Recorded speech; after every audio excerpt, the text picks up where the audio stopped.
Yeah, so I wake up this morning and I see a message, and it's Access Rattblood. Are you here, Rattblood?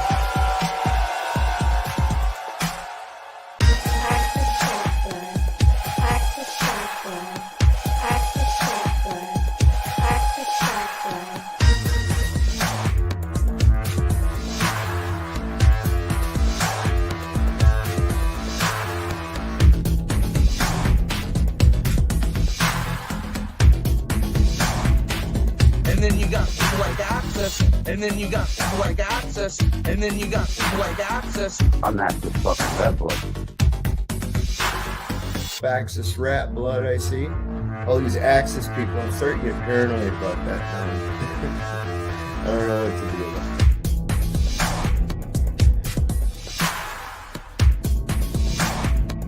it. And then you got people like Access, and then you got people like Access, and then you got people like Access. Are you here, Rattblood? I'm not just fucking Rattblood.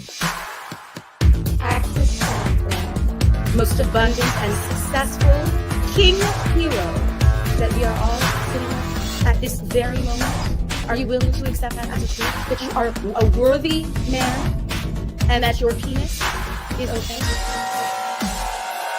all these Access people, I'm starting to get paranoid about that now.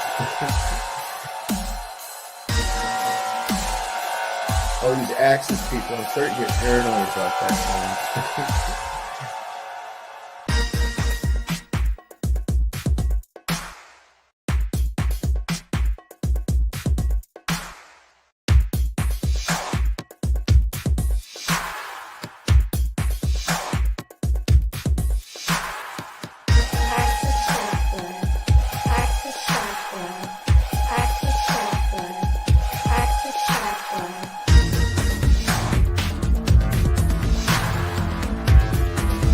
Are you here, Rattblood?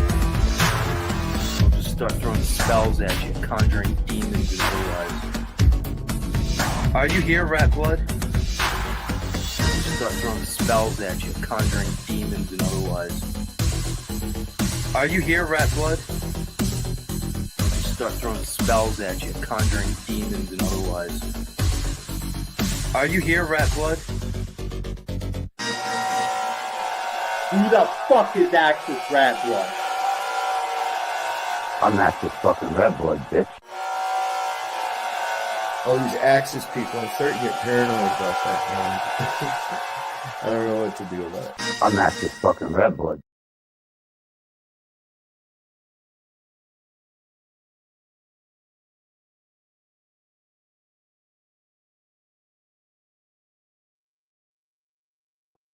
Hello, friends and enemies of YouTube. It is the Axis and children of the metaverse. As this is titled, Open Panel, I'll let you think for a while and I'll listen. Link is pinned in the chat.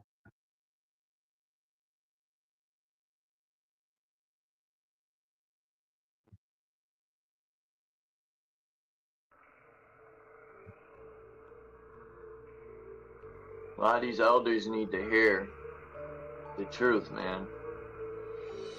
It might not be what you want to hear. You need to be told what you need to hear, not what you want to hear.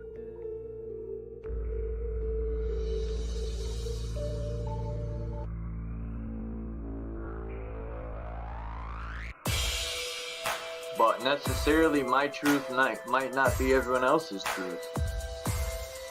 So what's truth? You know? I say my truth or truth, but like I said, my truth might not be someone else's truth. Then I start to question, so what's truth? A lot of these elders need to hear the truth, man. It might not be what you want to hear. You need to be told what you need to hear, not what you want to hear.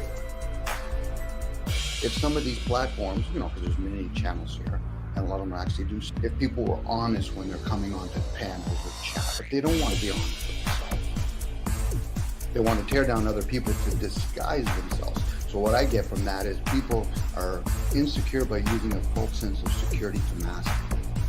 They're not actually, they actually ever challenge themselves. What would that look like? Of course, they'll be picking up, well, what about you? I said, there you go again. You're deflecting at that point. It's about you. If it's always about you, then make it about you. Be the best me can be there at that point. Be the most selfish person you can be. So my question would be, then why are you living with the rest of us? A lot of these elders need to hear the truth, man. It might not be what you want to hear. You need to be told what you need to hear, not what you want to hear. We don't consider each other. That's why most people are not rationally selfish. They're too busy being fucking selfish. So what's truth? You know? I say my truth or truth, but like I said, my truth might not be someone else's truth. Then I start to question, so what's truth? A lot of these elders need to hear the truth, man. It might not be what you want to hear. We don't consider each other. That's why most people are not rationally selfish. They're too busy being fucking selfish. A lot of these elders need to hear the truth, man. It might not be what you want to hear. You need to be told what you need to hear, not what you want to hear. We don't consider each other. That's why most people are not rationally selfish. They're too busy being fucking selfish. A lot of these elders need to hear the truth, man. It might not be what you want to hear. You need to be told what you need to hear, not what you want to hear. Because it doesn't serve them to what? I'm going to sit there and hear them and say, okay, so should I tell them that they're caught up in their own world? I'm just going to replace myself. Axis, you can take over for a while. It's your shift.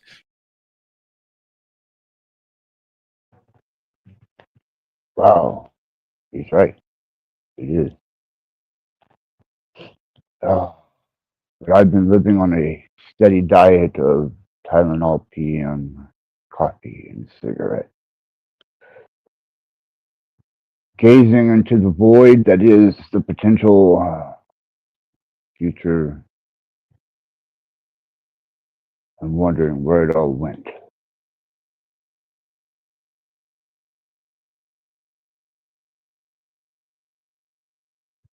A lifetime passing by in the blink of an eye. Did you have a good world when you died? Enough to base a movie on.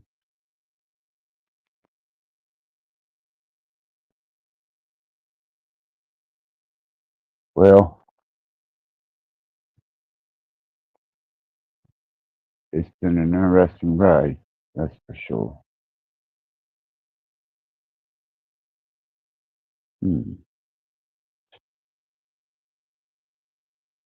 Let's see what this tune is.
Well,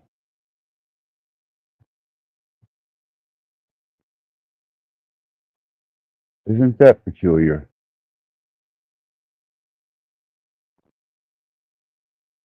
I know they can't copyright me. That's an original score done by me. What that interesting situation was. I've not had that happen before.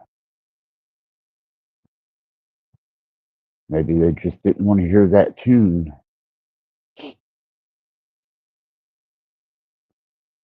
Maybe the music critics, and that one just didn't make the grade.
I'm already here, Steve. I'm already here. What's up, G? What's up, man? There we go. Where you from? South side of AIDS. How about yourself? South side of AIDS. AIDS. AIDS. You know? What's that? Yeah. What the fuck is that? The abyss. My bitch. The abyss. The abyss. Dude, I'll throw you out just as quick as you come on here, man. I don't play games on this channel. Oh no, I ain't tripping, gang. I'm just here to talk shit with you, gang. You over here playing music and shit. You by yourself. I was just coming here to fuck with you, man. Well, I appreciate that. Yeah, man. Where you from? What you do for Thanksgiving, man? You was with your family or you be by yourself? No, I don't celebrate Thanksgiving. Me neither, gang. You was drinking and shit? No, No drinking?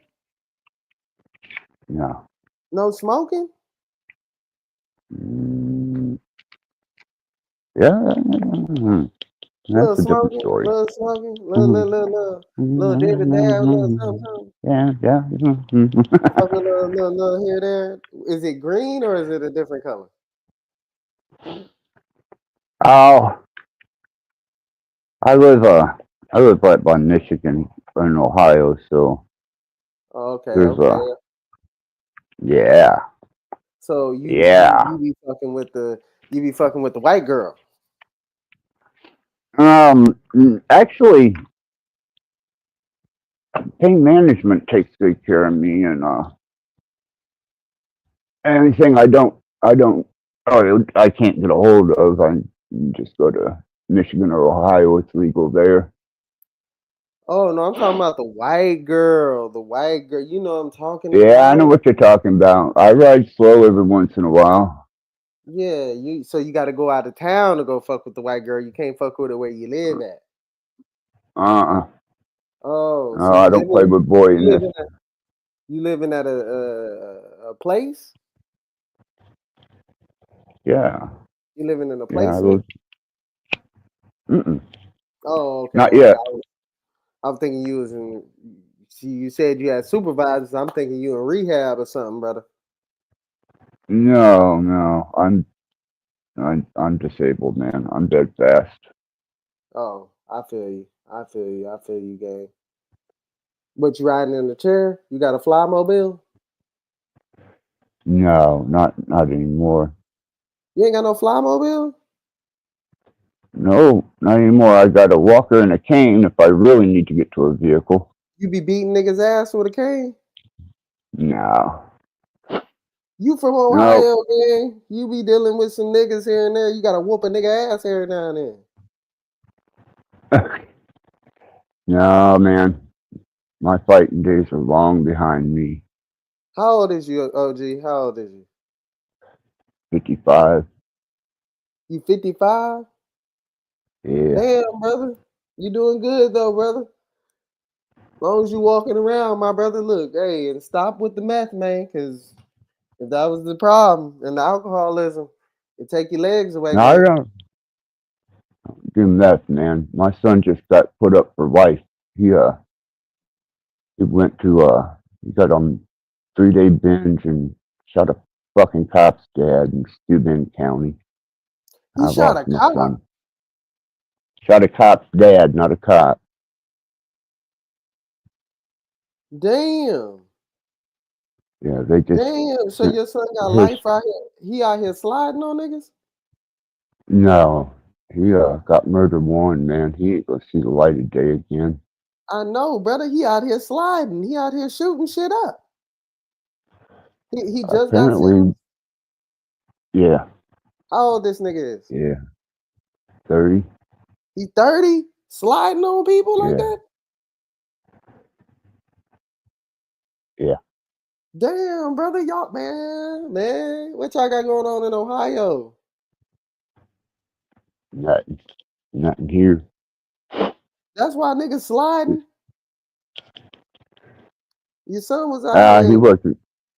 Your He son was was out in here another putting belt to county. ass. Your son was out here putting belt to ass, and he didn't want to tell his pops he was out here whooping shit.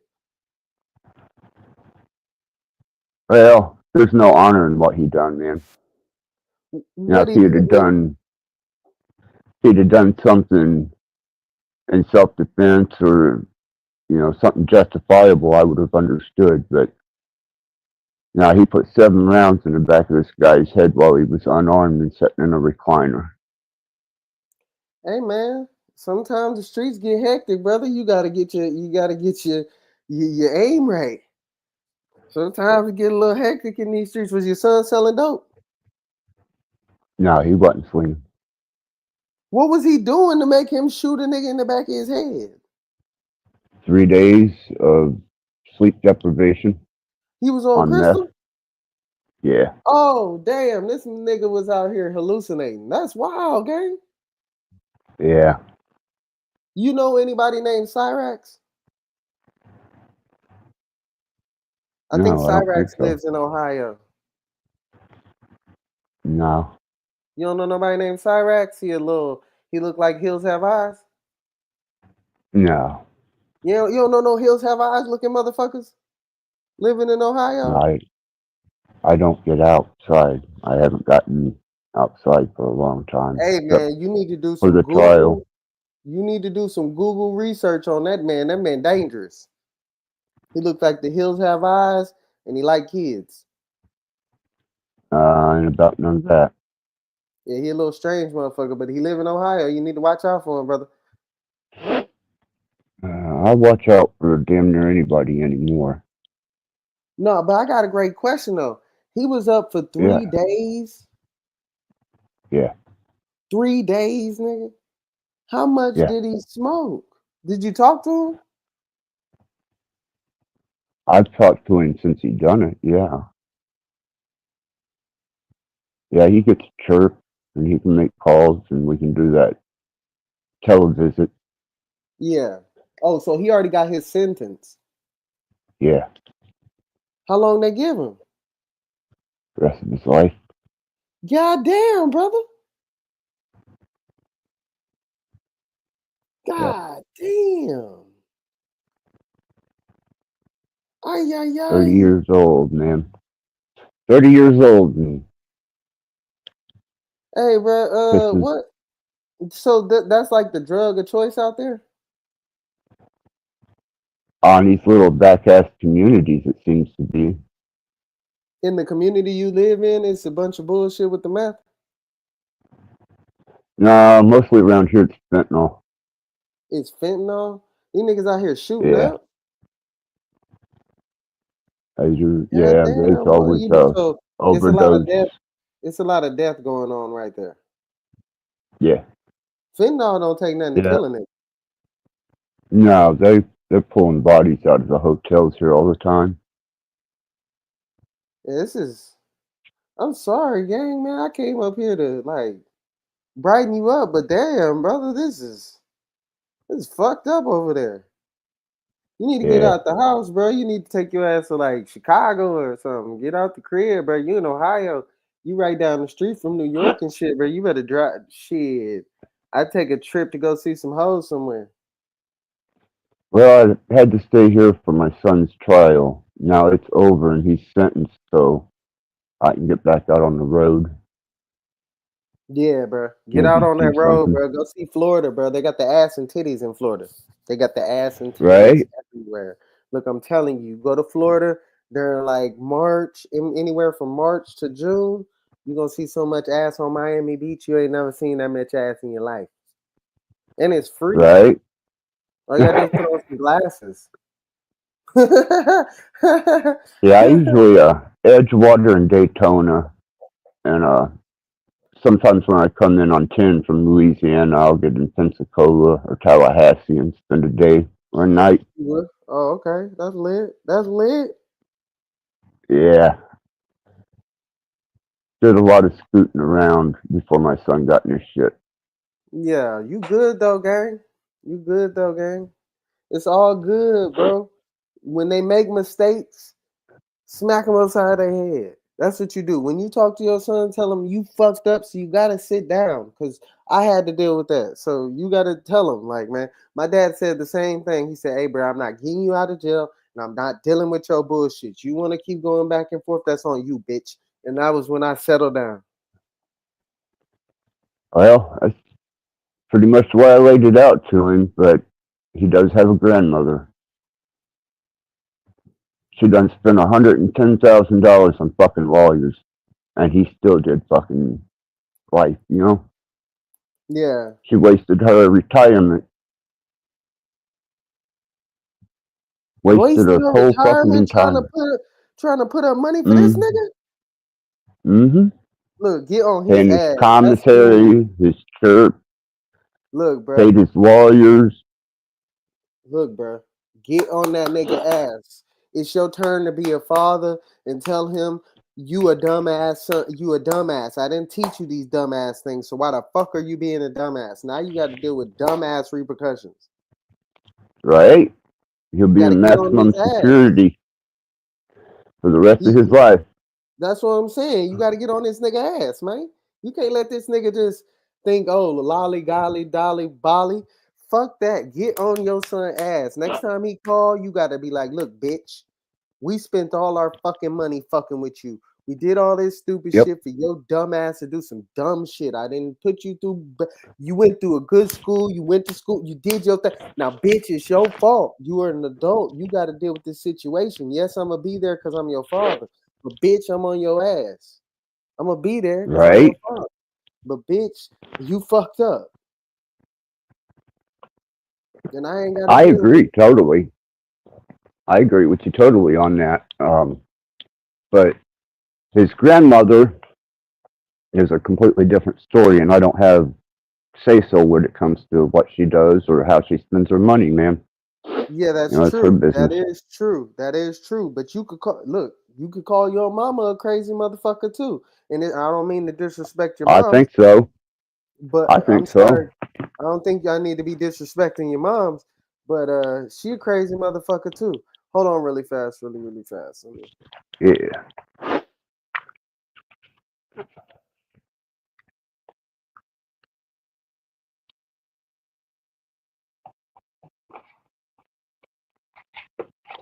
Mm. It's Bulls and Tools. How's it going? Good to see you here. What's Remember, the panel is open. yeah, bro. Shit wild, bro. Get on their ass. This is your chance to be like, you know what? I'm gonna be the man in this situation and step up as the man. You feel me? I gotta put my foot in a couple people's asses before they, you know what I'm saying, fuck me over and send me into an early grave being angry.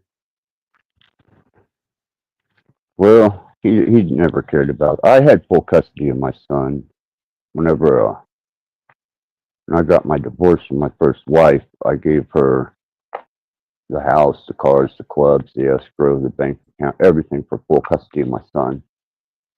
And I thought I'd won. And Yeah, when he was 22, he had gotten a bad drug deal and took two 245 rounds to the gut. And I thought I'd lost him then. And he put me through hell with surgeries, and he was in the hospital for almost a year and a half. And then turns around at 29 fucking years old and shoots a motherfucker in the back of the head. I mean, really? Wow. And, that's really? goofy shit. These drugs not that important, man. No. Money more No, important. not. Life is more important. Being free. I'm a black man Mm. who has been back and forth to jail plenty of times. I never want to go every time I go. So Well, I hell know no. not to do stupid shit that'll get me there for a long period of time. I got caught up for some weed recently, and I'm mad that I got caught. Like Oh, man. little stupid shit like that. Weed? Yeah, bro, weed, bro, weed, bro. I got caught up. I was in Texas visiting family. I went to the beach. They caught me at the beach. Oh, 2 ounces shit. of weed. 2 ounces.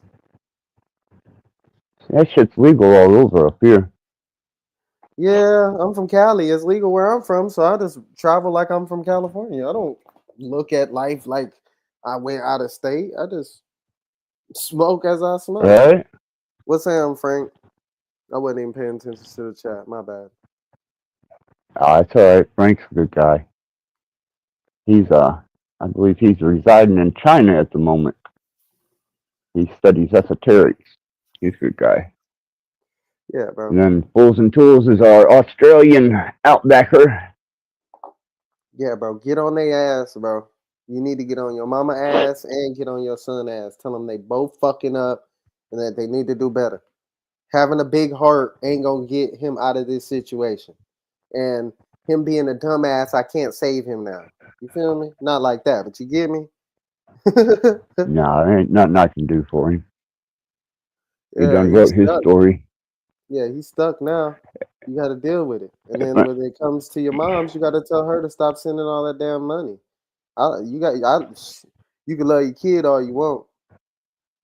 That don't mean that you got to let him drag you into an early grave. Well, he don't have enough respect to even know that he's doing that. Hey, look, man. I really don't believe that he does. everybody gets into shit. Look, let me tell you this much. I grew up in a household. I grew up with a whole bunch of gang members. I never gang banged. I never did none of the extra shit, right? But when I got out into the real life, me growing up around certain shit, I wasn't playing a certain way. And then I moved to Texas where I can have guns. People were shooting at me or shooting at parties and stuff. And I felt like I'm not going to be shot at. So from that point on, I Right? just carried myself like if anybody play me, I'm going to do something very bad to them. That don't make me a bad person if I go and get into some. If somebody bring me some bullshit and I had to do what I got to do. Yeah, wasn't nobody bringing him bullshit though. Hey Frank, He how's was it going, just brother? trying to Going rob. good, man. Was he trying to rob the Good, good, dude? Good. My bad. good to see you, No, Axis Rap no. Blood. Trill Smoky, Hey, what's happening? What's up, Frank? My Y'all bad, having G. My bad, G. I'm no just worries, talking. man. No worries. Y'all having a good Black Friday? Did you Yeah, go out and get bro. some savings?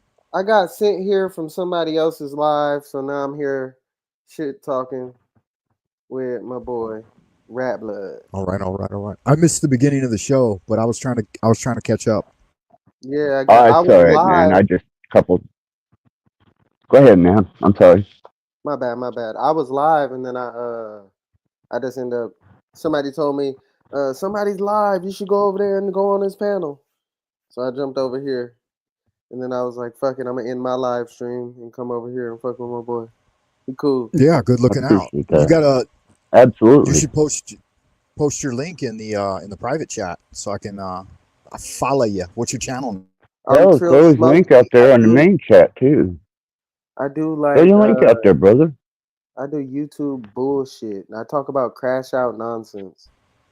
If That's what it's somebody all do something about. stupid today, I might make a video about it. You putting in the work, making Yeah, videos. for sure. On my stream, How I you mean doing? on my YouTube, I got over 400,000 views. Oh, that's good. That's good. How you doing, Axis Rap Blood? Man, I haven't seen you in a hot minute. Yeah, man. What's up, G? I've been checking your lives out, watching what's going on, seeing seeing a little interaction you had with King Stephen, and I did a little Queen info. Stefan, Queen Stefan. Yeah, I did a little motherfucker, Queen reconnaissance Stefan. work and That slid in under the motherfucker. radar. Yeah, he's a handful, fucking obnoxious. Yeah, I appreciate the backup, man. That's good of you. Trill Smoke, you know Queen Stefan of the Insanity Machine, leader of Team Evil. No, I don't know her. I know I've learned about a lot of these YouTube people in the past week or two, but I don't know a lot of people. What's your channel all about, man? You do panel chats. I You just break it started down. that. I just started the panel chat. I mean the panel lives. At first, I was just doing YouTube videos, and my homeboys would go live on our Strictly Flames channel. But now I just Okay. do them on my own page because them niggas don't be working. Yeah, it's a good I'm way both to of you reach out to can the community. Go ahead. definitely put your links in the chat, man. Oh yeah, I put it in the private But chat. you can put it. No, put it out front, man. You can put it out front. I don't mind that shit.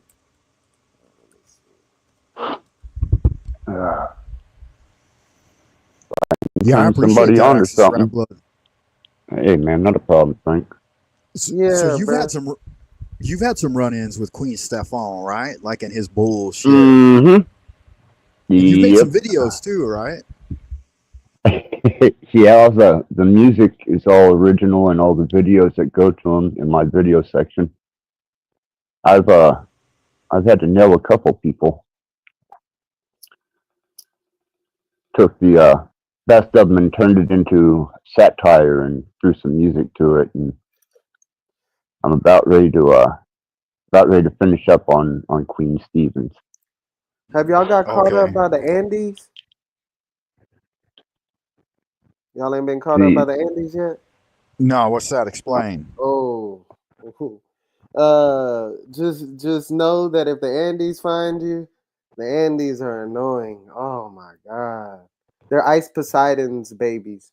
Anybody that wanted to be a part of Ice Poseidon's little crew, they all call themselves the Andes, and then there's like 3 different crews, 4 different crews, but the Andes are the Are, annoying ones. Are they malicious? Do they like strike channels? Because I know there's a lot of groups out there that will strike you. Like Yeah, they Steven and don't. his group, they strike. He They got Team corn Evil to bomb. strike me. They for sure gonna corn bomb you for sure. They gonna corn bomb. They might flip their little wee wee out there every now and again because they from Europe and they be from Australia, all types of different places. They got one of them in Florida. I was just watching one of them the other day. Yeah. No. All right. Yeah, I'm not familiar. Yeah, Ice Poseidon is pretty much the original IRL streamer. Pretty much what Aiden Ross and Kai Cenat and all them do. Ice Poseidon's one of the originals. Okay. So Axis Rattblood, can I ask you a few questions, man, about like what you got going on and shit? Yeah, that's cool, Frank. Go ahead, man.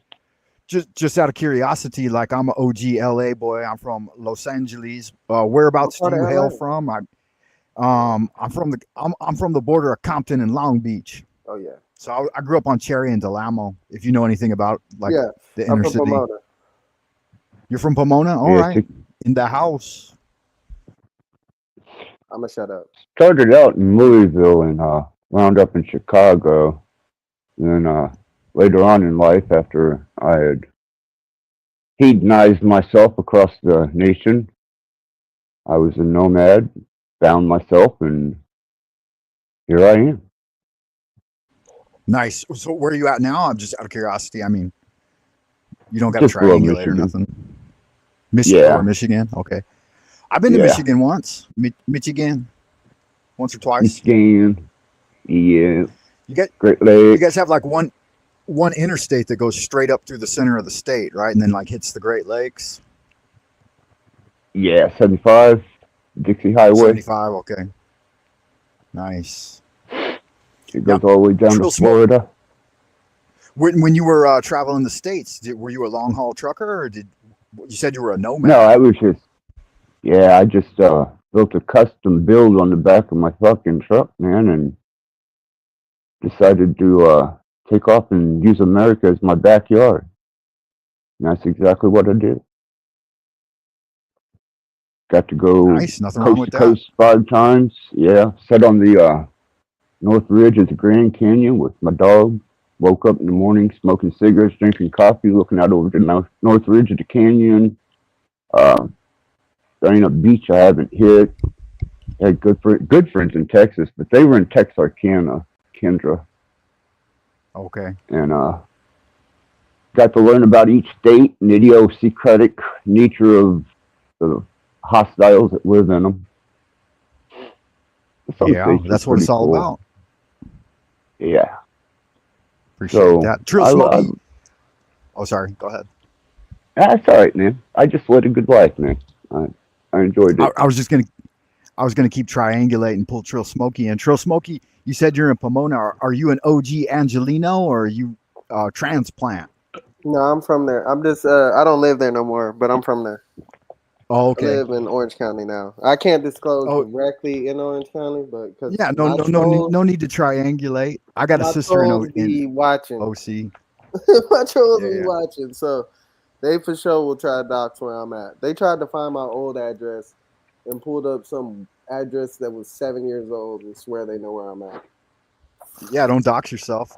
Axis, have you ever lived in California? I'm sure you visited. You said you made it all the way out to Colorado, Yeah. coast to coast. Yeah, I done a few shows in California, Whiskey and the Roxy. But that was back in 2016, and Roxy's lit. just didn't too much care for California, man. I'm sorry. Arizona, No, I love. Yeah, Arizona's better. They've destroyed California with that liberal left agenda, man. They've made it a fucking nightmare to try to live there. California is a very, very strange place. I love it, but do I hate it? Yes, all in one. Favorite place to be, favorite place to go. But do I want to ever be there all the time? No. It's expensive. Well, as long as you're flooded with money, it's all right. But Yeah, if I was you doing damn good. I'm doing damn good, but still, $2,500 for rent and stuff be kind of blowing my mind. Yeah, 2,500 for a shoebox on the side of the highway. No, I got something nice. But 2,500 is crazy, bro. It's crazy, bro. And the Yeah, fact it's that not it's cheap. an apartment Ain't for cheap. 2,500. It's an apartment for 2,500 is what's fucking my head up. Then I have an expensive weed habit. That shit is Then, so in addition to that, if you got a car, you got to maintain a car and car insurance. man. Life is You're talking expensive. That's easy 5 to five six G's a thousand a month. month. Yeah, 5 to six Yep, thousand a easy, month goes to bills. easy. Can't nobody afford that. And I have to use a van whenever I'm working or use my Range Rover. Gas $7 a gallon. Yeah, bro. It's hell out here. Damn, 7 a gallon. Yeah. Yeah, The Biden cheapest I economics seen right there, baby. recently, was like $5.90 something, $6, something like that. Pack of Damn. cigarettes is $10. Yep, you can't I get remember that. You can't get backwoods unless you get non-flavors, and even when you do get them, they $12 a pack. Yeah, Camels. If you buy them two packs at a time, you can usually get them for around $8.60, $8.90, something like that. That's still too expensive to be spending on tobacco, bro. Oh hell yeah! It's You know what a hell pack of out cigarettes?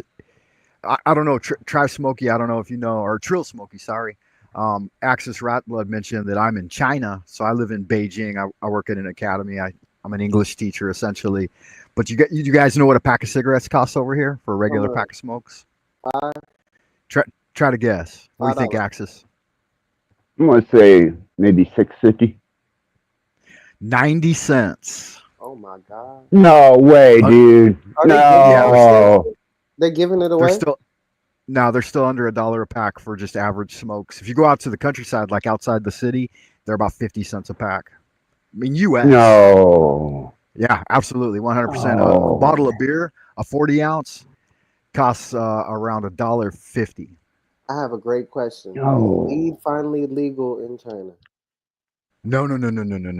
That shit'll get you thrown out of the country. Fuck. I haven't visited there because I want to smoke. I can't be on Yeah. vacation and not smoke. How you go on Right. vacation and not smoke? You might be able to slip in a little vape. I mean, I don't know, stick it up your butt or something. But No, I'm not trying to I get don't it recommend. in. I'm not trying to get it in. I'm trying to get some from where I'm going. Oh, okay, I got you. No, yeah, that's hard to do. Damn, brother. Yeah, see, they still work. Aren't they working on a social credit score over there? Frank? What's that? I didn't hear you. What'd you say? I said, don't they have the social credit score there? Oh, they do. Yeah, it's bad, man. Like, you don't want to fuck around. You mess up your social. It's called a sesame score. You mess that up, you're finished. I got a great question. That's what I thought. I heard they got a non-good Samaritan's law. So if somebody tries to save somebody and that person dies, the family got the right to sue you. Oh hell yeah! Well, I don't know exactly like all of the details of the specifics. You said if somebody dies and you don't No, try to help, or you no. do If try to you're help. trying to help them, like let's say you're giving CPR to somebody, and they pass away Okay. in your hands instead of the hospital's hands, that family can Yeah. sue you. Yeah, you shouldn't get involved in anything. Like their basic programming over here is if anything goes down, just take out your camera and film it. Like don't What touch the nothing. Don't fuck? you know. I can't live like that. I'm quick to try to save a motherfucker. Yeah, it's no kind of easy. You gotta be careful. They have their own. It's their culture. It's a very homogenous society, and as being a foreigner here, I always just consider myself a guest in their country. They're not playing things like the U.S. Ain't about immigration. Ain't about equality. Ain't about diversity and equity. It's all about this is China. Know your fucking place. That's cool. They can keep it because they ain't got no fucking weed. Yeah, that part right there is sad. And I'll tell you the main reason they're against it. Well, the primary reason is because of the opium wars, but the secondary reason is because it does make a person a little more lazy. Like motherfucker be getting high, they start contemplating and getting enlightened and reflecting on life. and they don't Yeah, want to work at a slave labor job no more. You know, they want yeah, to yeah. chill, do Truth be something told, artistic. truth be Could told. you imagine the summer of love hitting China? Ooh, Yeah, It's it like we does. We live in have the music '60s, festivals. Yeah, you can get out and get and experience a little bit of it. Like I'm saying, Trail Smoky, there is availability. You can engage if you like, but like me personally in my professional career, I would never risk it. oh no, But I I do see the understand what you talking about. You can't do it yeah. because you going down the drain. You go smoking. See me, I'm a hoodlum who is an entrepreneur. I don't sell drugs. I'm an entrepreneur. So I just, I dibble and dabble in my little weed when I want to. Yeah, you could chill. Like if you yeah, safe travels. Fools and Tools says safe travels. Got to go. Okay, out the door. But yeah, It's all all good. if you keep it love. on the down, if you keep it on the down low, they will tolerate foreigners more than they will like the local populace when it comes to something like that. See. Now all I gotta do is get a little bit of tree, take it back to my rental, smoke in the rental, and go back in the club. Like like y'all heard about the fellow that was over in North or in South Korea recently and just like showing his ass on the subway and ended up getting like 15 years in prison or something. Yeah. Right? Like if you're trying to be high profile like that and like YouTube and stream shit, like ain't nobody gonna tolerate that in Asia. Not from a Oh no, foreigner. I'm not doing that. Now, if I do go live, it'll be in my hotel. I'm not going live. I'm not Right, IRL and just streaming. chilling. Yeah, I'm not IRL Yeah. streaming. I don't give a fuck to show nobody what my life is like. Gotcha. Either you believe me or you don't, and that's up for you to judge. Makes How sense. do they handle So the esoterics over there? well, it's interesting. It's a fine line. Like you can't really verge too much into like religiosity because their national religion essentially is like atheism. But we do have Right? Christian church. Yeah, we do have Christian churches here. We have Buddhist temples. We have Taoist temples. Um, I'm into Taoism, so like it's cool. I can go to the temple. I can burn incense. I can meet with the monks. I can practice magic openly. So that's pretty chill. Like I've never gotten involved in the Christian community because they're under a very high level of scrutiny. And like if as a foreigner, I think if I started Yeah, what's they that? try to come get your ass. Yeah, if I was proselytizing or like trying to lead people to Jesus, that would probably get me in some trouble. That'd I be a actually got fired for kidnapping. it. No, it's not that harsh. I wouldn't imagine. But I actually got fired from a job once for not denying God. What? Wow. Yeah, Yeah, like I my could see manager, she that. came in and she said, I heard you had been talking about religion in your class or whatever, blah, blah, blah. And I said, well, you can't ever talk about history or anything really without a bit of a religious perspective because religion is all throughout the Western world. And so my classes are all prep classes to send kids abroad to go to college in Western countries. And it's like if they don't have some experience with it, then they're just, they're going to be at a disadvantage. Oh, And we. she's like, yeah, and she asked me directly. She's like, do you believe in God? And I said, no. I mean, I said I wouldn't express it that way. I said, as an individual who's had spiritual experiences, I said I don't have to believe in God. I know God. And she got really upset with me. Ooh. Yeah, she didn't like that answer. And so yeah, she tried to pin me down to being religious, and I'm like, I'm not. I'm non-religious. I'm actually a practicing Taoist, and I study esoteric Christianity and Rosicrucianism and Hermetic sciences and stuff like this. And she used all that against me and got me fired because she's like, yeah, he was pushing religion, Fuck that but bitch. Damn. I Fuck that wasn't. bitch. Oh yeah, but that'll happen. You got to watch your p's and q's. Fuck them people. Well, If you get fired from a job, there's another one. I heard trying to be hired quicker than life, so it's all good. One job That's right. fire you, you get another one the same day. I heard they hiring That's that quick. right. Yeah. My marketability is pretty high level with And my amount of experience and stuff. you teach English for people to transfer to America. That's always gonna have a job. Right. That's always gonna have a job. Fuck that lady, man. Fuck that lady, man. Yes. well, Yeah. definitely props to you for educating people, man. Frank, that's cool as shit. I didn't know you were into the teacher's gig. My boy out Yeah. here Thanks, saving the Axis. world and shit.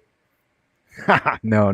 One I've worked at level. all levels, K Uh, through 12, collegiate, corporate. Right now, I'm working in private high school, like academies, 11th and 12th grade. I'm doing AP classes. See, my boy out here saving the world, one Chinese man at Right? a time. I'm trying to There instill will be this. there'll be no more communism coming up because of my boy Frank. You see? Just kidding. That's right. I'm instilling the spirit of 1776 in them at the grassroots level. Hey, we can't talk. I almost got flagged on my channel for talking about politics too much, so I can't say too much. But yeah, hey Yeah, man, I stay away from politics too. I've been struck a couple of times for political speech. I just said some shit about the U word, the U country that we be sending a lot of money to, Oh, Oh, okay. yeah. and Stay the fuck out of that. they got me out of there. They demonetized my channel for a couple days talking about hate speech. Damn. I ain't even say nothing. I just said that we sending money to. I was just telling the truth. I ain't saying nothing Yeah. bad Right. about it. I was just telling them what was true. Politics, religion, and sexuality. Those are all hot button topics. Ooh, if you don't say the F word, because then that community, the LMNOP community, they finna be at your doorstep. And then you Yeah, they don't. will, especially here. Ooh, you don't say the LMNOP company too many times, because then they're like what's that called? Like Candyman. You turn the lights off and it's Bloody Mary. No, my bad. About like Bloody Mary, you go say something in the mirror too many times and they pop up. That's them. Right. You need Yeah. the Well, You they've can't go to infiltrated the. the algorithm.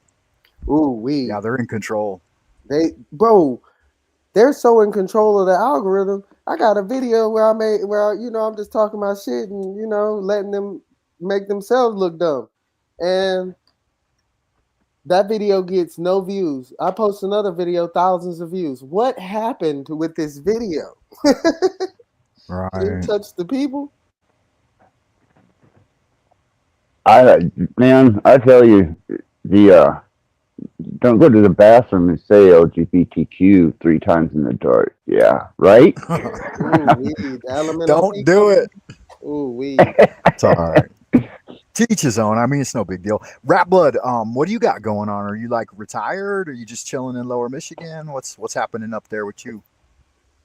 Yeah, I retired from the music industry. The last show I traveled was 2016, but the height of my career was in 94, 95. Rust All Belt right. Industrial. Thrill Kill Cult. What band was you a part of, Mr. Rattblood? My boy is a celebrity out here. Thrill Kill Cult. My life was a Thrill Kill Cult. I did the tour, the Sexy Ball tour. Yeah. Okay. What instrument? I played lead guitar, did backup vocals, and did some of the looping. Some of the what? We were looping for the backing tracks, samples.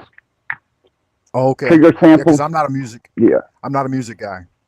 You'll throw me with your jargon. It's My boy was out outdated.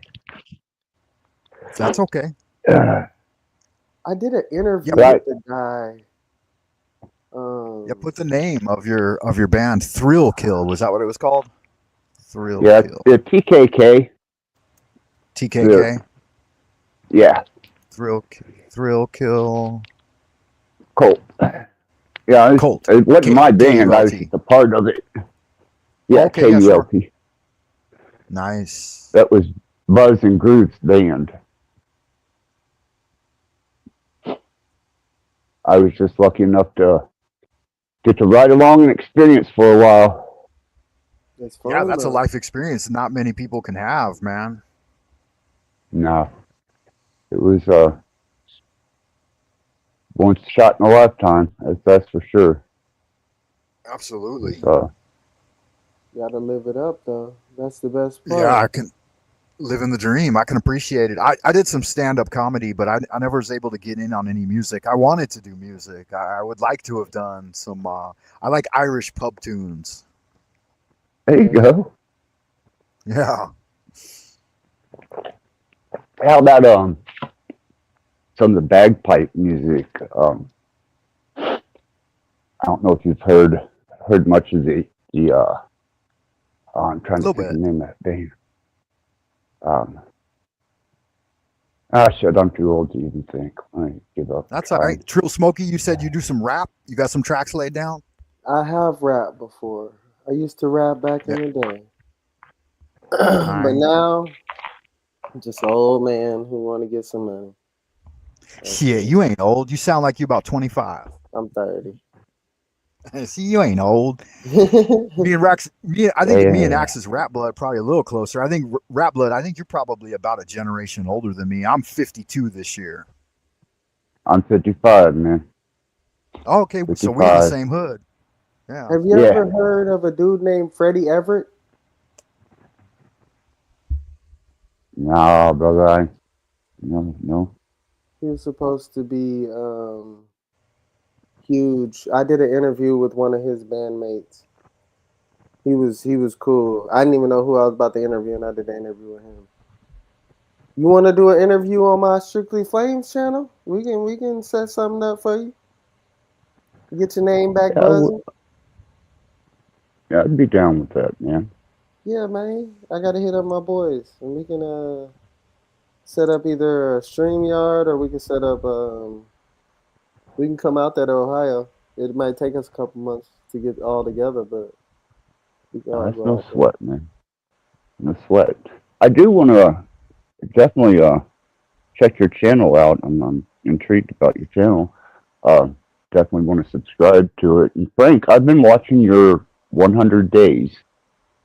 You want to enlighten us on that a little bit, so that at least this audience gets a chance to understand what's going on your channel and what your approach is, and then we'll have we'll have Trill Smoke do his channel. That way, you guys can promote yourselves a little bit here. Awesome. Yeah, thank you for that opportunity. So I started YouTube because I wanted to transfer some of my old stand-up comedy from Funny or Die. Will Ferrell had a website called Funny or Die, and it was actually around the same time that YouTube started, but they kicked all the regular creators off of it and just kept the corporate guys. So like they kept it open for about 5 years and let all of the stand-up comedians flood it with live material. And then they chose the best of those ideas and then kicked off all the creators. So I thought YouTube would do the same thing. I thought they would just kick us all off eventually. But I noticed that YouTube allowed people to still create. So I came over to YouTube and I started to try to do something new. So like when I originally launched my channel, I wanted to document some of my life here in Beijing. But a part of my life studies has been the esoteric and the occult and magic and stuff like that. So I was in the White Cloud Temple here in Beijing, which is a Taoist temple. And in it, there is a tablet called the 100-Day Challenge. Essentially, it's written by an old Taoist master named Lu Dongbing that lived during the Tang Dynasty. And he essentially put up like a meditation challenge that if you could concentrate on his instructions for 100 days, then you would be able to achieve enlightenment. And so I just transferred that over, and I guess it was about 3 years ago, like right probably during Couve, or like right after the Couve, I started doing my own 100-day challenges. Yeah, and so I just invite people. I create a course syllabus, and I try to create content for each one. I do 2 a year. I do one at the autumn equinox and one at the spring equinox. And so that takes us basically from the equinox to the solstice. And then so half of the year I'm doing the challenge, and the other half of the year I'm just chilling. This most current one is called Pathways of Magic, and I'm just endeavoring to help people learn like my understanding of magic, because I have my own kind of unique system. It combines Chinese magic with Western magic, and yeah, so that's about what it's all about. Awesome, Frank. Yeah, I've been tuning in and been watching, kind of keeping up with what you got going on there, and I gotta say, it's very informative.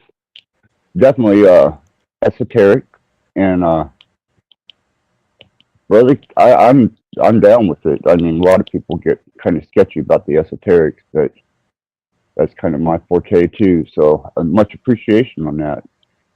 Yeah, good stuff. And I appreciate you tuning in. Yeah, absolutely, man. Absolutely. And And I, you're always welcome here, man. Good. Thank you for that. I'd like to reinforce too that if some people are, deeply religious and they may feel a little bit put off by magic because they think that in the Bible that it's, that it's said that you shouldn't practice magic, but that's actually not true. Like if we look at King Solomon and his father David, like the Star of David is what we use in our magic, and then the Seal of Solomon, which is the five-pointed star. People see the pentagram or the pentacle is what we call it, and they think immediately, oh, no, it's dark magic, it's evil, and it's like, no, that's what King Solomon had on his ring that he used to control the demons, that he trapped 72 demons in a brass vessel. And so King Solomon was like the OG magician, he was a wizard king.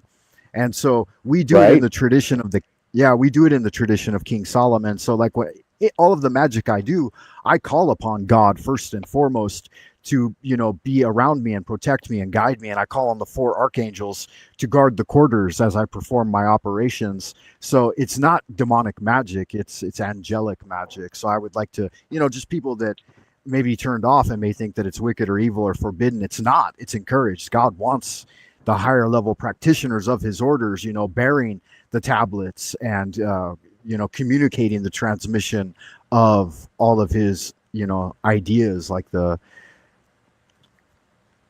so yeah, I So would just you say kind that, of you touch on the Solomonic, Enochian, um, Goetia type thing, approach I to do. Yeah, okay, I don't okay, the I don't 72 directly names involve. and Yeah, yeah. I don't do use Enochian or Goetic, not myself, but I use the basic formulas that were described by, say, for example, the Hermetic Order of the Golden Dawn. So doing the lesser banishing ritual of the pentagram, and then I do sigil right, magic, and I study the tarot very deeply and the I Ching, and my big thing is dream magic. So getting into dreamland and using like the Book of Ibon to get past the guardian at the threshold. So lucid dreaming, astral travel, this type of thing, psionics. right, right, Yeah, so good fun, brother. and I do it in a Yeah, yeah, I do it in a spirit of fellowship and friendliness. And like in the Tao, all people are welcome. I don't have any biases towards anyone. You could be an Arab, a Jew, a Muslim, a Jehovah Witness. It doesn't matter. Those things don't matter to me. It's just like finding source and building community. I think that's what it's all about. I believe that. I totally believe that. All right. And What yeah, about? before you move on, Oh, I just want to mention too, like I think this is one of the highest forms of magic right here. Like we're triangulating, we're fellowshipping, we're talking about ideas, we're trying to approach it in a philosophical manner. Like you know, you allowed me to introduce myself and my ideas, and I came here in order to figure out, what's going on with you. And I think that this is a form, like this is the modern form of scrying in the dark mirror. King Solomon used a dark mirror, put candles on either side, and he could communicate with the spirit realm. And here we are, we have these same dark mirrors, and they're just alive with electrical energy. So even this form of technology, we're engaging in a type of magic, and yeah, so thank you, Axis interesting. Rattblood. And Yeah, yeah, with no interesting. You further should ado, say let's get, that. yeah, Just a quick one is I showed one of my nurses yesterday that the keyboard. Have you ever? You know what a Ouija board is? yeah, Your keyboard on your phone, man. That's Prince of the Air, Wi-Fi, 5G, absolutely. and then you've got your little Ouija board on your scrying mirror. So True it was that. just kind of yeah, it's just kind of an observation. Thanks, Right. Frank. Man, that I appreciate your channel too because I hang out there when you're on and I watch and I've been keeping up on the 100 days and I definitely know that you're very aware of what you're doing and I know that you're founded in it. That's what caught me was the fact that you are definitely rooted in it. It's not something that you're doing off the cuff, which is very much Yeah, appreciated, especially by any of the communities that endeavor. Trill, man. definitely. Good magic. Yes, yes. Yeah, good feel to it too, Frank. Where I'm Damn good from, they feel. call it hoodoo. Hoodoo is a good magic. Voodoo, Santeria. Voodoo is Laveau, Maria considered good, Laveau. a magic of God and stuff like that. So I understand what he's talking about. On my channel, I have Yeah, 2 channels. yeah. I got like 4 of them. I got one for sports. It's called Your Team Sucks because me and my friends we hate each other. So when it comes to sports, me and my friends don't get along at all. So we shit talk each other all day long. So I made a channel for us to talk shit to each other. Then I have a YouTube channel for feeding the homeless. It's called Stories from the Misguided. So I go out, I All feed the right. homeless, I give money to certain people and get interviews out of people. Um, Props, brother. yeah, Definitely. haven't done it in a while because I think I lost I think I lost my password to the channel. But if I can get back into that channel, I want to get back into doing that. And then on my YouTube, I really wasn't doing YouTube. I only have 44 subscribers in April, right? But my homeboys stopped going live. We stopped podcasting. We stopped doing everything YouTube wise for like 8 to 9 months.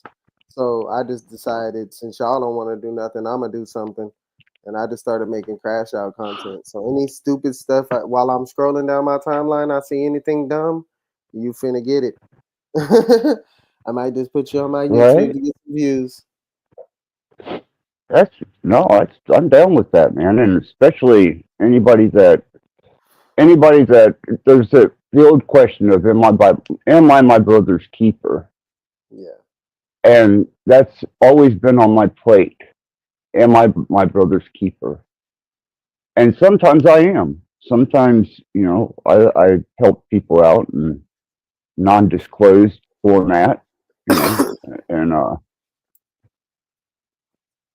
kind of give people a hand up every once in a while. That when I was, fortunate enough to do that. And anybody that helps another individual, man, that's just good karma. Yeah. Like That's what they just say. I grew up a Catholic, but I'm not religious now. I'm spiritual now. But at the same time, they have a good saying, um, you can only give when your cup is filled over. right, When God fills your right. cup up, that's when it overflows. You can give them the overflow. You can't give them what you got. So there's days where you're gonna have times where like, hey, I want to help out, but I can't. Tight things are tight. Life has gotten expensive. You know what I mean? So you can't just help out all the time. But when you got time, it ain't gotta be on camera. It ain't gotta be. I just do it because I wanted something for the youth to watch and give them a message. You know what I mean? That was my main reason for That's doing it, giving a message to the youth. Them tell their story about how they had family, things fell off, now they are where they're at, and how kids can do better things than just being out here having too much fun. that's the hell of a stride to get into, especially when it comes to trying uh, deal with the youth. I Yeah, noticed for myself that the last, I don't know, 3, 4 generations have been so socially engineered by the public schooling system that instilling them with any traditional morals or values as we understood them when we grew up. I'm talking Frank. He's more generational, Gen X, I would say. We had a kind of a unwritten code of respect that we carried around with us towards our elders, towards other people. And the small community that I originally grew up in was really tight knit, and you know, it, everybody took care of everybody there. And what I'm seeing today, and especially with my nieces and nephews, it is a consumer me, I type society without the integrity of endurance. They give up so damned easy. And they don't give a damn I about working hard. no, no, that's it seems to be they my nephews and nieces, man, they get on there and they play video games from dusk to dawn, and they have no priority, no real goals that I can that I've seen. That's all they do, and it seems to be that they were engineered that way because their feelings are so easily hurt when you speak to them. And I was like, man, you know, when I was growing up, people used to crack on each other and really drill each other, but you can't do that with these newer generations, man. So I Right, was right. hoping And to, look what you're saying. Go ahead. I was gonna add to that. That look, you mentioned the specifics that it's engineered that way. Like if you as a callback to what you just said that we're Gen Xers and we were raised like I was raised with Boy Scout virtues, and I was taught this, that, or the other thing. And when we grew up, it was the school of hard knocks. We get out on our BMX and we might get in a fist fight or something. Whereas and then yeah, and then they turned it all over on us. Like immediately, one generation later, they started vilifying us and saying this everything we taught you, everything we raised you in is now the opposite. Like you can't no longer do that. You can't be a gentleman. You can't promote any type of natural law. Boys and girls, we're getting rid of all that horse shit. Mom and dad, we're done with it. And then they're raising this whole new generation of values. They're going to switch it on them too.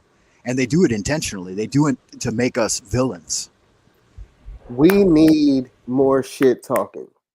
So anybody I run across, I'ma shit talk you. And if I shit talk you, that mean I love you. Or I fuck with you. Cause ain't no way I'm gonna be That's right. pussyfooting around people that I fuck with. I'm gonna tell you that you look fucked up today. I'm gonna tell you that what you said was dumb as shit. I'm gonna tell you Right. I'm gonna tell you everything you don't want to hear. But I'm doing it for your best good. I'm not saying it to make you feel fucked up. I'm never gonna hit below the belt. But at the same time, I'm definitely not finna what these And motherfuckers that's the need to thing be too. slapped upside the head a couple times. Yeah, as long as you're being genuine and sincere, like Axis Rattblood, he can't even approach the younger generation anymore because they've tried to teach this next generation that our generation was evil, and they did it with us too. If you don't like, if you Yeah. recall Rattblood when we were kids, they were already starting to vilify the boomers and saying, yeah, like this, that, or the other thing about them. yeah. Um, the definitely got to see the boomers get taken down in the society pinch and the engineering, and I knew we were next.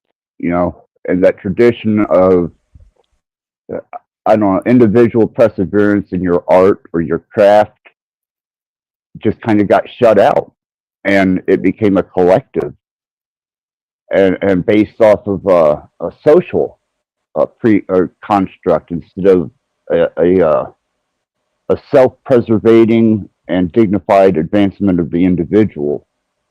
And that then when they gave the losers trophies for losing, that I was like, no, man, no, I can't. you, you knew it was over, huh? Yeah, my Yeah, thing is my thing is, my bro, little like we go ahead.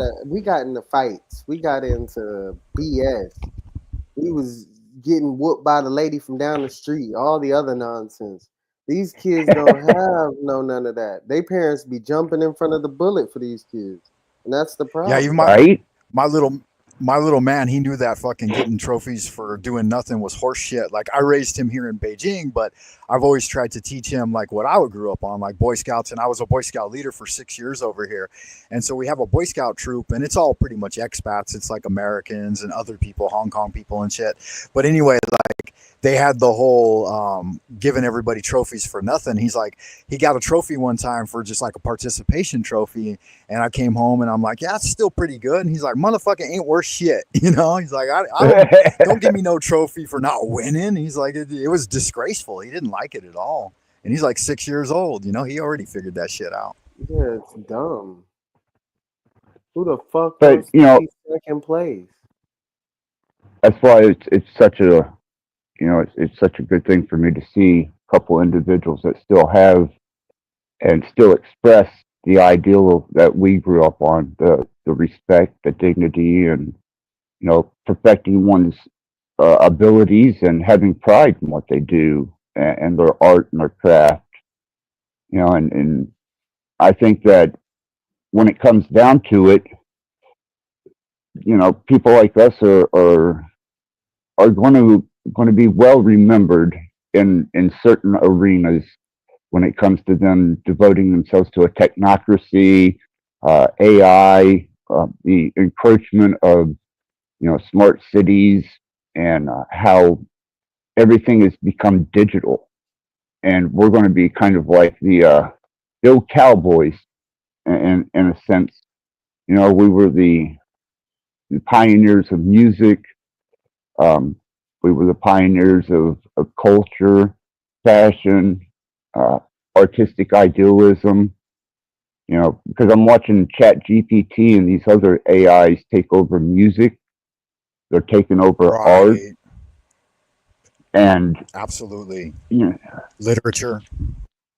yes, yeah, and it's people like you and I and Trill, man. This is we're a lost art, and I think we're going to be remembered for it, and eventually they may regret that we're no longer around for them to learn from or experience. But I don't see fulfillment in the future of the technocracy and the metaverse the way that they're describing it. Man, because these No, people are. everything AI. Go ahead. Go ahead. These people are pussies, and that's the problem. They gotta get their vagina out between their legs and pull their dick out and grab their balls. I don't know what the fuck is going on in this world. These people are fucked up, gang. I don't understand it. I do not understand this soft ass shit. Well, that's the thing too. Like Axis, you were saying, that they're going to appreciate it. Some people like me, myself, and other folks were tuning in now, and I think there's a wake coming back too. That more and more people are seeing the social engineering, and they know that the overarching goal is for them to, they're establishing false authority over people, but and they're usurping natural authority, by killing off each generation, like reprogramming a new generation under some new set of values. That way they can break the hierarchy. They're like, you don't need to respect your parents. You don't need to respect your grandparents. They didn't do shit. This generation is the it generation, and they just keep that cycle going so that they can devalue our contribution. But you're right, Rattblood, in the fact that there's already a pushback that more and more people are tuning into YouTube. More and more people are going to channels where they can participate in panel chats and be heard. More and more people are, like if you can't comment on a video or you can't participate in some way without the creator, you really don't want nothing to do with it anyway. So like the opportunity to come up and actually talk to like someone like you and Trill Smokey, that's what it's going to be all about, and it won't be a huge thing. Like panel chats that get really too big and shit, like they're unattractive too, because you still can't get a word in edgewise. So it will kind of, I think, hyper individualize, and we'll see more and more pockets of resistance and people unifying and being like, sharing their personal experience. Because the AI, man, it's just spitting out garbage. And even when they perfect it and like they've got it to a perfected state, then people are just going to still be able to easily recognize that it does not have the spirit of humanity in it, because it can't. It's robotic, Right, and people mistake machine learning and algorithm for AI. They haven't truly encountered sentient AI yet. Whether they have it or not, I'm not sure. But I understand the Turing test and what deems and qualifies sentient AI. And I'm thinking, man, you're just up against algorithms right now and machine learning based off of language models. When you start approaching something that can self-idealize, that's going to, where do you go from there? I mean, that's kind of the pinnacle, isn't it? I mean, it can outsmart you, it can outthink you, it's stronger than you, it's going to play music better than you, it's going to know the frequencies to use in music to stimulate probably beyond the 430 seconds or even 440th. Those will probably be obsolete. And that's the part that throws me. It's either you're all in or you're out.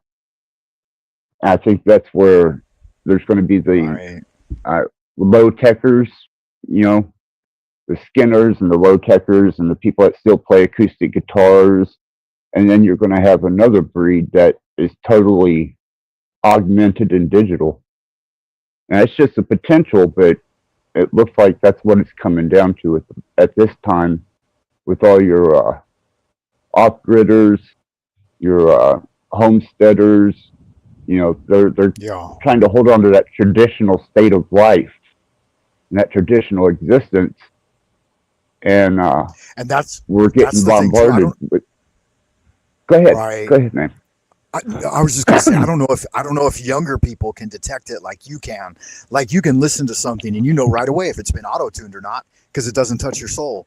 But I don't know if the next Right. generation will be able to detect that or not. They already have an AI rapper that's selling albums at a Really, high rate. Yes, I can't remember the really. dude. I can't remember its name, but it got over 1 million subscribers and does views like a motherfucker. And it's an AI robot.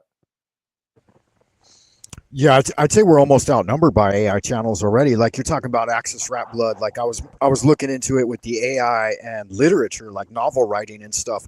And something like 90% of the books going up on Amazon now, today, right now, are either AI written or AI assisted. They're just flooding the market with it. Yeah. Same thing with the music, like with I know y'all probably weren't paying attention to the rap stuff, but the Kendrick versus Drake stuff, they were putting out AI videos and songs for that stuff. Like, what? No, actually, Can we just figure I out have what been the real keeping. song is? Yeah, and it's I popular. was Popular. I was keeping up with which drill. You'd probably know the 808 back whenever that come out on the hip hop scene, Yeah. breakdancing hip hop scene, and I've watched the development of that as it's advanced and the techniques that they're using with rap and how it developed, and it became more studio oriented, even beyond going in and laying the tracks down with the 808 and then doing the scratching and the rap, pretty much without the live format. And now it's just a backing track and an artist on stage. And I watched everything go completely studio, and even the performance now is all mostly visual, large screens, a lot of high tech imagery, and not so much any band. There's no vocals. There's no nothing. We got your song playing like if we heard it on the radio, and we don't get to hear you rap. But every 2 seconds when you scream on the song. Well, like I was saying, like Right? I can even detect the auto tone now, like when they auto harmonize it, because Yeah. everyone sounds Yes. perfect, and ain't Yeah, nobody for sound sure. perfect. It's What's happening, the Double Dark Copy? so Lonnie, you do What's up, you do guys? the guitar back there? Oh yeah, I'm yeah. sorry. Yeah. Oh yeah, Lonnie, he's a picker. Yeah. Yeah, Ani looks I got OG as fuck. I got a What's few of happening, them. Lonnie? Nice. But yeah, matter of fact, I just bought me a new acoustic the other day. Yeah, man, I was listening to you guys talk. Frank talking about the magic. Yeah, man, I commend you on that, dude. I hear you talk about it just a little bit different than your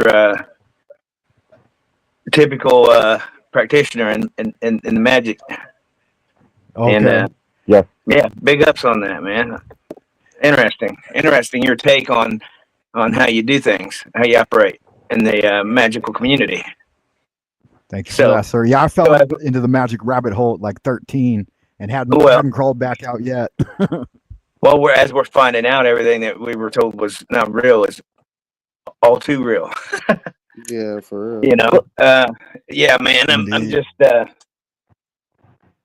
in the realm of the learning by experience, man. And I say that to say that because of having spells cast on me and shit, incantations. So I know they're very real. Oh yeah, you've got all your magical implements around you. You're a real magician. You got your bardic Right. instruments of magic. Well, every word spoken is a spell as well. So it's it's a double-bladed sword. True. How did it affect you whenever the rap industry started taking on the satanic and esoteric overtones? It's kind of retarded, but it's the way that the world is working now. Retarded. good word It right felt like there. It's retarded. Like it's going downhill, bro. Like there's no more good music, and if you do find good music, it's not on the radio. Like good music for your soul. You know what I'm saying? Like Right. I make not my just own. I'm sliding on the homies. I'm sliding with the homies to go shoot up shit, and I'm like nobody like Right. it's cool the first time, but now that it's the 100,000th time, it's kind of like, all right, the next new rapper is just gonna diss somebody so that he blows up, and then another person gonna diss somebody so that he could blow up, and then another person gonna diss somebody. It's just an ongoing Yeah. effect of And then he fuck around and get shot for dissing that yeah, motherfucker. because you were dissing somebody and you wasn't really gangster, and he really his Right, but homeboys you was really saying you are. was. We've seen that You happen a gotta lot lately. Just a yeah, you million gotta lead it. times. You gotta lead Or, it. You can't follow it, man. You Gangster gotta, rap has yeah, seen its you gotta heyday. be about that life if you go rap about it. or you're the dummy that thinks you're too tough and you go to a state that or to the And you think your project. bodyguards are gonna protect you when the fucking heat rolls down on Ain't you and this no motherfucker running 50 no deep? these niggas be so dumb that they don't even have security guards. So they'll go like not like that. Rest in peace to PMB Rock. But why the fuck are you in the middle of Section 8 housing? Like everything around you says Section 8, and you Over a piece decide of to wear pussy. $200,000 on your neck. Over a piece of Well, pussy. you can see that the dark overlords too. They take out the true magicians immediately, like the guys Well, who are really affecting change. 50 Cent, well, Easy, what about the one Michael dude Jackson.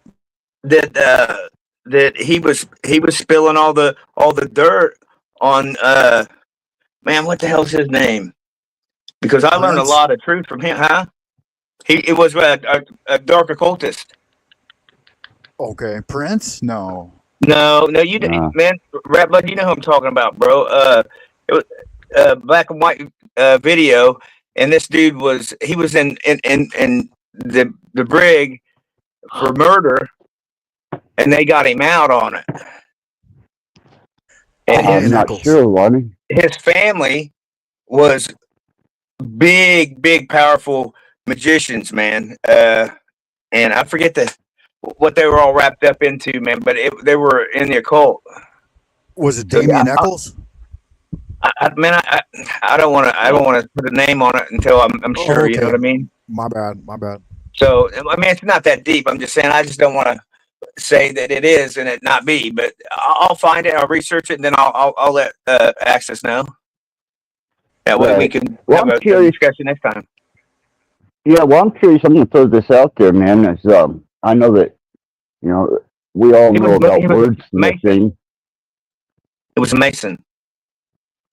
I do know Well, that. anymore, Lonnie, Okay. half of the music industry is a lodge member. Well, Um, they run everything, bro. True I that. know I would Yeah. not your blue lodges and your social dynamics for self You know the one. improvement of your character. Yeah, I know who you're talking about, but Yeah, not the just Shriners. your. Not. I'd be Yeah. more concerned about the Those who Shriners shall than the Masons. those who shall I'm not be sorry, Frank. mentioned. No, go Right. ahead. Well, Right. they're already on me, so I'm not too worried about them. So yeah, Let's dig into Lonnie a little bit. Lonnie, what you got going on? You prepping for something? I'm new here, so I haven't seen you before. I don't know you. oh, bro, you don't want to know, and I don't want to go there. Oh, I do. I mean, what's happening with you? He's You being gonna play some gang music stalked. for us? I'm a high level Actually, targeted individual, man. yeah, he's gang stalked. Yeah, They've I'm about tormented the hell out of him. I'm pretty fucking popular, man. All you got to do is go on the dark web. You'll see me. Okay. You got Well, a they YouTube stream channel me. too? No, they stream my life, dude. Yeah, they see through our eyes. They hear through our ears. We're a blip on the computer screen. Yeah, mind control is very real. Very Yeah, real. the The AI has been here for a long time, man. Always in the background, always Well, watching. That's why here's the I don't really here's the worry about the future too much. me and Nexus had a good build the other night on this shit, man. So here's the deal. We know that technology is not new; it's just reintroduced.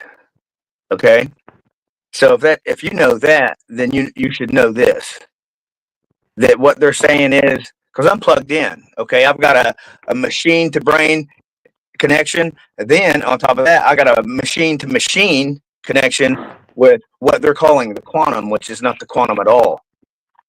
It's sentient and it is conscious. So we're talking about an entity that runs it all, everything.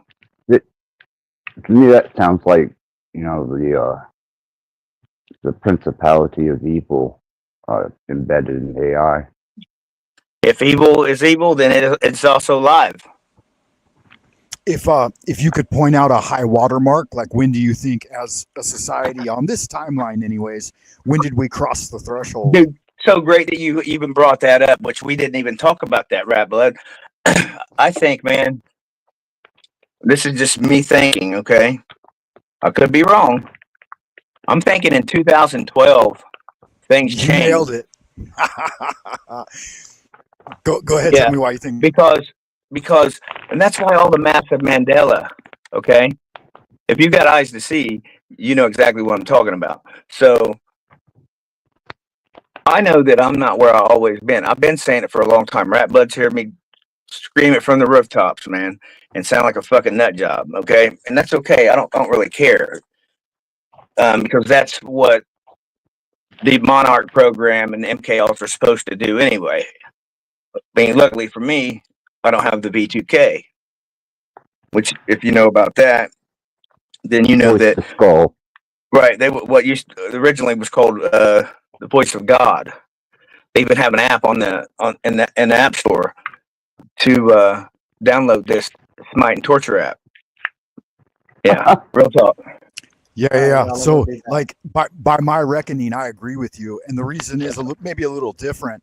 But in 2012, the 12th year is actually the 13th year. We're in the 13th year. Like I say, I'm in my 52nd year, but my 52nd birthday hasn't actually arrived yet.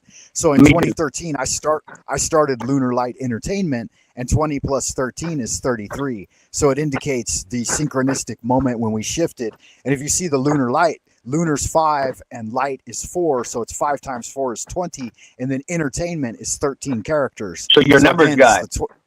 Yeah, it's the 2013. A little bit. I'm not. You've got a gift. You've got some type of a gift there. So I'll give you that. And you're right, man. I had a question for you, and the question is this: Did you take yourself out of that timeline?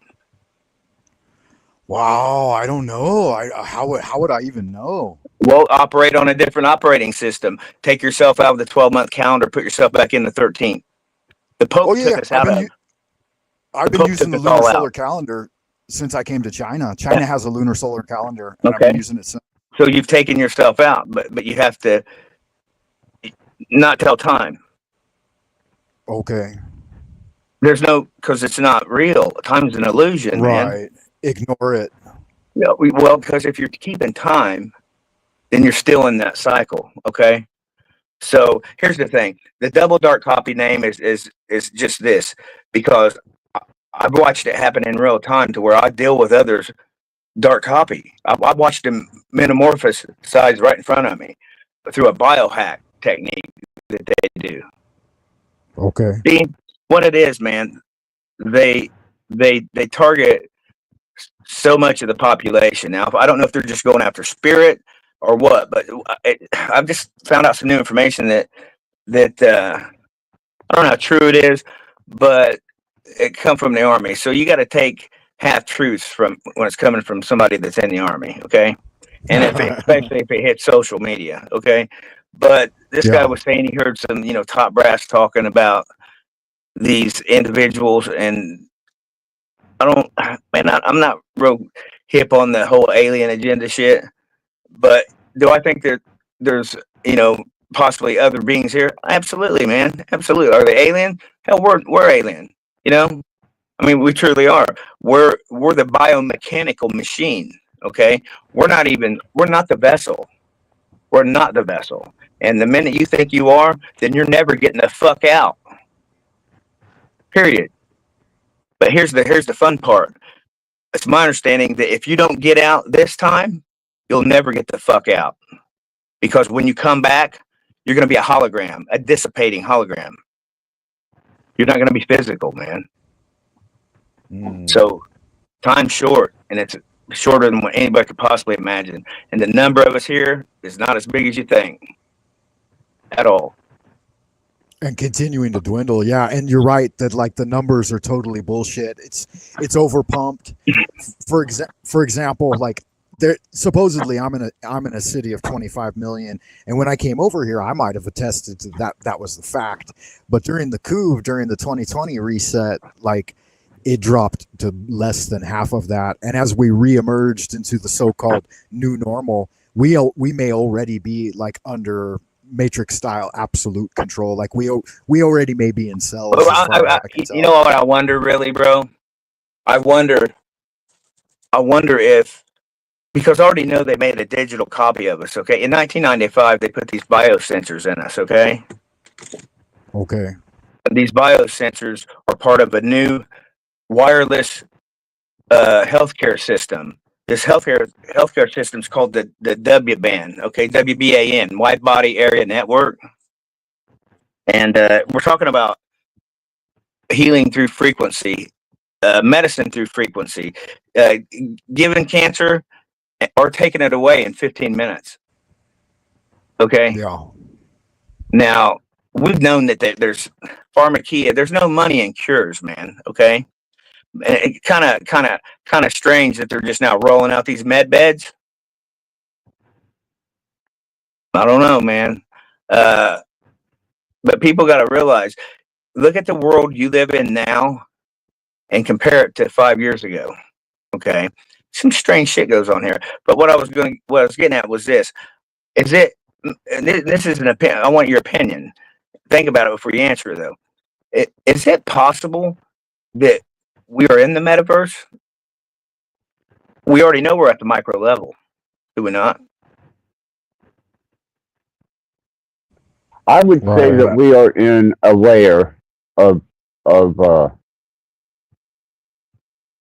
created construct. I'll go with created. This place was created, and it's a construct, and it's a layer amongst many layers.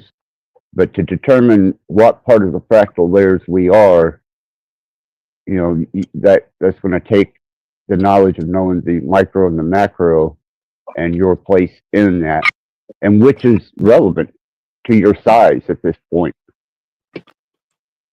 Or energy. Right. So, how are you guys versed? I know you, Rattblood, you're very familiar, but what do you guys know about the energy body? Well, I would say, I would like to add that I can tell already just by speaking with you for a little while, Lonnie, that you've already broken the equation of the Taiji. Like in the West, they call it the yin yang symbol, right? So the Taiji is one of the first secret symbols you have to crack, I think, in order to separate yourself a little bit from the false dichotomy.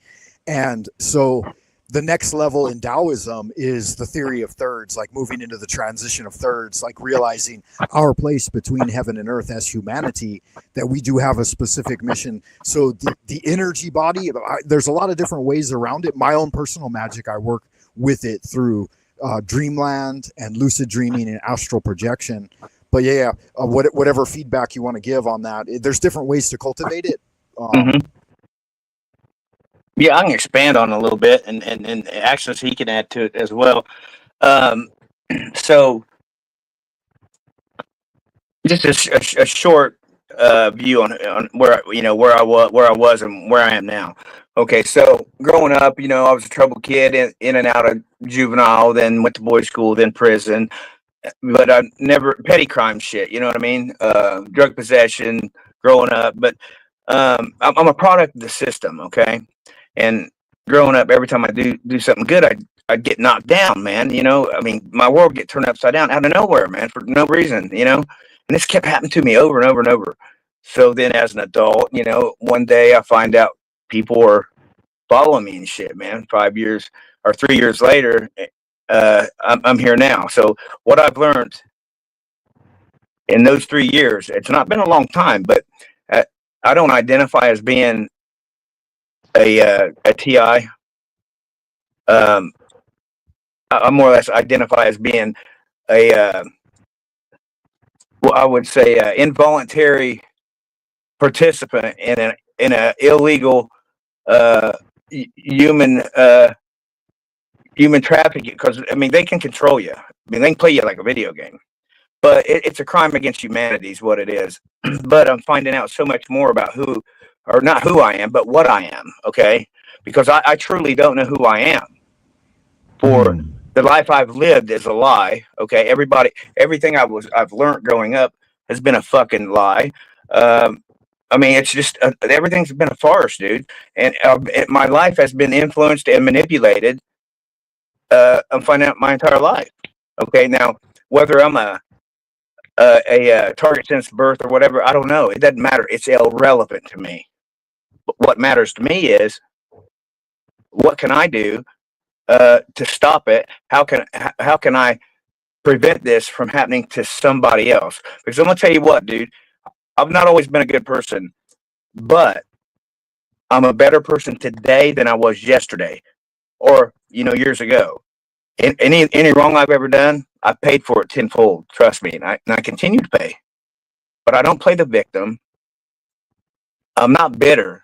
I kind of feel vindictive, and I want to hurt these people. But I already forgive them because that's the God gene I carry. Okay, but here's the thing that is with me. I've let the fear go, but I've got a long road to travel. I've got inner, trauma to deal with.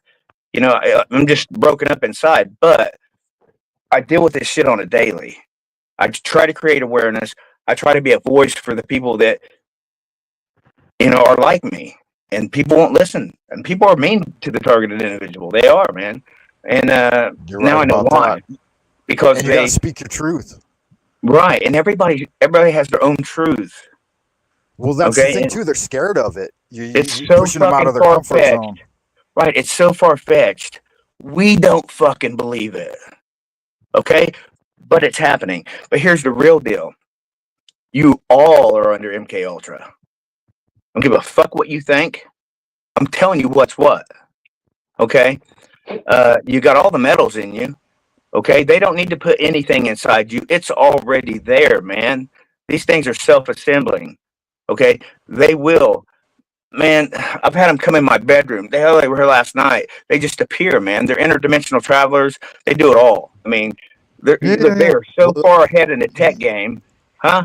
You're preaching to the choir. You're preaching to the choir. Yeah. My dad was Navy intelligence. I was at the they're so far in the tech game, man. They're like 80 to 100 years ahead, dude. You know what I mean? Let me ask a question here, Lonnie, if you don't care. Go ahead, brother. Do they do the aerosol atmospheric spray injections in China? That's a good question. I would have to say yes, dude. They have to. We've been swimming in it. We've been swimming in it for years. Yeah, I knew a doctor. Okay. Like, there's 12 top doctors at the Chinese CDC. It's carried by the wind, bro. Yeah, hold on, Frank. Not Frank, but Lonnie. What Frank? He's in China. Frank. Oh, okay. Frank is in China. I've been here for 25 years almost. No shit. Yeah. We'll talk about it later. Go ahead and continue. I was going to mention, I knew a good doctor. In my business, I was working in corporate for a long time, some Fortune 500 companies. So I made a lot of friends at the top. But yeah, he told me in private. He said that he said it was so bad over here that if they didn't cut it out, like we'd all be dead of cancer within 5 to 10 years. And like within a couple of years, they kind of stopped the oversaturation. He said the heavy metals were so thick in the air that we were all legally insane. Yeah. Wow. Well, are you trying to get them out? Say again. Are you trying to get them out? No, I've kind of, I'm a firm believer that wherever you go, there you are, and you can't run from the truth, no matter how hard and fast you try. You can get them out, man, and you can create a program to keep them out. But you don't even have to do that, man. Wait. I didn't understand your question. Then get who out of what? The metals out of your body. Oh yeah. No. I've been working on like natural sciences and stuff and trying to figure that out since garlic, I was a kid. man. Yeah, so garlic. I have some. Oh yeah, we garlic like it's going out of business. Three cloves of garlic, man. Yeah. We got something about it, man. Yeah, they don't like garlic. These things are alive. Vampires. Yeah. I like it whenever when you go grocery shopping there, Frank, you kind of get the semi-wet market feel. And I'm looking at some of the items they have to offer there. And how long did it take you to adjust to that diet, especially that being more, more oceanic variety of food that they have to offer there? I've seen a lot of fish. Yeah, it depends. We're not far from the coast, so like it's like a drive from like LA to San Diego to get to the ocean here. But I kind of grew up near Chinatown, and grew up in LA, as you guys know, and I would go to Chinatown a lot when I was a kid, and I started taking kung fu at a very young age and stuff. So like, and I had Chinese friends, and I have a really good friend that his dad had a Chinese restaurant in the States, and so like I grew up since childhood like eating Chinese food regular, so there was no transition for me. Okay, to segue off of that, what do you think the impact of the pollution, and I'm talking even from Fukushima and the nuclear submarines, and even your general BP 150 horsepower engine on a boat. Do you ever get concerned about the fish that you're eating? Oh yeah, absolutely. I'm concerned. I mean, I'm not going to worry because worry will kill you. But I don't have a perspective because I'm not a medical doctor. Even though I did study some Chinese medicine. But again, to refer you back to that CDC guy I was mentioning, he told me directly. Yeah. He said 20, and this was back in like 2010s maybe. And so he said 20 years ago, like in the 80s and 90s, when he was in medical school, he said that a case of cancer here in the big city, in the capital, he said they might have one per week. He said within a decade, it jumped up to about 10 to 20 per week, people getting diagnosed with cancer. He said today, when he told me this, and we're talking like mid-teens, he said that there were so many thousands of thousands coming in, dying of blood, brain, and everything else that there was no way to stop it. He said it was already game over for the most part. Wow. Now did they try and enforce the jab over there in China? Oh, absolutely. There was 2 years you couldn't even leave your house if you weren't jabbed up. I was able to escape it though because I said I had because I got friends in the medical field and stuff too, and I told them, yeah, you guys got to you got to give me an excuse. So it's a heart problem. Right. Well, I'm very fortunate, man. And it's good to hear. The harder thing was getting. The harder thing was getting my children to get past the gate guards because they're young and they're like, hey, they ain't got no fucking problems. But yeah, I got exemptions for the entire family. Here's the scary thing. Awesome. Everybody back in the States, every one of my family members that jabbed up and said and tried to encourage me to do it, and like asking for me to send them cases of face masks and shit, they're already dead now. Every single one of them. Within 5 years. I took 2 jabs. You're strong. I didn't know that. I didn't know that, Lonnie. I did it for love, man. But I've got nothing. I got nothing from it. What like you were saying, Frank, Lonnie, you did go ahead. No, you're fine, Frank. This is absolutely. Go ahead. Yeah, and I was just gonna say, Lonnie, like you already said, man, it's so integrated in us already. Like it doesn't even matter. That was just a game to I kind of think get some of people us out are of their different, holes. man. Here, kitty, kitty, here, kitty, kitty. Yeah, I think some of us are Right. different, and I think that some of us are pretty powerful. Not and in the past, man, I've done some work to try and get those out, and the power of the mind is exactly what it sounds like. Nothing but power. Um, but you got to know it and believe it. You know, uh, your imagination is only as powerful as you are, right? So Well, I do True, know true. they can. Go ahead, Frank. I'm sorry.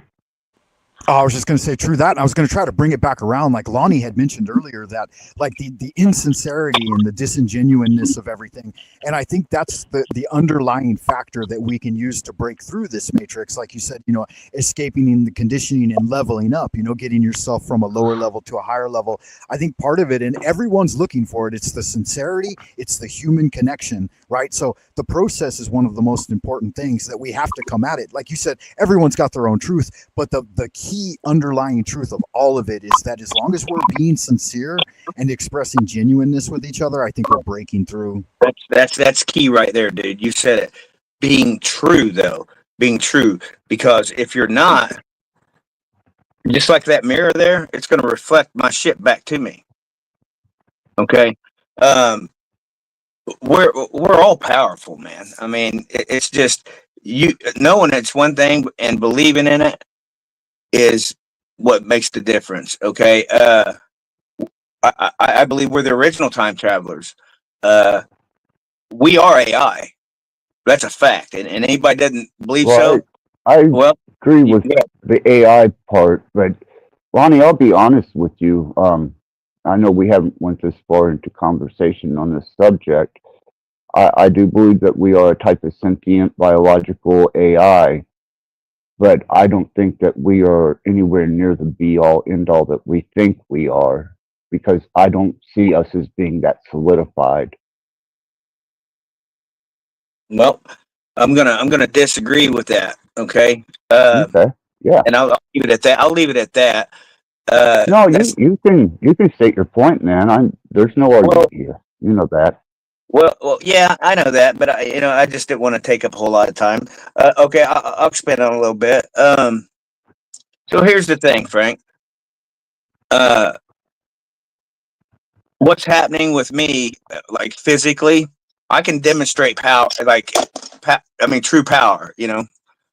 Just you can feel it. Okay, um, but I'm finding out that uh, certain chakras are being activated. Okay, not by my doing. Okay, systematically by design, whether they're doing it or spirit's doing it, but it's happening. Okay, um, and things change, and all of a sudden I'm finding out that I can do certain things that I couldn't do before, or I know certain shit that I had no idea that I knew. Okay, or Right. or I'll heal, or I'll heal somebody else by not even touching them. Um, it's just, I mean, it's, dude. Sometimes I don't believe it, Um, but I'm not a godly person. I'm I'm into metaphysics, because I know that we're all truly connected to a universal source, and that universal source is within us. What does that look like? I can't put an eye on it because I don't see with my third eye. Well, it can vary. It can vary too. I think that each person in their kung fu, like we have a term in Chinese, we call kung fu, right? And kung fu means work plus achievement. So, like a moment ago when you first came on, Lonnie, I can see that you have the tools of your your art around you. I'm Like, learning. you know music, and you can create a frequency that can heal. You can create a frequency that can transmit a genuine message. And I know, like Axis Rattblood too, you're a music man, so you know it. You've been in it. You know that Right. the musical vibration of purity can transmit healing, and it can transmit a lot of things, right? Like, it can Yeah. make people angry. It can make them happy. It can make them sad. It can heal them, definitely. So you guys are healers on the musical level. And like for me, and like my 100-day challenge, you let me talk a little bit about it earlier, Axis Rattblood. Like, Yeah, in growing absolutely. light, yeah, and growing the light through meditation with 100 days of focus on it, you really wake up, and like your lucid dreaming goes off the charts. All you have to do is focus on the light within every day for about 10 to 15 minutes for 100 days without missing a day, at the same time every day. Like you were saying, break the time cycle, and you can start to generate light in the dark. Like, you know, you'll tune into more synchronicity. So like my kung fu is on the level of your guys' music. Like, I've done kung fu every day of my life since I was like 4 or 5 years old. And so like in a combat situation, I can genuinely manifest art. And like, I don't do it for fighting. I'm not out there. I'm not a thug. I'm not trying to get hit in the head or nothing. I've been gang jumped, and I've been beat up enough. I've lost quite a few fights. But when I go out and do my kung fu in the yard, I can genuinely move chi. Like, I can touch birds. I can have birds touch me on the head. I can move wind. My highest achievement was making lightning manifest. I've made lightning manifest directly 3 different times, and that's some of my highest level Awesome. magic. You know, Awesome. Clouds? I have in the past. I don't interact with them much because that's really, really celestial. That's above my level. But like I've said, I've drawn lightning genuinely. I had a question. I don't talk about it much, but yeah. I had a question. For as we know, everything is a thought before it's anything. So when you're creating this energy, are you bringing that? You call it chi? Is that what you call it? Right. Do you chi out of your heart source? Do you bring it out? Well, a little. To give you just a little bit of background on Chinese internal alchemy, we have 3 Dantians in the body. So the lower Dantian is your sexual Dantian. We call this the infernal Dantian. It's Okay. the one that activates your Kundalini energy. It's the one that wants to get out there and fuck the world and bring more people into the world. It's the demonic. A little devil sits there. Hey, Your that 3 is, right? Yeah, you have 3 internal guardian angels. So the devil sits at the infernal Dantian. The Christ consciousness sits at the heart chakra at what we call the center Dantian. That's our terrestrial Dantian. It's when you sacrifice Okay. yourself for greater humanity. Your holy guardian angel, your HGA, sits at your celestial Dantian in Golgotha, the skull of the head, right? The cavern of death and rebirth.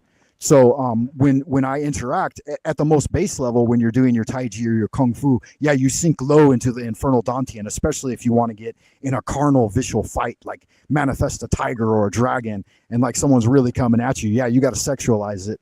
But for the most part, we try to center the energy in our center Dantian, the terrestrial and the Christ consciousness. That's when you'll have your best results. But yeah, if you're doing astral travel and lucid dreaming, then you have to utilize the celestial Dantian, the upper Dantian.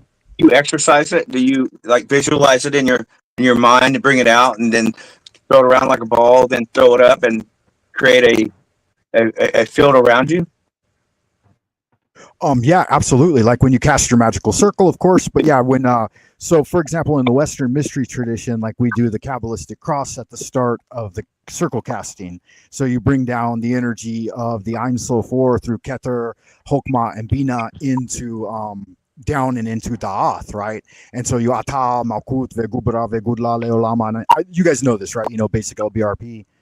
Right.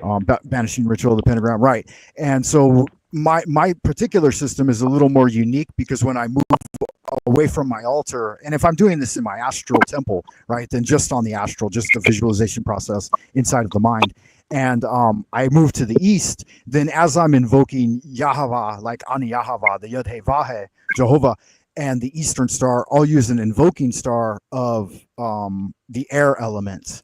And at the same time, Right. I'll correlate it with the Chinese mythical animal of the green dragon. So in the spring, the green dragon rises, and then it transforms itself into a great red bird in the south, which is the Archangel Michael. And then as we move down into the west, it's the white tiger descending through purple and black mountains. It's the watery energy, right? The Eheve. And then as we move to Agala, I don't know if you guys have seen this or not before, but the northern specter is where all of the old gods, well, all the elder gods reside. And so, Right. what do you think, Axis Rattblood? Where is the crown of the kingdom, or where's the throne of the kingdom of heaven? Where do you believe it resides? Well, traditionally it's towards the east. I have the 4-cycle will to heaven tattooed on my left arm. What would you say personally, though? Where is Abraxas? Well, anyway, in the Chinese system, it's very obvious. It's our guiding star. It's the North Star. So we believe that's the crystal palace of the god of this realm. I believe that's our energy. Yes, Masonic. Everything gives worship to him. Everything swirls around him. So, and I'm just going off of my Masonic teaching there, Frank. Is we're devoid of the North by principle, and we move to the East. Okay, yes, sure. Have you traveled far? Right? Or what's the Masonic question? Greetings, Wayfarer. Have you traveled far? Yeah, to the East. From Only the west. from east to west, right? Yeah, not far, just from east to west. We meet on the level and part on the square. Yeah, good stuff. I love Masonic teaching. It's very, very powerful. Right. And that's where I was deriving that from, because in the lodge, there's nothing that sets in the north side of the domain. Okay, well, the reason I had described it that way is because in the Chinese system, all things are permeating down from the North Star. So we indicate that the highest throne of the Yellow Emperor, or in Chinese he's called Yuanzi Tianzun, which means original unmarred or original perfected being, is so maybe you've heard of the 80 mortals. There's have you heard the story of the 80 mortals? No. Is that kind of like the Council of Nine? Well, the 80 mortals, it's there's 8 directions, right? We have the 4 directions of the compass, which is like the tetragrammaton. But then when we add the rosy cross in our corners, the midpoint, right? So all of that comes down and is transmitted by one generating engine of power, and that engine is the swastika, like the swirling star, what we call the swirling star. And the center of the swirling star is where we believe that the primal source of energy is located. Right, that's what I got on my left arm, and it's that's a primal source. It's got the will to heaven, which is for vent, and it's basically two swa together to create the swastika with the earth, wind, fire, water, north, south, east, and west. With the cardinal we don't direction. get any we don't get any trouble with it here in China because it's everywhere. It's on all the temples. You can see it everywhere. Like it's in the furniture, and we have a different name for it. But yeah, as I was going to say, explain to them why you said the swastika, because the guy with the mustache gave it a bad name, but it truly. Yes, he did. But that's why he chose it, because it's one of the most powerful symbols in the prime material plane. Forget that. But the United States made it a voodoo topic because they know how powerful it truly is. Yeah, it used to be everywhere. Coca-Cola used it. Want it to be seen, though. They called it the Lucky Star. Yeah, they don't want to see for a reason. It is very powerful. Yeah, the 4-leaf clover. If I can get it. I can't see it. There Yeah, focus. we go. Where is it? Okay. Yeah. Nice. Very nice. Oh yeah, and it's oriented correctly too. You have the sun, and then you have Malkuth down at the bottom. The four elemental Kabbalistic elements. Yeah, you got it figured out, man. See, I could tell right away just by talking to you guys for even a minute. And that's what they say, that a magician can recognize another magician. That was a normie, sleepwalking. No. Yeah, in Tao we say that you can identify a person immediately by the quality of their transmission. Their frequency will identify them. Yeah, I recognize and identify frequencies. I would like, Lonnie, if I put Frank's link down there in the chat, man, you really need to check his channel out, and you need Yeah, to. I was gonna say, He's man. he's Funny you got say some that, really good stuff. I'm gonna sub most definitely. Yeah. Thank you for that. I Because think I'm the only Frank Monday on YouTube. What's that? yeah, I'll put your Oh, link to your channel in the description on this Okay. live Yeah, thanks for stream, that, and then I Rattblood. put it in the chat. Absolutely, man, and I got it in the chat right now. So I'm serious, Lonnie. He's solid in what he's doing, and Oh no, I've been keeping up with him. I already know. I already know, man. I feel it. I feel the energy, so I already know. Yeah, he's really good people, man. Yeah, you are too, man. And I resonate with both of you. And you know how I am. I don't hold any punches, and I speak my mind. And here's the thing, I just I don't hide anything, man. I'm an open book, and I'm open to criticism and everything. So I mean, just it is what it is, man. With me, you get what you're looking at. And, Yeah, and good magic. I'm authentic, man. I'm genuine, and there's a truth to be told, and it's going to come out, and then there's just going to be a lot of hushed mouths. You know what I mean? I mean, it. I laugh at the thought of, 5 years from now, when they start talking about individuals like myself, they're gonna go, man. Yeah, we fucking screwed the pooch on that one because we didn't listen. Now we're all fucking fucked. But are you talking the 2030 agenda? Yes, I'm talking about the transhumanism. That's what this is about, man. I am all about the data. Okay,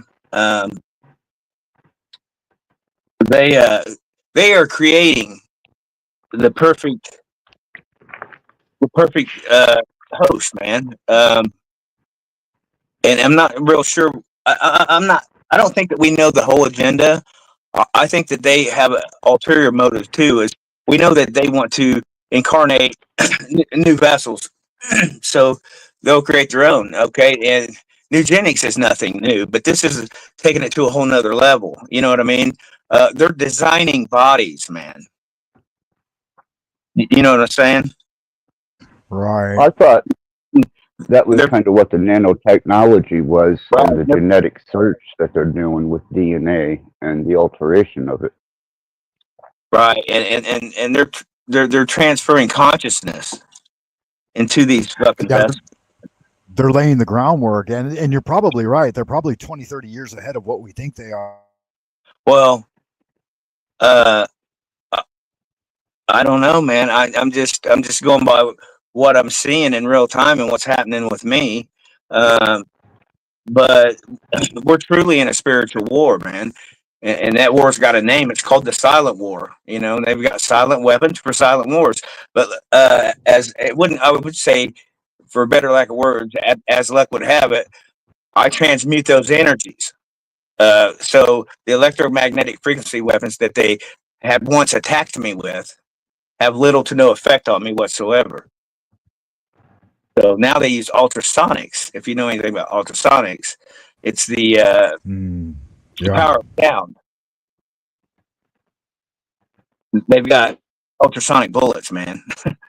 So yeah, I think that's part of it too. I think that some of us OG guys are building up resistance to certain aspects of the technology too, which means we're kind of slipping through the cracks. Well, here's the thing though.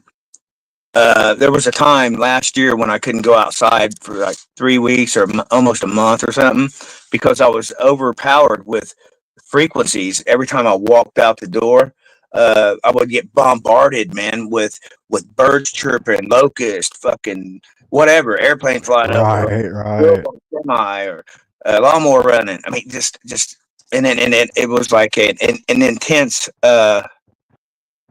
It was like hearing for the first time. Okay, I know you probably don't know what that sound like being born, but I can only imagine. But I'm comparing the two, and it had to be something like what I was feeling. But ever since I took that first step out the door and what didn't bother me anymore, it was like a week or so, man, that I was like, hold on, wait a minute, man. I went back into the city because I was out in a rural area for like, I don't know, 6 months maybe. And then I realized when I got out in the concrete jungle which is the city, that I wasn't getting harmed by any electromagnetic frequency. And it's been that way for over a year now, man. And so one of two things had happened, because these vessels, which are, but this is fact, biomechanical. Okay, they do upgrade. Okay, that's why your kidneys are no longer situated where they always were. Okay, your heart's probably even moved now. Okay, but these And things you're are happening. talking, Lonnie, if I can, you're talking the biological changes that are attributed to the Mandela effect and the transition from one Earth to Whatever the another. case may be, we don't have a definite answer, whether it's contributed to any of that, or is it our perception?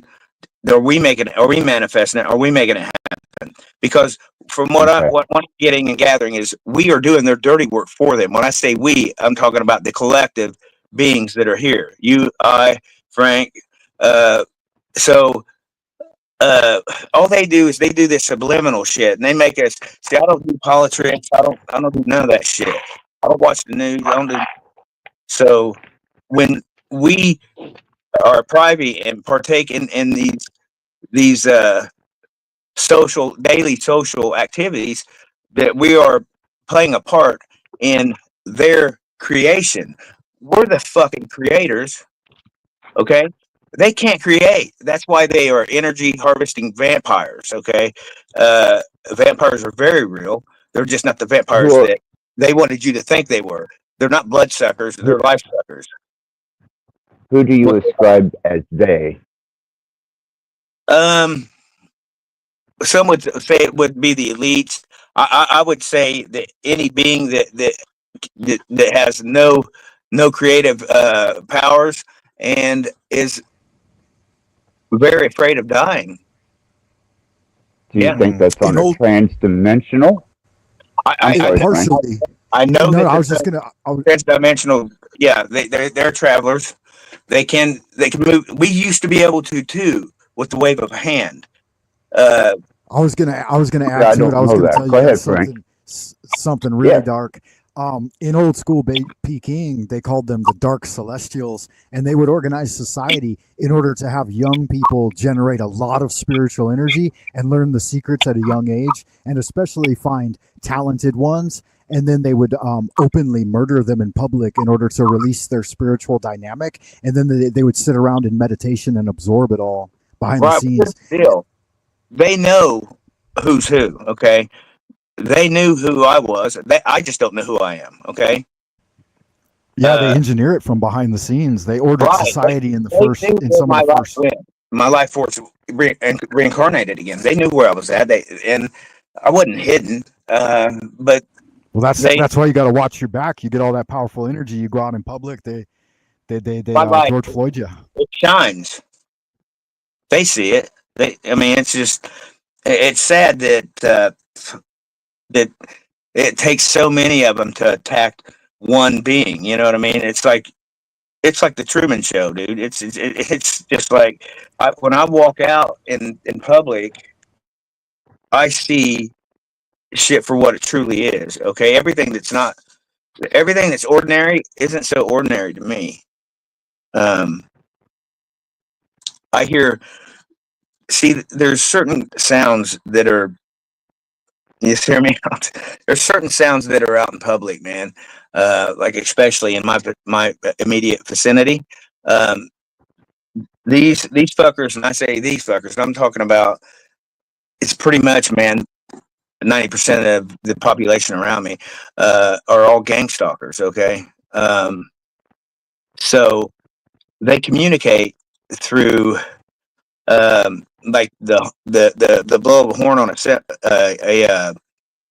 a train, the Jake brake on a fucking semi, all the first responders. I'm talking about the ambulance drivers, the fucking the fire trucks, the police chiefs, little SUV drive. I mean, it's just insane, dude.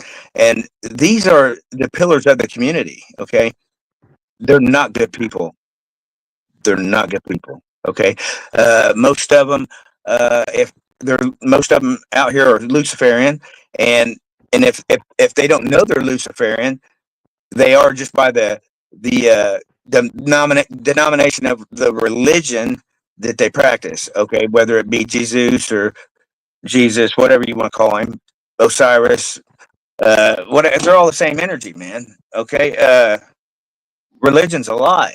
I mean, it is. It truly is a lie. Um, and that's the thing. That's the power of brainwash right there. Religion is the oldest form of brainwash and mind control there is. Okay, fact. And we won't even get into slavery because we're all slaves to the machine. What machine? Well, we just spoke about it earlier. Been around a lot longer than what anybody could possibly imagine. You could probably refer to it as God because it is a digital God. They created it. Or did they? We don't know. Who created this realm? We don't know. And we've heard many theories about what this place is. It's just there's so many dynamics to this place, but we can all agree on one thing, and that's that it is an intelligent design, and it changes. Why haven't you set that into words and do a PDF or an ebook or even a tangible book describing, what you're going through, your experiences, and how to identify or how to recognize potential gang stalkers? What is their MO? I think that would be beneficial. Well, some would argue the fact that I'm creating it myself. That if there's a hell, then I'm creating my own hell. I don't side to that whatsoever because it is real, man. And here's the thing: everybody's playing in it, man, and it's sad. And the thing is too, like Lonnie suffered the hard knocks. He's got that level of achievement because he's been through it. Whereas kids coming up these days, they're not necessarily going to be able to relate to it because they have to go through that same school of hard knocks. They couldn't handle it, man. They couldn't handle it. Here's the thing, though. I told you a little bit of my backstory and shit. I was bred for this. I was raised for this. So you can only imagine of the defiant treatment that I display when I don't conform. Here's the deal: they want to isolate you. They want you to be alone by design, because if you're alone, then their program's working. And what I mean by program is this: their machine to brain interface. Then it becomes the machine to machine interface with the so-called quantum, but we'll call it the entity because that's what it truly is.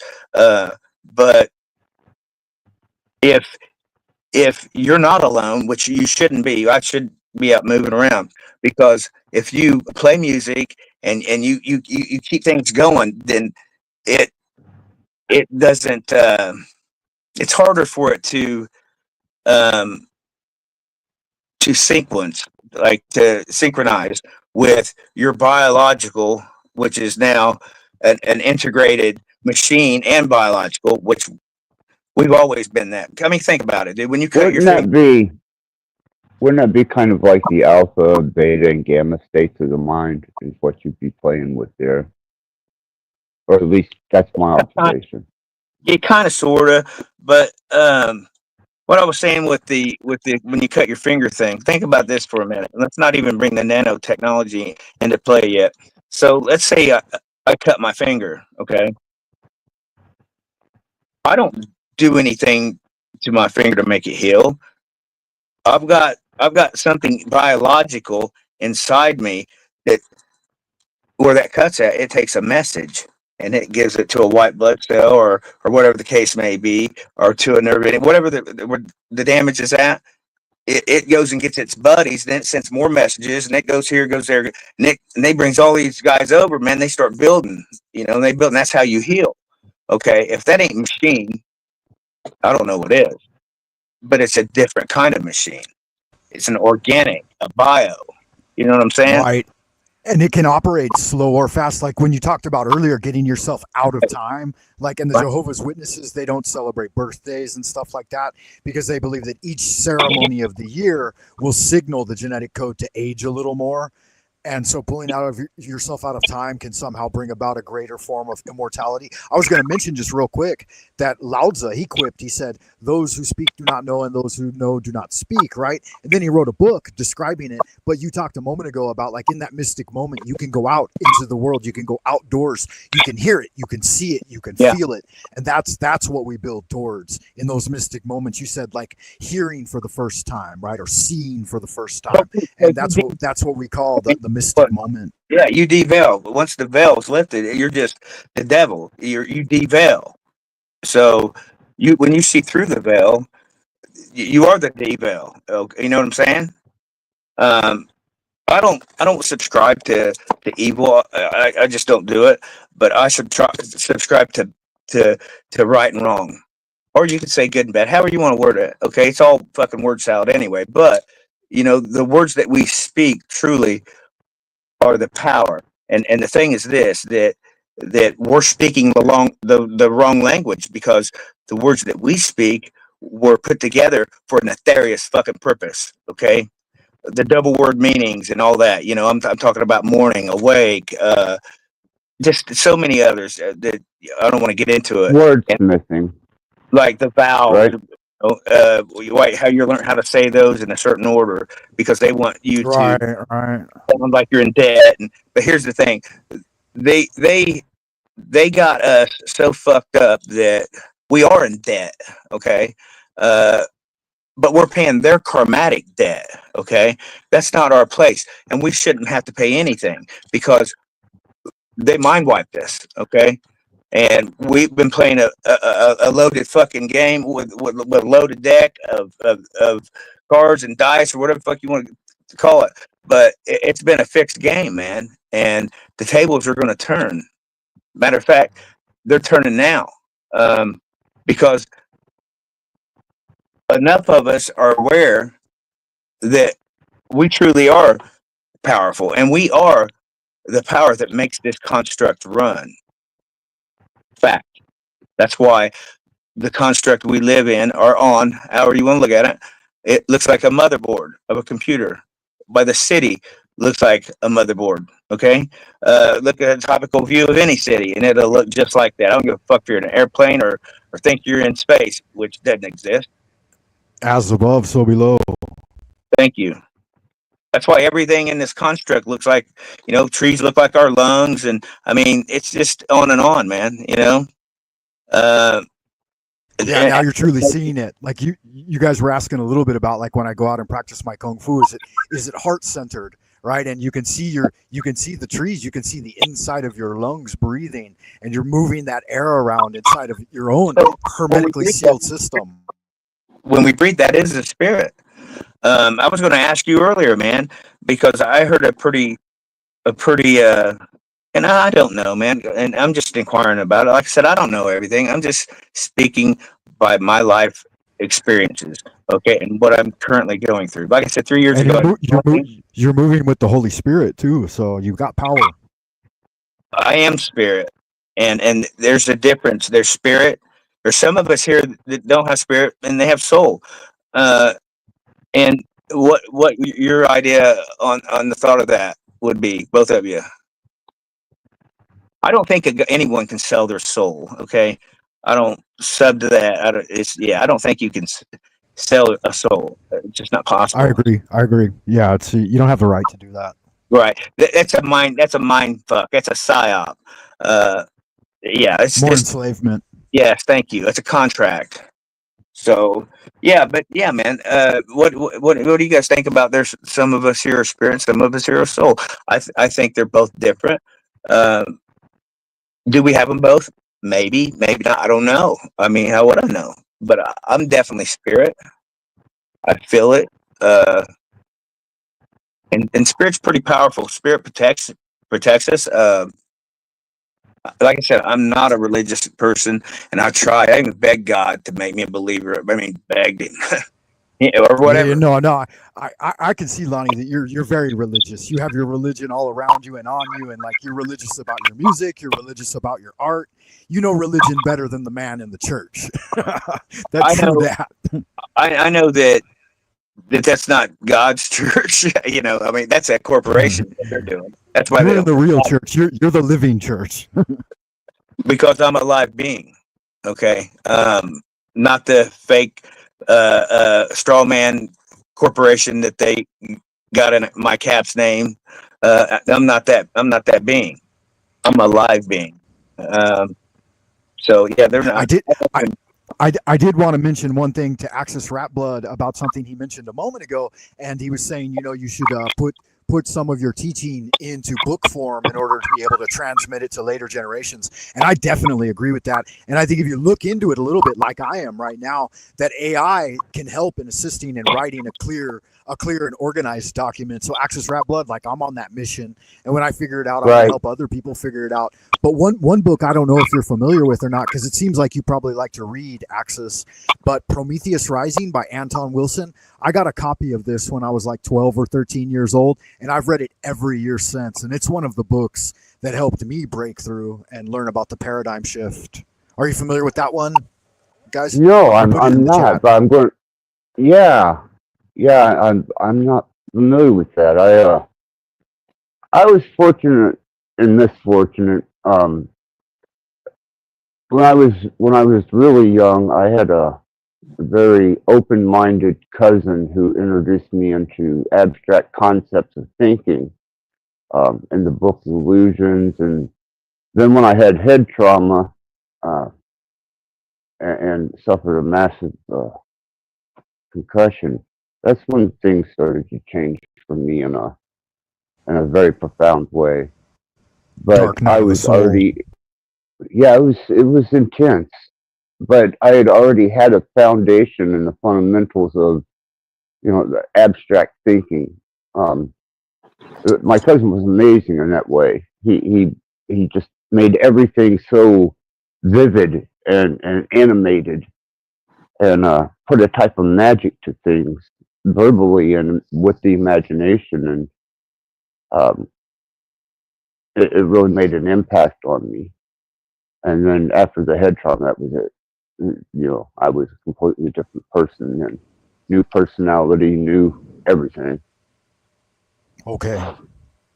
Yeah, this is a good one. You'll find a lot of life in it. Like he basically, Robert Anton Wilson, I don't know if you guys know him or not, but in the occult community, we refer to him as Dr. Bob, because Robert Bob, or Raw, right. R-A-W, Raw. You're probably familiar with him, but he brought a lot of good teaching forward. He basically continued Timothy Leary and Aleister Crowley's work with some connection to Israel Regardie. And I think Israel Regardie actually writes the foreword for this book. So I'm not sure if you guys are familiar with all those guys or not. No, but I will be looking that up to research it. Okay. Yeah, so Regardie worked as Crowley's secretary for a few years. And he was in Southern California. He was in Long Beach when I was a kid. And I had hypnotherapy from one of his students. So like I was telling you earlier, Lonnie, I was MK Ultra from day one. Like my dad was Jazzco and Task Force One and stuff like that. And you guys have both done some military service, correct? No, I didn't. So was you dropped off on the base for school? Is that what we're talking about? No, my pops was retired. He kept me out of it for the most part, but they were all around me, and I was deep in it. I knew what was going on.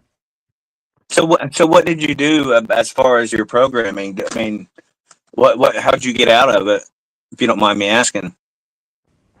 Well, when I figured out kind of what was going on, and I started to realize they were already deep into compartmentalizing my mind, then I started seeking out like like, I guess praying to God in some way. Didn't know it. Go ahead. You were gang stalked and didn't know it.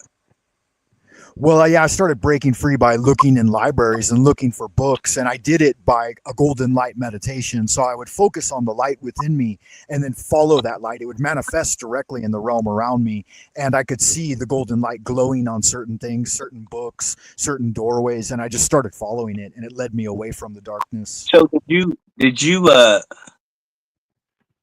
meditate for at least like 21 days in a row? Yeah, I do the 100-day challenge every year. I meditate at the same time every day. So let me ask you this. In doing so, now can you meditate at will? Oh, absolutely. My astral temple is fully opened. Okay. So you just boom, go. That's what I was getting at, man. So no more meditation. You're just you're boom. You're transported right there where you need to be with the speed of thought, because that's how we travel. I said we're time travelers, and that's what I mean.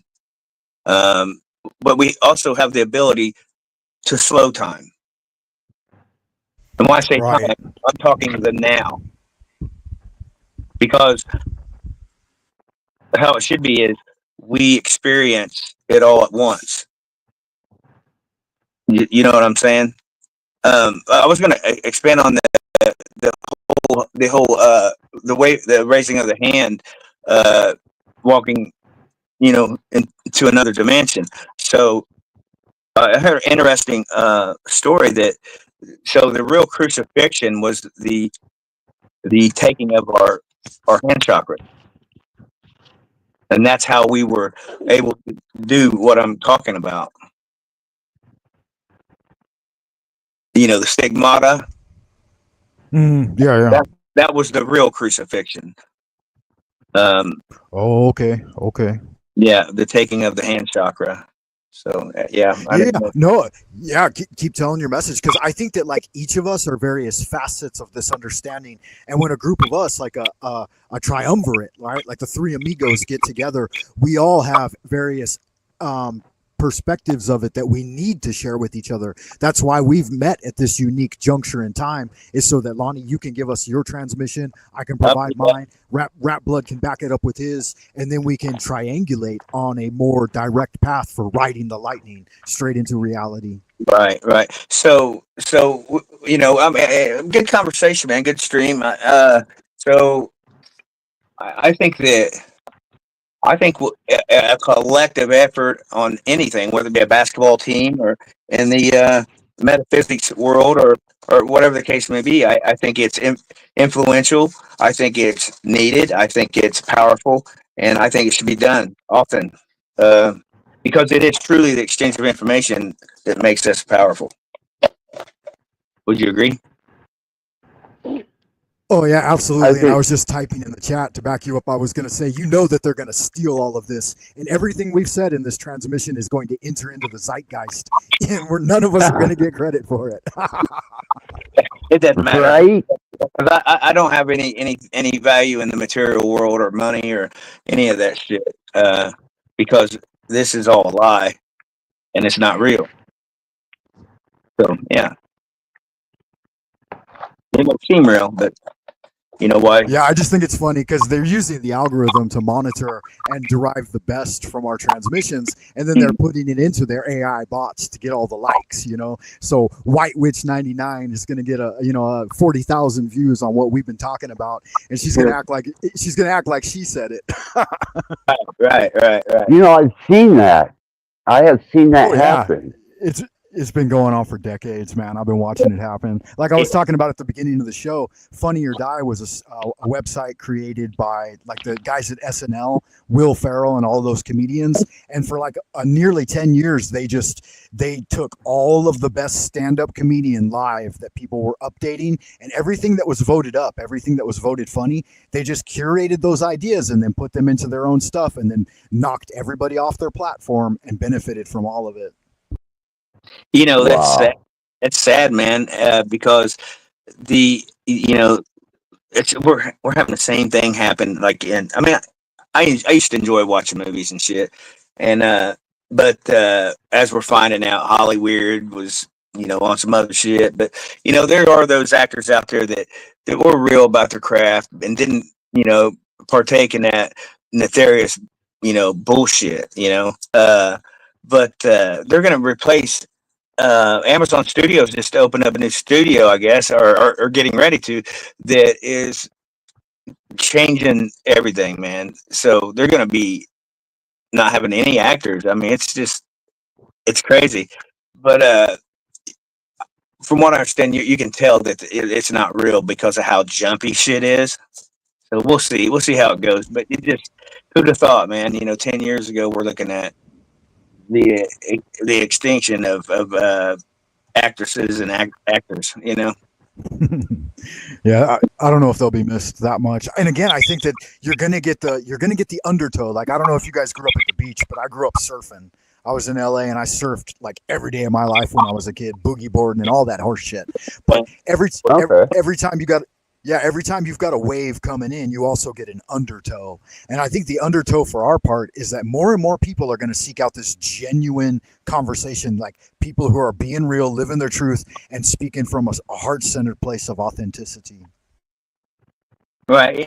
People aren't going to agree with everything, individuals say, but if you can take, one thing out of what one person says on a platform and use it and utilize it, then it wasn't a total waste of time. You know what I mean?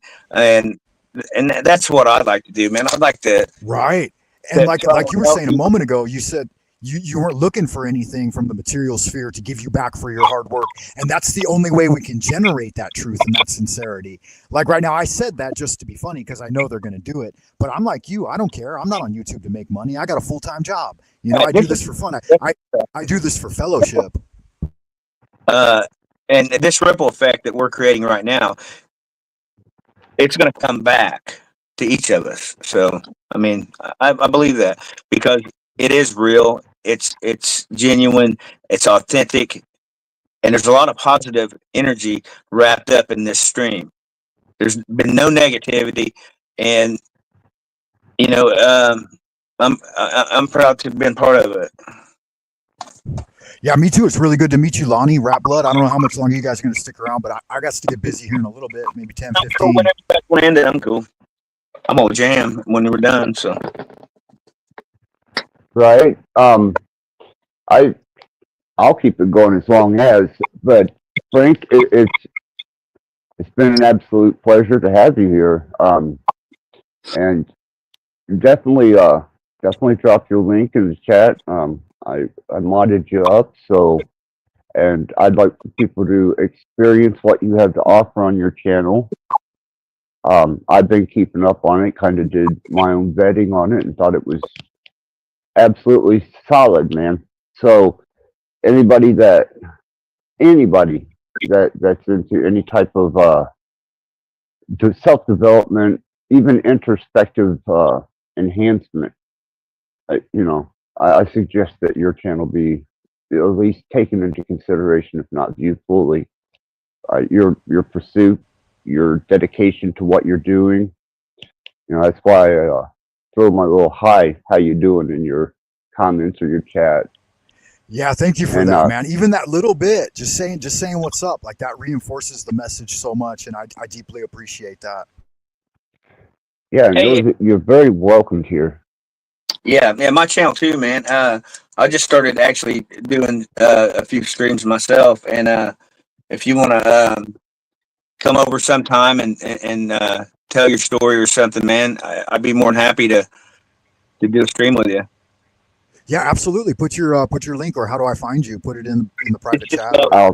Double dark copy, one word, or he could share it, or however. Yeah, I'm getting ready to get to it, Lonnie. Yeah, I was going to. Yeah, thank you for that. I might either share the link to this stream or restream it or whatever, however you want me to do it. That's up to you, Lonnie. I mean, I was going to do it. Well, I'm going to post I'm gonna post a restream on mine definitely to redirect folks here, Rattblood, because this has really been a dynamic conversation. I mean, we've made real ground. We've hit on some hard topics. Well, it's the ones that aren't always the best, right? Well, I enjoy whenever I come on and I do a live stream and just the energy naturally flows and the ambiance is a peaceful, learned type of ambiance. And that's compared to other channels, man, that's a thousand miles beyond what's going on out there. And I appreciate that. Yeah, I'm not the a Freemasons would say we're doing the great work. Yes, yes, self-development, the great works. Yes, absolutely. And So, I'm not a fan of the Masons. I'm not either. I study their teachings, and I know that Rattblood does as well. They're not all bad. I'll say that. Yeah, I don't know if that's true or not. I'm joking. Access. No, I'm putting your link in the chat here. Yeah, thank you for that. I see it now, and I'm going to sub you immediately. Yeah, I want to do the same. Yeah, I live in a pretty dynamic, overran, I don't know, society of Masons. There's a lot of temples here, and I'm not well, I'm their favorite, but I'm not their favorite person. You get my drift? Yeah. Well, they've got other stuff too. There's the Foreign Legion. I mean, I was raised Lutheran, so they had their own inner circle as well. Well, they play a big part in the targeting program. Oh, absolutely. They were pulling, like, here, I'll tell you guys a little bit about it. Like, when I was in grade school, they were pulling the most genius level kids out and into programs that were so-called space programs. Well, we were all groomed to be made. Yeah, absolutely. Like I took the what is it? It's like a non-disclosure agreement and like a release form. I took it home and showed it to my dad, and he laughed. He's like, "You ain't never getting into any program like that." Right. Wow. My understanding that you get in programs like that, then you're probably going to be one of the individuals that end up like a guy like me. Okay. Yeah. Yeah. I mean, that's what's coming to light, actually. When they moved me up, I remember clearly I was in third grade math class, and they moved me up from the third grade math class to the sixth grade math class. And they're like, "This kid gets it. Let him study at the sixth grade level." You know, I was going into algebra and stuff like that. And as soon as my dad found out, he's like, "Nope, you got to pull him out of that program." He's like, "Time to shift schools." Yeah, I can only imagine, man. You got a good father then, because he's a good man. Yeah, I'd have done the same thing, but I had girls. Well, we did. That was like, you know, what we now identify as the greatest generation. You know, like they're trying to vilify all of them in today's culture, and they're definitely trying to 86 us. Hell, they named us Generation X. You know, they're trying to X us out. Yeah, it's funny you say that, man. Yeah, because I too am 52 years old, man. And that's I never even thought about that. And yeah, that's a good point you're making, man. I have to remember that. See, and there's a thing with the Elon's X platform as well. Yeah, you want to go into that? I know some dark news on that one. Great. Yeah, absolutely. Please expand. Well, I was just going to say that I watched the whole development of the mechanized cashless overlord society here in China, where we went from like a relative amount of freedom to a completely grid down 100% 24/7 controlled society. And the greatest implementation in that was the smartphone with the app. And now they're calling it X.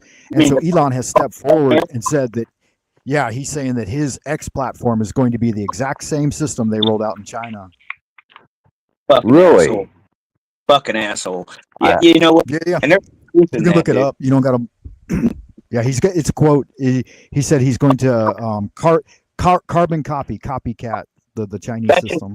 That's his fucking secret that him and Trump had that they were talking about, man. Remember? Him and I Trump could see him rolling it out under his leadership. Yeah, you're right, man. That's it. That's the secret. See, now here's the thing. If you know about anything, then you've already learned that Elon made his money where? Diamonds, right? Or some shit.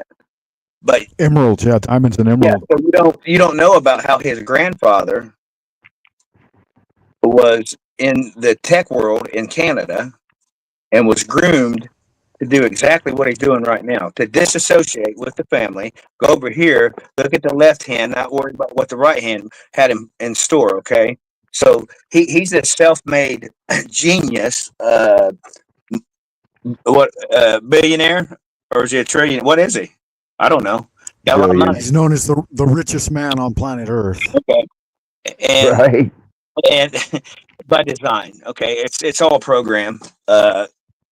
Absolutely.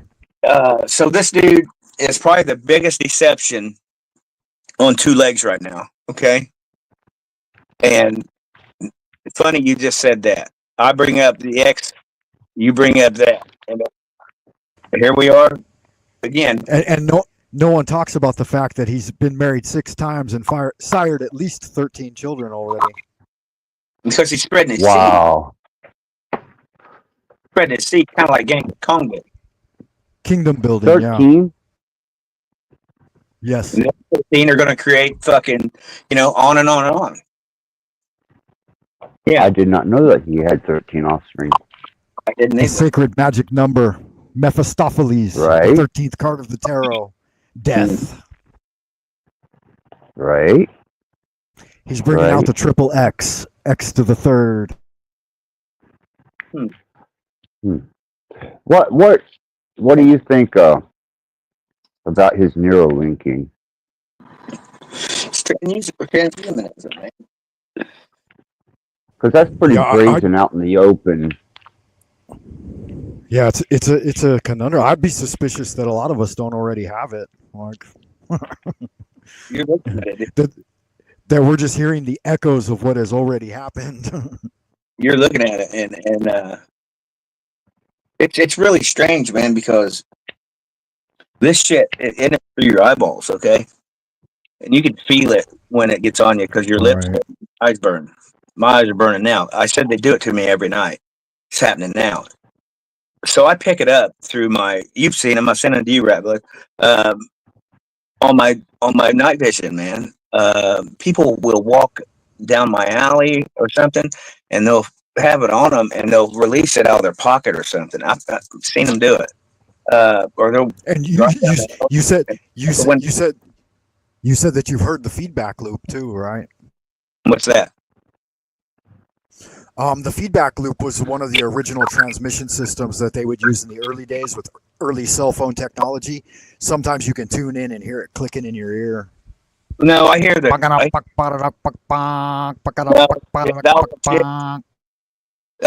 I hear the quantum, the clanging, and the drum beat. That's what I hear. Okay, I gotcha. Yeah, I was in the early days of the stages where, like, when we had the brick cell phones that you would keep in your pocket for too long, and then you'd leave it somewhere, and then you would feel the phone ringing, and you would feel the feedback loop hitting against your leg, and it was called what did they call it? Like phantom twitches and stuff, phantom vibration. Yeah, and I still get that when they turn it up high, I can still feel it and hear it. Yeah, because we're all connected. Okay, they made a digital copy of us. They then did that. So with that digital copy, what they did was upload you into what they're calling the entity is what they did. They uploaded every one of us into the entity. Metaverse. Right, exactly. So that's why I said I truly think we are in the metaverse. But there's good news on both notes, I guess. I mean, it's bad and good, I guess. So Yeah, just keep taking your blue pills and eating your ribeyes. right. So we were always going to live forever because energy doesn't die. Death is a lie. It just moves on. Okay. Right. Spiritual immortality. Right. So, but now that they created their digital god, the dog, they, you know, you're going to live forever, but just here. Okay. They're just going to keep bringing you back because you're what keeps the system moving. You are the currency, the current. That's why you are the currency. Okay. You are valuable. You are powerful. Just like, money, all money is all truly liquid. You know what I mean? It's fluidity. The cash flow. You know what I mean? That's why it sits on, the water, the river banks, or that's why you put your money in the bank. You see what I'm saying? Oh yeah. It's words missing with Is more obvious than people would think. Just like out there in the world, like here in the U.S., the most powerful man out here on two legs isn't the fucking president, man, at all. It's the postmaster. Yeah, real talk. Because this is a corporation, and everything's a contract, man. All you got to do is not contract with anyone. You don't go by their maritime laws here, but once you go into this, you got to go in all the way, or don't fuck with it, because be ready for the repercussions, because they will take your freedom, but they'll have to give it back uh, because they don't have any jurisdiction over you, because you're a live being and you're not the straw man, the trust, the corporation. You're the live being. You're the beneficiary. So just knowing that alone, what is it? A proprio persona. You challenge the jurisdiction. That they're just magicians in there. That's why when a bailiff comes into the courtroom, they say all rise, because they're raising the dead. Okay, they're saying you're lost at sea. Okay, well, that's fine, but I'm not the trust. I'm the beneficiary, so you're not talking to me. So just pull out your fucking ID and hand it to them. And go, there you go. That's the trust. You got it.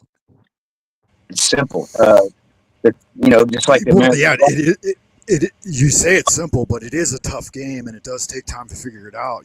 At 50, you can say it's simple because you can see clearly now. Once you know, you can't unknow it. Yeah. But here's the thing: if you're in it for the money and you want to have money and shit, then don't waste your time. Just get on Amazon and order you some 1099A tax forms. They're real. They cost you about $20. Find out how to sign your name, your beneficiary name. Take it to a fucking car lot and go buy you a brand new Mercedes or whatever the fuck you want to drive, and use that, because that's a remittance slip.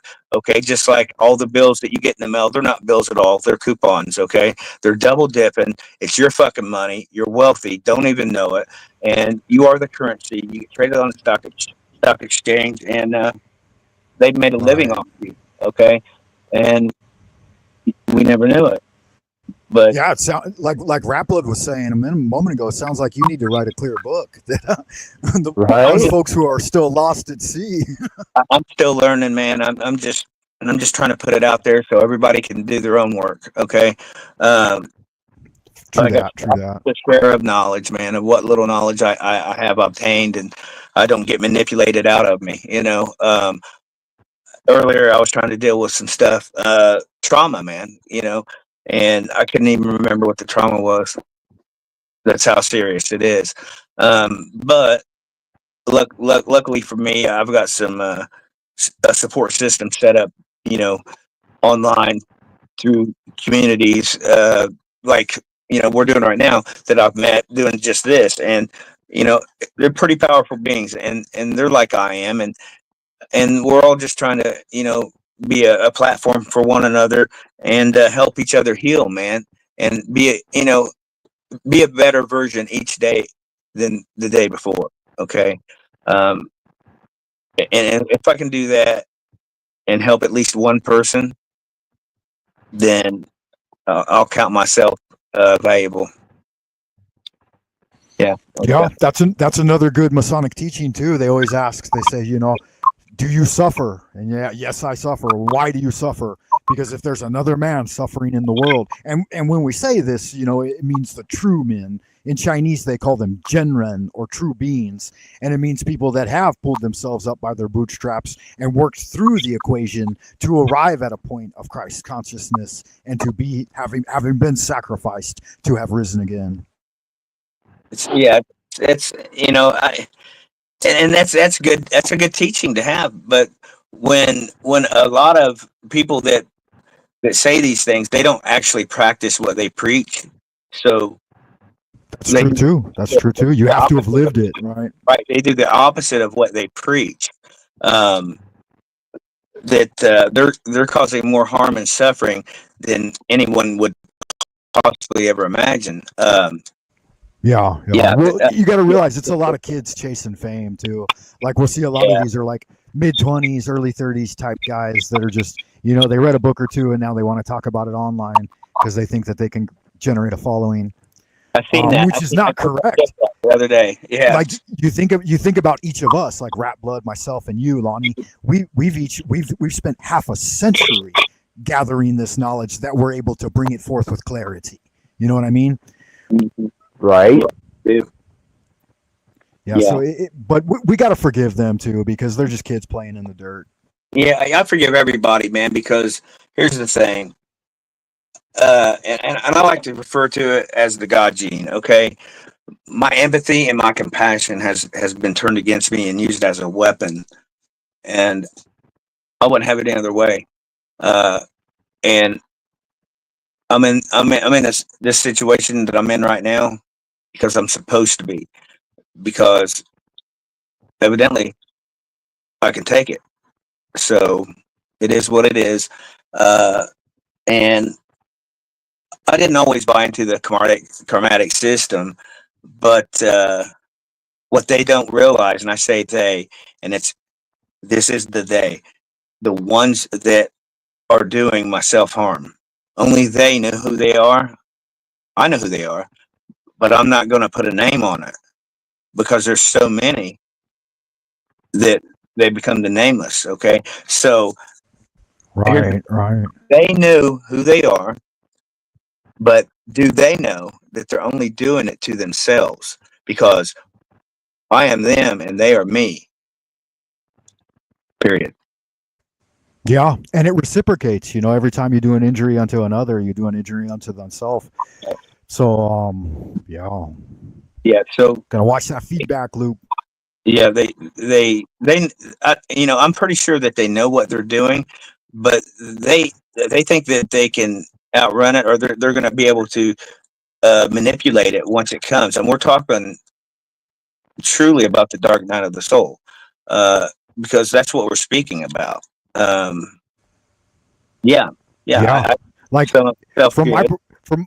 from my perspective, I just call them Team Evil. In the original Chinese, they called them the Dark Celestials, the vampires who dwell beneath the surface. And they've got stories of them. Yeah, they've got stories of them hanging out, in the sub-cities and long beards, hundreds and hundreds of years old, and just living off of fresh human blood. Mm-hmm. Mm-hmm. Wow. Yeah, well, and they'll take any form. I mean, right. We're talking. I mean, I said it earlier that there's beings here that they don't want anybody to know that they're here. That's why nobody knows about them. And if somebody does find out about them, they're going to alleviate that situation. And they're in the dark, and if they don't want to be seen, they won't be seen. They did a really interesting portrayal of them in that famous 1980s cult classic, Big Trouble in Little China. Yeah, I remember Ming the Merciless. Yeah. That's an old one too, man. I like that one. That was Jackie Chan, wasn't it? I think it was Bruce Willis. Was Jackie Chan in it? There was another Chinese guy. It was the dude married to Goldie Hawn. Kurt Russell. Okay. You're right. That's right. Yep. Kurt Russell. There was a Chinese guy in it, but it wasn't. I don't think it was Bruce Lee or Jackie It was the dude that I want to say he played Raiden. Yeah. He was like the God King. He was the Yeah. Dark Celestial. He played Raiden. Yeah. So yeah. Let's talk about that for a second. So we're finding out that all these mythical gods weren't mythical at all. What do you think about that? Yeah, they're living among us. It's gnarly. Right. So That was the greatest trick the devil performed, right? right, To yeah, convince mankind that he wasn't real. yeah. But here we go, man. As we're finding out, we're all gods. That's the real spiritual battle that we're here. We're in it to win it. We can't give up. We got to keep fighting the good fight. We're not the God, but we are a God. Even the instruction manual, the Bible, tells you ye are gods. What more do you? I mean, need to be told to you. And they're trying to deny you your power by making it also profane, right? But if you've got the power to manifest in this realm, right, you know, seek externally for a God when you're looking out instead of going within where that God is. Okay, and you know, like I said, the Bible is just an instruction manual for reaching a higher level of consciousness, man. Yeah, I mean, it's all through it, man. But they hit a lot of it too, though. Just like the zodiac and all that shit, they didn't put any of that in there. right. It's all coded in allegory. Right. But anyway, man, I mean, if you know what you're looking for, or if you know something ain't right, it's everything comes to light. Okay, because we are the light in a world of darkness. Fact. But like the shit I'm going through, you can't have the light without the dark. You got to find the balance. Yeah, most definitely. No, and that's a part of it too. Like, go ahead, Rattblood. Oh, I just was going to say that's why I stay transcendental, undefinable, unmeasurable by good or evil, because I'm capable of both. Right, and that's the Chinese yin yang symbol, and that's one of the first breakthroughs. In the Chinese system, we have a whole system of like a series of breakthroughs, and so the recognition of the yin yang, which we call the Tai Chi, like you guys know Tai Chi people practice Tai Chi, right? Yes. We actually call that symbol in China. It's called the Tai Chi symbol, so the grand ultimate. But yeah, that's one of the first breakthroughs is realizing that that symbol has got you trapped in a false dichotomy, right? Manifesting between heaven and earth, you are the third angle of it. You're the Holy Trinity. You're the human, right? So the human is the mediator between heaven and earth, between the infernal and the celestial. And so, but that's one level of breakthroughs, right? And then, like you said, you got to transcend it. Then the next level of that breakthrough is the Trinity, then the Tetragrammaton, and then the four elements, the four Kabbalistic elements, and then the pentagram is the next higher level. Then the Star of David, the tetrahedron, and then above that is the octahedron, the one I was talking about a moment ago, the 8-directional rose compass, right? The grand creator, the engine that creates this vibration of manifestation, like the choir of angels that are circling the throne of God and giving praise. They're the ones generating the frequency. Well, you're full of all kinds of intelligent stuff, dude. It's funny you said that. Didn't you say Michael, the archangel? Yeah. My beloved brother who has passed beyond the veil. So he's like the most evolved of the beings in that circle of names you just said. And I didn't know that at all. So now I got to go do some deep dive and learn a little bit more. From the magical system, we work from the ground up, right? So we work from Malkuth, the earth, from the solid to the gas into the liquid, and the liquid into the plasma.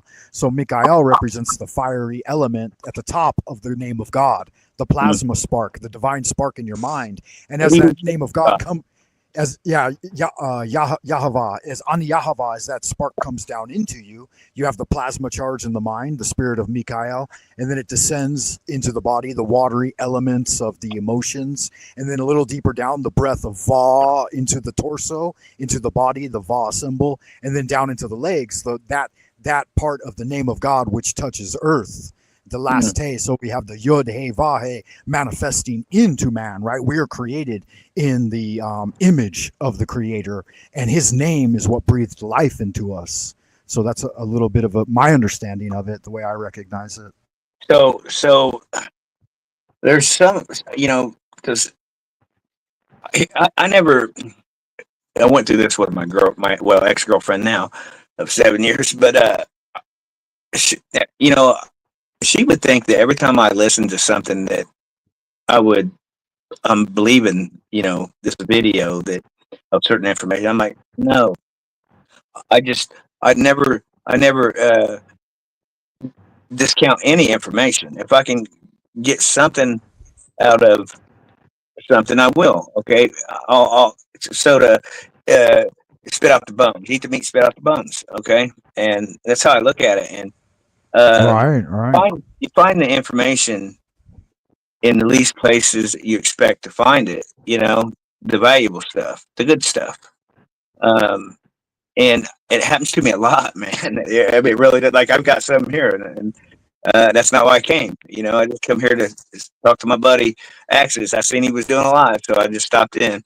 But yeah, man, it's just when I have a conversation with somebody, it's not that I know anything. I'm trying to learn from them. You know what I mean? Like I'm not sponge off of them, but kind of soak up a little bit of what they've retained. You know what I mean? And get some of that knowledge, because knowledge is true power. Yeah, Yeah, definitely. and as you know, by this point in your life, you're over the acme, the pinnacle. You've been to the top of the mountain, and all roads lead to Rome. And at the same time, Rome wasn't built in a day. Right. You know what? I say that a lot, and I say, then it turn into a church, a wealthy one. The living church. True that. Gentlemen, I have to run. I certainly appreciate your time. Axis Rattblood. Peace unto you, brother. Thanks for hosting me. Lonnie, really, really good to meet you. I subbed your channel. I'm going to be coming back and chatting with you guys again at the next opportunity. I can only go live on like Friday, Saturday, Sunday usually, because that's when I got time off. But I occasionally sneak one in during the week. Cool, man. I'll get with you. Come get something together. Yeah, Frank, definitely. I appreciate you being here. You're a welcome guest, and I will be at your channel. And now, when I come on panel, at least we have some rapport behind us and a common ground. Absolutely. And if either you guys see me live, you want to come on, definitely, you're always welcome and invited, and I encourage it. And thank you for your time, and thank you for your kindness. Yeah. Thank you, Frank. Thank you very much. Yeah. My pleasure. An honored guest. Yeah, beloved brother Lonnie, beloved brother Rattblood, you guys have a great day, and I will see you in the abodes of the future. Yeah, safe travels. Absolutely. Keep doing good magic, guys. Much love. I like that guy. Yeah, he's a really good guy. I tuned into his channel, and he's been doing 100-day thing with magic, and I started examining what he was doing, and he's on point. He's not coming at this with an uneducated approach. So I have absolute enjoyment with the fact that he stopped by here, and I will definitely promote his channel. Yeah, that was cool, man. I wasn't expecting that, but yeah, man. Yeah, thanks for letting me hang out. Anytime, Lonnie. You're welcome here, man. Yeah, I was supposed to do a live a couple times this week, but I've had a pretty rough time this week, so kind of what's been going on, brother? I seen you were distressed on what was it, Charles was this? You were kind of distressed, and I thought, wonder what's up. Well, that's what I'm referring to. The program, man. Yeah, the manipulation, the games. It's just it always seems to escalate, dude. You know what I mean? Well, It didn't help see, that I kind of let my emotions get the better of me, and I kind of told them, man, that I drove out here in front of them. I was like, you motherfuckers think I'm just gonna roll over and play dead? Not gonna happen, man. And I right. called him a pussy or so, I don't know, and a bitch. A group of them. So they made it difficult on me. The mind manipulation is very real, and they made it look like. Well, not only did they make it look like, internally, they make you mentally believe in certain situations. Explain. Well, they make you think that they're coming to kill you. Yeah. Yeah. I mean, very real, man. Yeah. Fucking nuts, man. It's out there, dude. So far out there. Because I've been in many different life situations, from spiritual to occult to actual um, endeavors into different societies. I just don't. I don't know the whole. When they shut me down with the frequencies, I don't know if you got to see the post that I put up. On that The for me, radiation dude. burn. What happened? And well,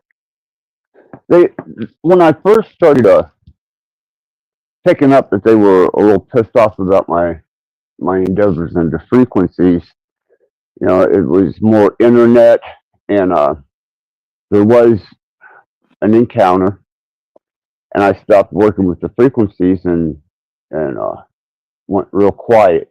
I don't know if you remember that, but I just toned it all down.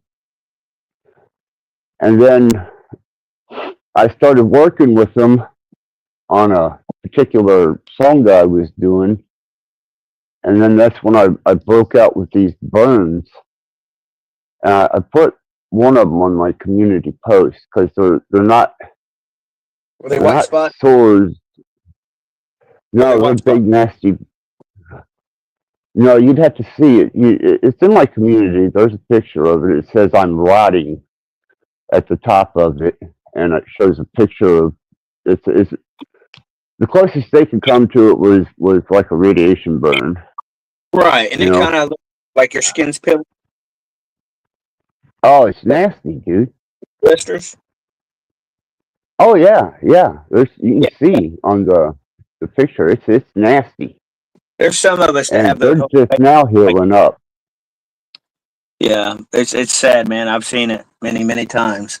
So I shut all my frequency work down and disengaged them from my laptop. I thought, fuck this, man, because it's nasty. I mean, whatever I was hit with good and hard. No joke, man. So weapons are very.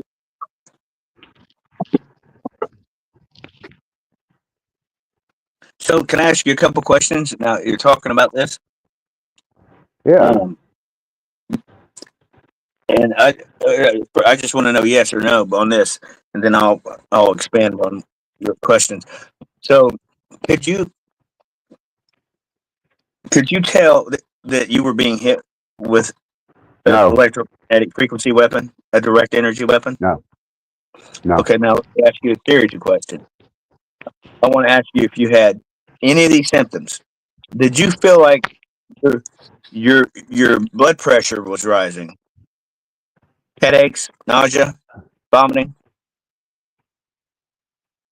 Nausea. Lots of nausea and headache. Yeah. Did you feel like your blood was boiling? No, I didn't. I Hot didn't flashes. have that. Okay. Yeah, I had. Okay. My in-home and my nurses. Did your heart rate go up? I've got a bad heart, Lonnie. Did it feel like you was having a heart attack? Well, yeah, that's part of my condition. Oh, honey, I No, have I'm to saying, keep my did it stress feel, I mean, levels and that's what it feels like. yeah, because that's why I went to the trial against medical advice. You know, they thought that the stress of the trial would send me into a cardio episode, and they were concerned about my spine and my breathing, so they advised me not to go, but it was my son, so I went anyhow, and I'm paying for it. Yeah, but you wouldn't have it any other way. No, it was my son, man. I'm not gonna, but they did, even my nurses, my doctor, they weren't cool with me going, and then Well, they should have understood that. Well, they're paid to be concerned about my health. Did they go my with it? well-being. No, it was a week long, and each day was 8 to 10 hours of trial for a week. They wanted paid what they wanted. Yeah. So I endured it, and it took its toll on me, and I'm still not recovered from it. Don't know if I will. I know psychologically it did a lot of damage to me, but physically, energy, bub. Yeah, I appreciate that. Definitely. Me earlier because I needed it, and Sunkist and a bunch of other individuals kind of really helped me out. Good deal. Yeah. I didn't see too many people that were live tonight, and I was kind of battling with whether I should go ahead and do the victim stream, or they want me dead, or whether just do an open panel. And something told me just to do an open panel. Now I'm glad I did. We got Frank Monday up here, and he's part of the extended family now, and we got to hear more about your endeavors into being targeted, and so we had a great chat, and that to me that makes it worthwhile, and as long as it's cool and it's rolling, man, I'm sticking. Right. But yeah, I think I think it flowed really well, man. Very intelligent man. Enjoy talking to him. Frank, yeah, he's got his shit together. Yeah, he definitely sounds like it. Highly intelligent, respectful, well spoken. Me, on the other hand, not so. None of that. I'm just me, man. Well, we forgive you, Lonnie. If it's any consolation at all, we forgive you. Yeah, well, I try, man. I try. I know. I try. Yeah, I'm just a squirrel looking for a nut, man. No, really, I'm just a guy trying to find his way, man, and learn about me, find out who I truly am, what my purpose is. I still don't know my purpose, actually. Well, see, that's what I was kind of interested in, is why they would choose you. Right. Why would they choose me? And why is it the way it is? Why is it so extreme? Why am I not in failing health? You know what I mean? Why is my teeth not rotting out of my head? I'm coming out underweight. Yeah, a lot of these targets they're not in good shape, man. and they're a lot of them are unhinged. Now, I'm not saying that I've never not acted unhinged. That's only because I'm institutionalized and I'm a guy with impulse control issues and a bad temper. Right. And I'm not real good at somebody treat me like a bitch either. So yeah, coupled with those 3-4 things, other than that, I'm a great guy. Just don't put me in a slow kill torture program and act like I'm just going to fucking roll over and play dead, man. It's not going to happen. I don't know how many there are.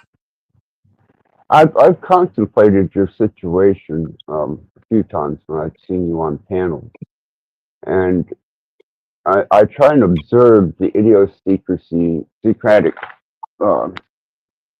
micro expressions that you have, and I listen to the tone of how you speak, and I listen in between the words, and I know Indianapolis quite well. I mean, damn well.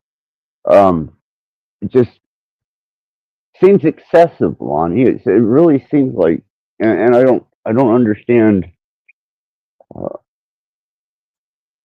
why why would they come after you? And hey, Bex, how's it going? Bex says hi. Hey, Bex. I'd love to have that answer too, man. You know what? That's when I tried to tell this shit to my own family, my brother, my girlfriend. You know what? They would say, why you? What makes you so special? Well, why not me? Right, and I understand that. Maybe you were developed for. Or maybe I just made some bad enemies. Who knows, man? I mean, I don't know. Here's the fucked up thing. People ask, well, what program are you in? How the fuck am I don't know. They didn't tell me. It could be Monarch, it could be the MK Ultra, it could be the V2K. Who knows, man? I mean, they've got several programs running. But if I had to guess, it would probably either be the Monarch or the MK Ultra.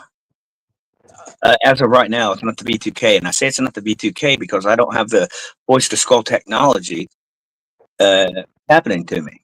I don't hear voice. See, with my mental illness, I hear, and if I don't take my medications properly, I hear a radio playing in the distance, but I can't make out the song that it's playing. That's because it's not tuned in. There's no actual radio playing. There probably is, man, and you're tuned into it. Well, I thought of that, and I've worked with frequencies a lot, but I do know that if I take my medicine, it goes away. So does the tinnitus, the radio in the distance, and the occasional shouting voices. I don't get that at all. But I didn't the shouting voices. Well, yeah, and then visuals as far as fading into a psychosis of visuals. Since my son has been in the situation he's in, there's only been a couple of times that I fell into the visual state, but one of them was really, really bad, and it lasted 2 days. And I left the courthouse. I started seeing imagery in the courthouse, and started hearing fucking radio, and I had to stay out in the car for quite a while and get my medicine in me and get it flowing. I guess it was the stress of the situation, possibly. I'm not sure, but it was really intense having to be there, and then going through the audible and the visuals that I was going through. But as long as I take my medicine, I'm okay, And I don't know what whether you were diagnosed with a psychosis or whether no, not at all. None. I've never had any kind of schizophrenia or anything like that. You don't wake up at 50 or 49 years old and all of a sudden you develop schizophrenia, paranoia. uh, whatever the hell you want to call it. Other than that, yeah, that's not how it works. Somewhere in your genetic code, you carry that gene, and you've grown up with it. You don't just all of a sudden you're fucking hearing voices and seeing shit. Doesn't work like that, man. I know that people out there that want to make us look like we're fucking nuts want people to think that, but no, that's not how it works. You can check it out and see that there's got to be a marker for that, and there's got to be a history of it in your family. It's Right. something to carry. So yeah, man. Well, Go ahead. after my son did what he did, and him having to deal with state specialists on psychology and their determination of his mental illness, it made me have to look at myself in a different way and my mental illness in a different way to see if I had that potential or whether that was, something that if I was under a stressful situation mentally that I could snap and do what he done. Right. So, I took a lot of that into perspective. And From what I'm finding out, Rattblood, is these individuals that so-called have schizophrenia.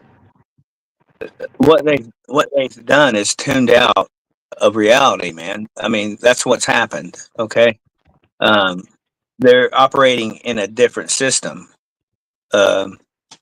If that makes any sense. I mean, maybe I'm saying that wrong, but the reality part is exactly what I mean. They just see the world in a different way than you and I, because everything is in the oculus. It's in the eyeball. It's all about perception and how you see right, things, literally, because your eyes, right, your pupil is you can think of it for what it really is, and it is a black hole. It sucks in all the light. Okay. We're all mini toroidal fields. We didn't get into that talking with Frank, but yeah, man. The galaxy, if you look at the galaxy, you'll see that it's nothing but a mere bunch of eyeballs. well, Really. I don't trust space imagery or planetary Right. imagery. Within. The universe is within. Yeah. It's not out there. Now their So imagery. you don't believe that that's the macro to us being a cosmic representation of a universe in a fractal manner, and that we are a host to another type of life form just fractalized below us. What I think is this. I think somewhere along the line, you and I have passed away, moved on, and we're another version of what we were. Yeah, I've studied the quantum death. I mean, I had an actual when I got stabbed to death, but Right. I think since then, there was one incident where, and I even called my mother, and I called my therapist to see if I was still alive or not. And that was strange. That was a very strange experience because it felt like I died. I thought I was dead until my mother picked up the phone. And right, man. Right. So touching on that comment alone, I think in the, as far as I can remember, there's been two incidents that I think I did die, and I think one of them was when I got shot. Right here. Right there. And the other time was when I got in the automobile accident. Very Okay. strange. And then what's really weird is my girlfriend that I just broke up with, she too had thought that it was quite possible because she's seen what I was seeing, that, things were different, and it's really strange that 2 years after the automobile accident that this shit here started happening to me. Is there a correlation? I don't know. I don't know if I'll ever know, but I think that uh, we exist in multiple uh, scenarios, or you can call it worlds, realms, dimension, whatever if you want to label it. I'm not going to put a label on it because I don't want to make it so. Because as we're finding out, when we say things, we kind of speak those into existence. Right. That's how powerful the word is.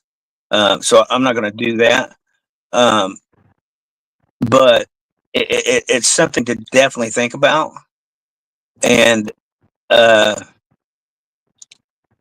is it out of the realm of possibilities?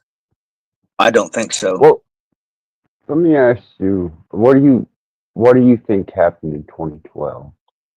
I've Well, got theories on it, but I think where we were what? at, we had learned one thing that could have made it to where that realm ended. They had a mass uh, collective thought going through everyone's mind. Do you remember what that was? I do. That the Mayan calendar had ended, and the world that we knew it, that was going to come to an end. So I think that's exactly what happened, and I think it was a form of manipulation to get us away from where we once were to bring us here. So you think it was a mass quantum influence that happened in 2012? Quite possibly, yeah, quite possibly. But like I said, that whoever's running the construct is the entity, but whoever's in the construct is running the realm, if that makes any sense to you. And they have no creative powers, so they have to trick us into creating their dirty work. You see what I'm saying? And Through what's the the best laws of way to do that? manifestation. Right. Thank you.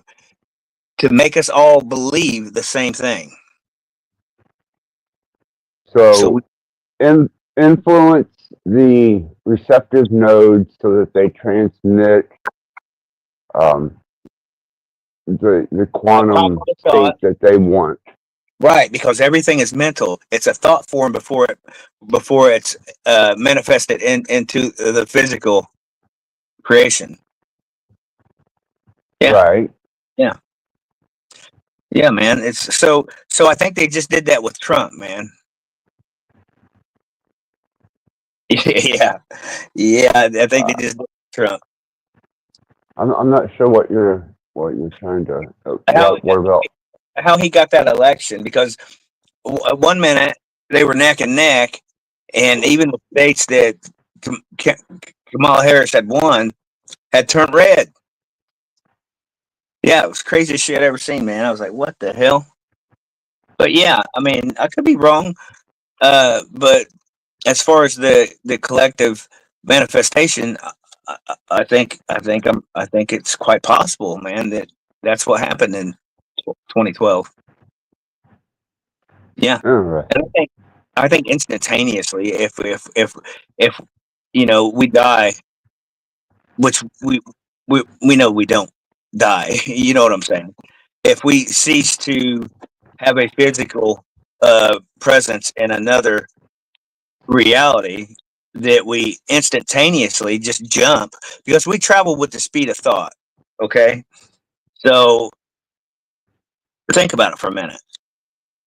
That you're just a walk-in to yourself. Okay. So, I get the concept. Yeah. yeah, yeah. So uh, it kind of makes you wonder, man. You know, it does me anyway. I mean, I remember I used to wake up at night, man, and not be able to go back to sleep because I would just struggle with the thought of death, man. And you know what I mean?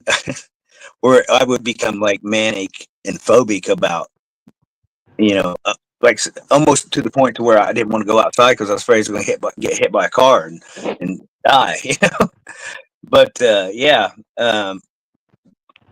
But I think we all struggle with immortality uh, at one point or another in this journey, man. I mean, it's all about self preservation. You know what I mean?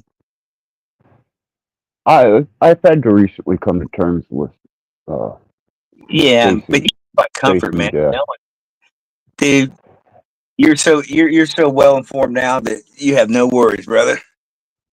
No worries. You're gonna be instantly boom, like it'll never happen. Yep, I believe Well, that, man. I'm definitely not going to resist that. Definitely not going to I mean, resist that. you could set for 10, 20 years, who knows? But time doesn't exist. I mean, we're the only ones that uh been put in a like a time zone or father time or whatever the fuck they want to call it. It's all bullshit, man. It's here's what it is. It's a trick for uh for them to get as much energy out of the vessel as they can. So if they can keep you coming back in a shorter period of time and do the mind wipe on you again, just make sure that you're docile and a good slave, then that's what they're going to do.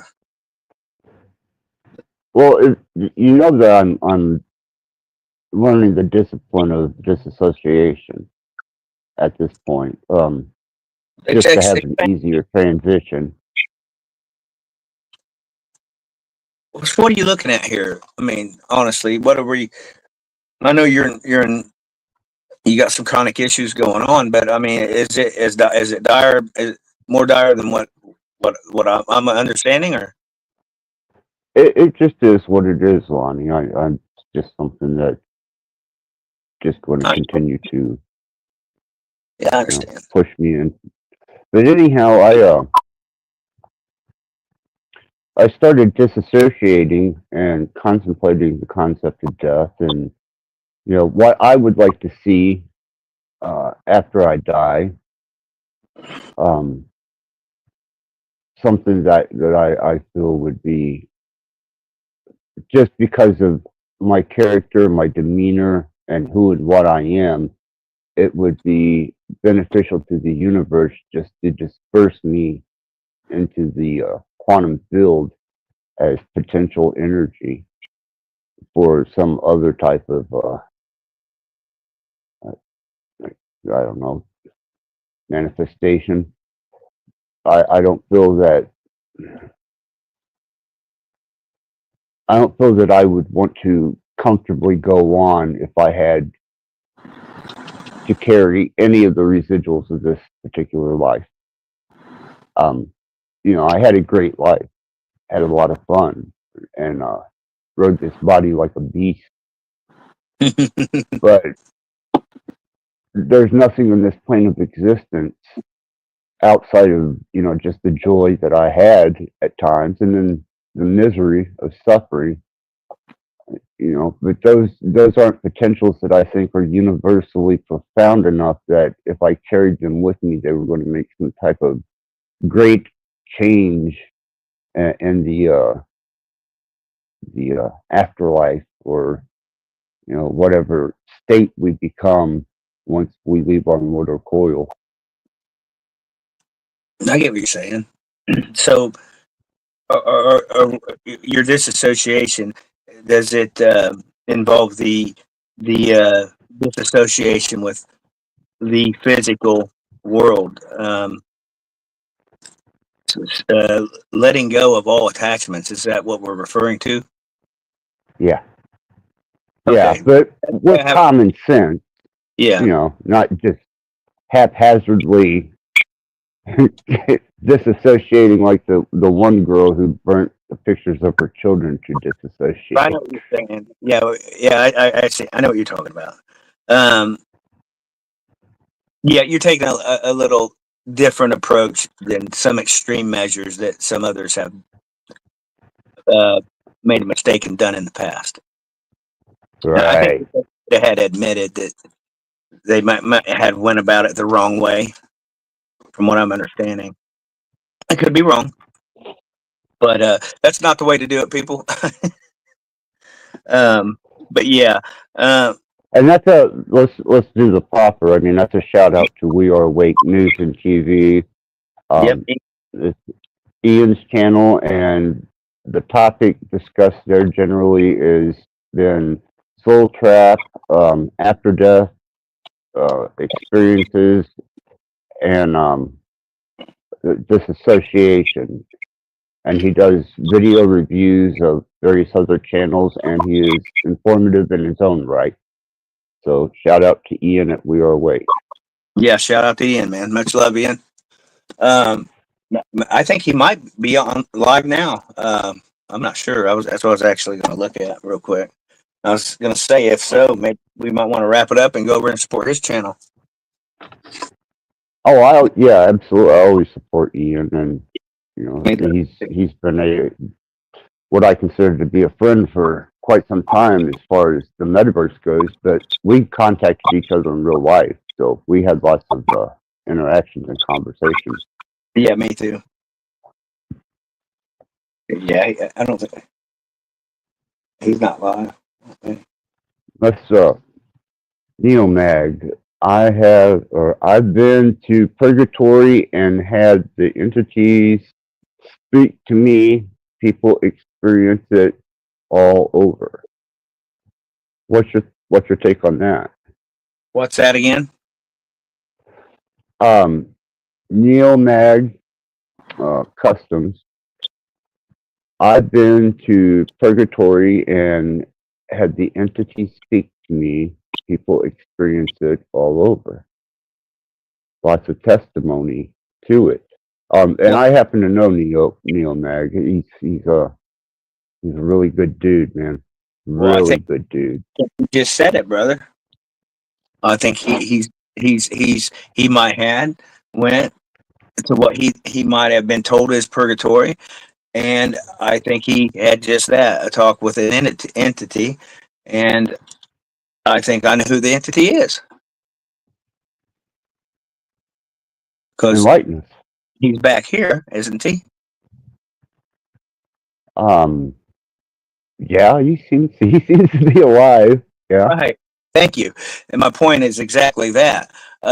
Anything that leaves the construct is not going to come back. So he didn't leave the construct. The only entity he's talking about is the one I was referring to earlier.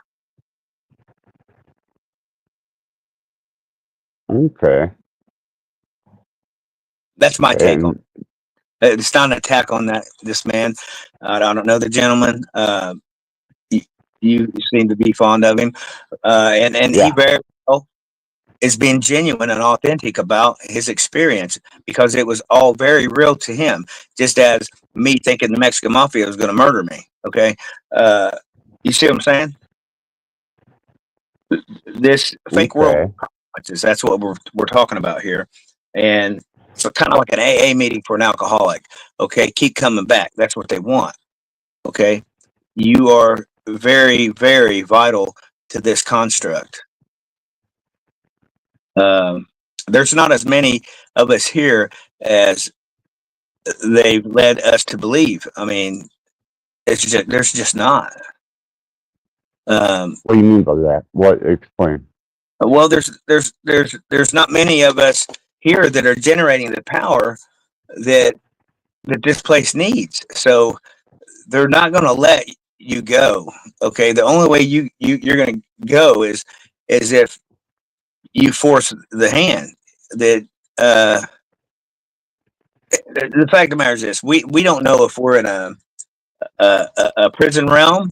We don't know if it's a school for souls or spirits. I mean, we don't know. We don't know if it's a school for gods. I mean, we don't know. We don't know what this place is. Okay, but we can all agree on one thing: we all want the fuck out of it.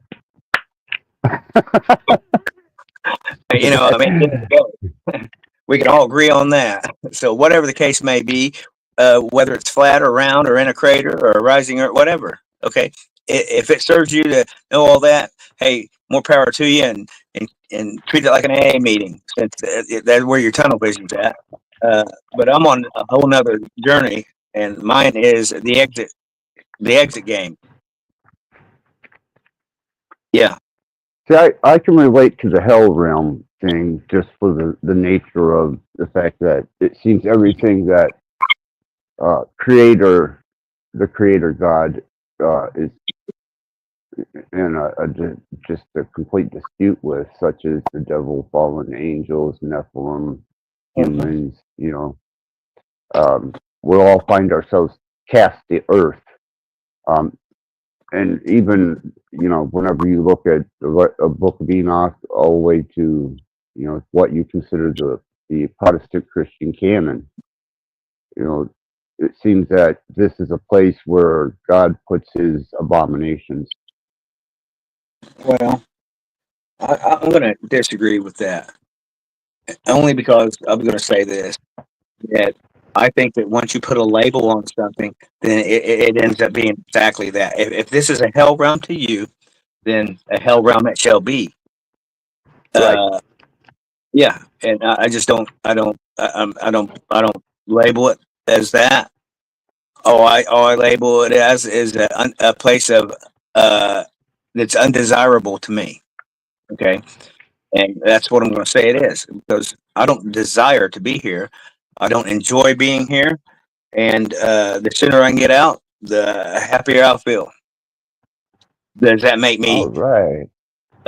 anything other than a man that enjoys life and loves life, and because life is beautiful, man. And I beg to argue the fact that life is what you make it. That's fucking bullshit. Because I've been kicked down many times out of nowhere, but I'm finding out by a grand design, by a program. Okay, a program that's been running, and we all have a life that we're living. And if you think you have free will, then you truly know nothing. You're Right. still Let's Can I welcome ask Mr. Starheart. what can I just ask, what difference does it make one way or another, whether it's controlled, you have free will, not? Like, I can only speak for myself. I can be me experiencing life as myself, and I feel like I'm making the decisions, whether I'm making them truly or not. Right. And it's some grand design. I guess it doesn't, for someone like me, it just doesn't matter, because I'm still gonna like play the avatar and experience the experience, because it's already happening. So that's what you. I mean, that's what you got. and that's just respectfully. Like I'm just go ahead. Yeah, you just got to play the hand you're dealt, man. I mean, it is what it is, and you got to move forward, not backwards. Well, yeah, and life's not fair. Nothing's fair. Like, wouldn't that be fucking great? Right. Where everything's fair, but it's not. But like, then you can look at that a couple different ways and be like, well, life's not fair, and be like, well, oh man, or you can just be like, well, life's not fair, and fucking go, and then like, let's make it fair on our own terms. And that's not always easy. And that's just like, I'm obnoxiously optimistic, but I'm also a realist, and I'm like, well, yeah, there's certain things I don't have fucking control of, and oh well, I guess who gives a fuck. Yeah, I'm Lonnie, by the way, man. What was that again? Lonnie, pleasure. I'm Chris. Nice to meet you, Chris. Pleasure, Lonnie. Yeah, absolutely. Do. What are you doing, man? Just couple down. Just rock and roll. I'm just shut down my bar, and I'm just popped on. I seen this live on, and figured I'd just jump in and see what's going on. Yeah. Thanks for stopping in, man. Cool. We You just know had a you're pretty always welcome here. Thank you. I'm never really I on the actual live stream, so but I like the idea of it. It's It cool, seems man. fun. A lot you of know we're glad to have you, man, and we've known each other for quite some time now, man. You Yes, we know, have access. Oh, brother, yeah, like brother, absolutely, man. My door's always brother. open to you, man. You always got a I place to appreciate lay. you. I appreciate you. You know that. Like dude, eternally. I love you so much. I have so much respect for you, and that's why like I don't care who's who. Like God bless. Like I love everyone. I don't like everyone, but like Axis just really fucking he lays it down. He fucking lives how he fucking speaks it, and that I fucking respect. There's a lot of shit. There's a lot of bullshit. We can like this. I don't give a fuck. A motherfucker that just lives as they speak it. That's where my respect goes. So Axis, my respect is just eternally to you because you embody that. Same to you, man. We've seen the thick and the thin of it, and we have a lot in common. You know, as far as dealing with issues of offsprings and just our personalities, and I've always admired that. Sure, So sure, we've seen it, man. sure. And to let Frank Monday know he's still in the chat is you did kickboxing, right? Yeah, Muay Thai, of course. Yeah. Muay Thai, yeah, Yes, my yes, yeah. I favorite. got to see some of the. Yeah, actually, he posted a video of one of his matches, and it was awesome, man. It was. getting my ass whooped. I'll jump in that ring though, baby. Let's go. It's all love. Yeah, It's all I love. seen At the end of the that. day, it's all love. It's fun. Yeah. I mean, that's like the best form of fighting that I enjoy watching. I mean, it's Yeah. just real, man. You know, the Yeah. grapple shit. You know, yeah. Fuck all that. That's Yeah. fighting. I enjoy That's watching just it. Good for you, man. Big up. yeah. For sure. We just fight. I don't know where anyone else is from. Where I'm from, we just fight and then we hug it out. But fuck you, hit it hard, motherfucker. Buy each other a beer and fucking get over it. It's all good. Like that's just that. Yeah. I just That's seen all this it's Sean about. knock out a little bit ago, man, and I've never thought that Renee would have knocked him out like he did, man. Yeah.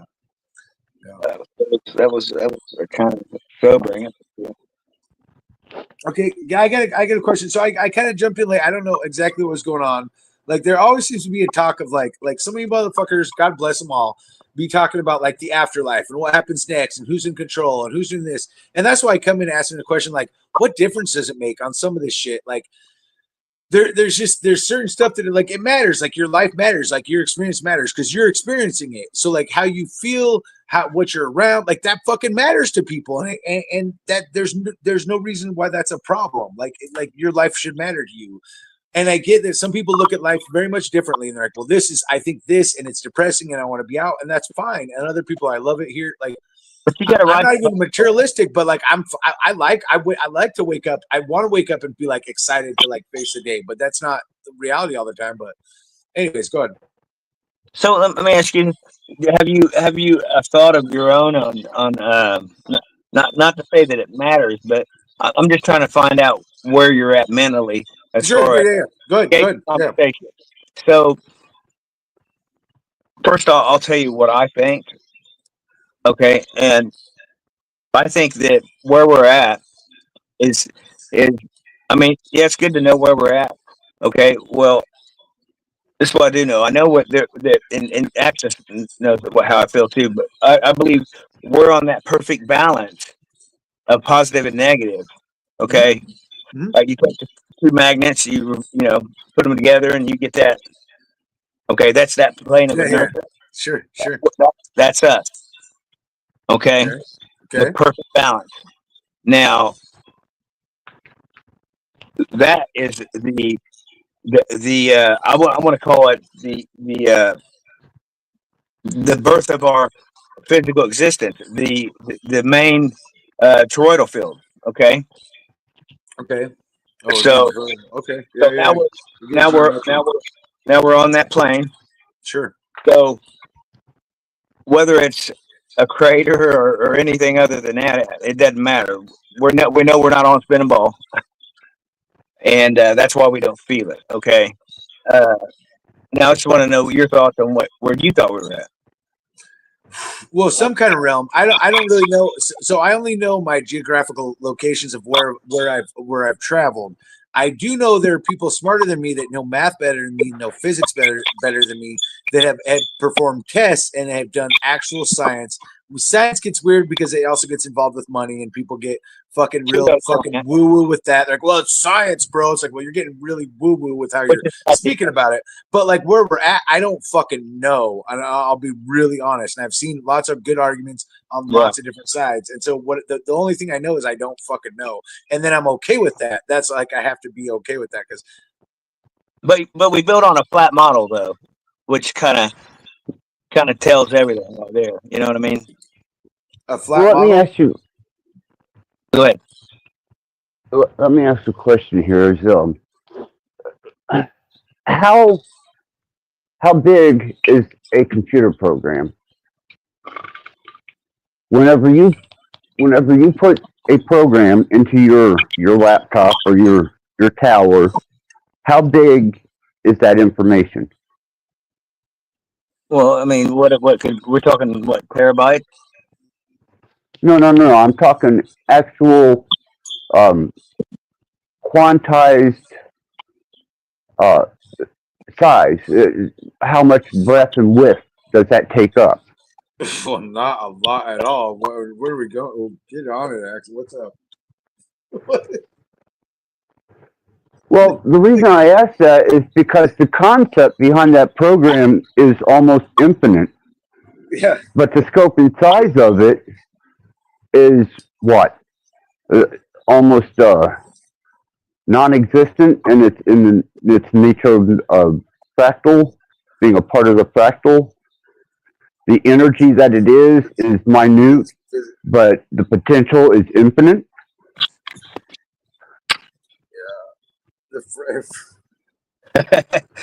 You got me talking out over here. Oh my god! I'm not a computer guy. Well, I mean, how quantized it can be, and it can just like really get super small and small and small. But that shit gets, I don't know, it can get large too. But yeah, I don't know. Fractals are weird. Where are you going, Axis? Like, leave me, guide me, walk beside me. We're tiny. Well, see, I think that we are, in the general scope of things, minuscule. But I think that our potential is infinite. With possibility. So, you can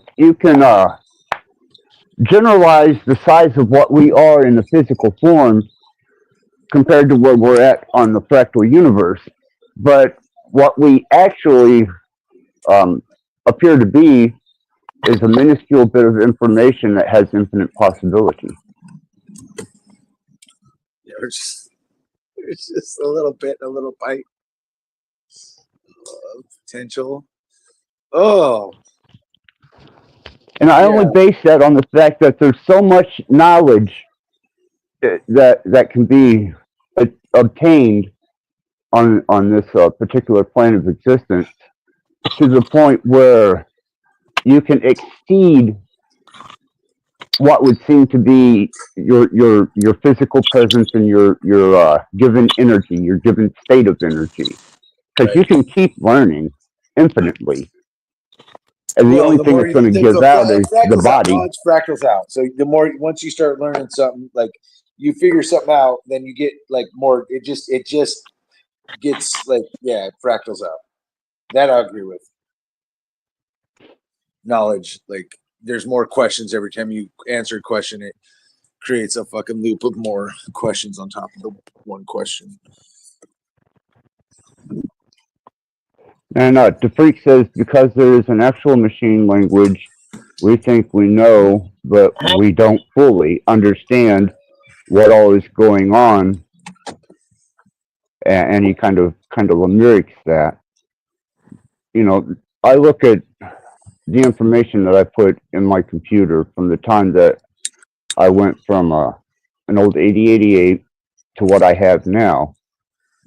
And when I look at the size of the megabytes that I'm putting in there for, or whether it be larger, of the program, well, it only contains that much spatial energy.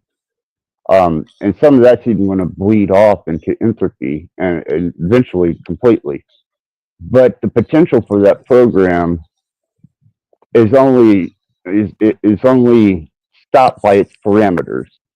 It can't go any further. So when I look at a human and their state of being, I'm seeing a minuscule amount of energy compared to the universal type of energy, or even the luminaries, but with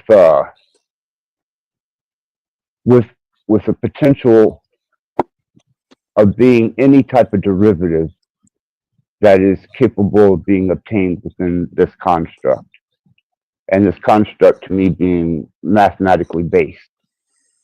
Well, we do measure off that. And that's kind of how I view myself, is, you know, compared to the grand scheme of things,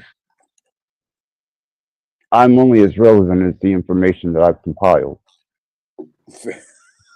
Okay, okay. And on that, I yield back. I mean, you know, I definitely love some feedback on that.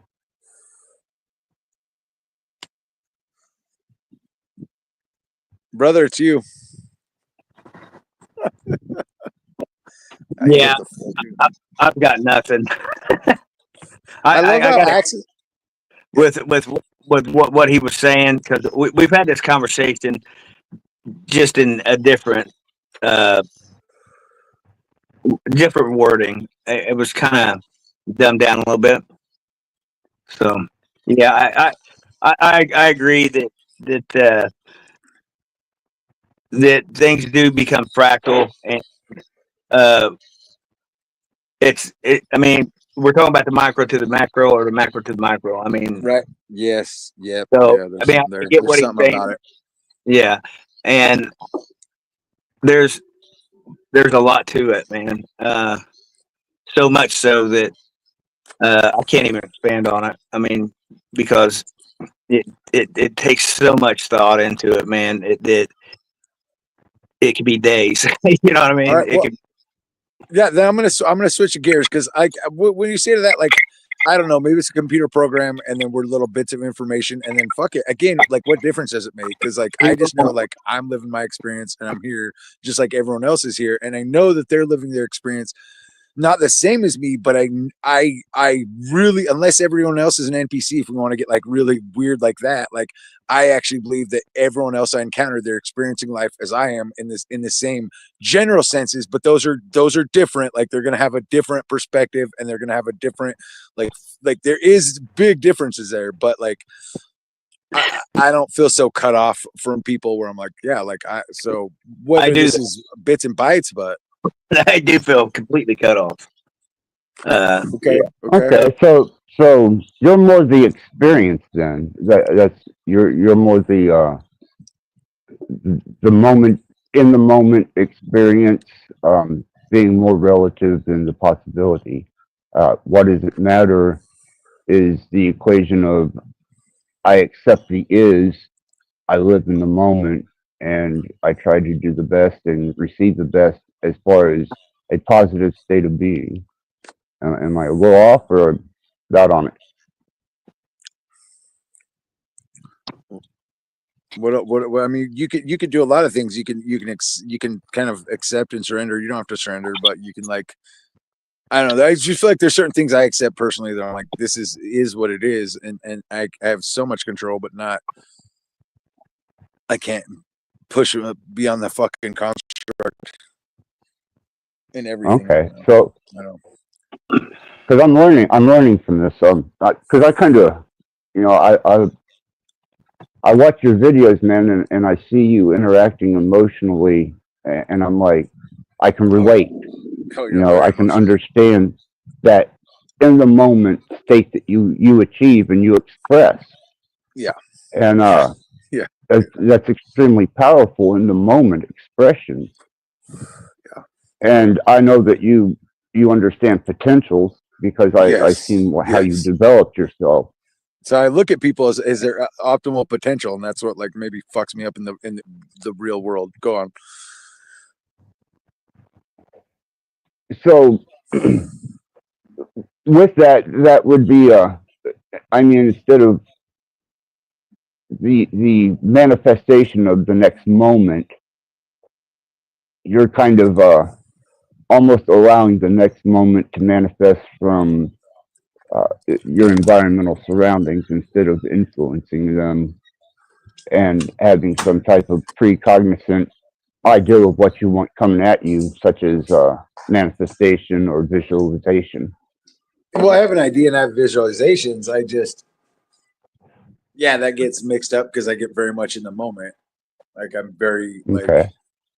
I wouldn't say grounded because I'm like, but I am definitely cognizant of like what's happening around me. I don't know how to explain that better in the moment. Well, so I admire the fact that you're able to personify your emotion at that moment because you did a couple of TikToks, man, that I could feel the radiation of what you were displaying You can feel me through the from screen. I was like, couple planets away. Sorry, not sorry. Like I use magnetar for a reason. The magnetar is the most powerful fucking so, but if you don't believe in space, and that's fine, but a magnetar is super magnetic and it pulls everything into it, and then it changes the actual turns quarks into strange quarks and changes the nature of its reality.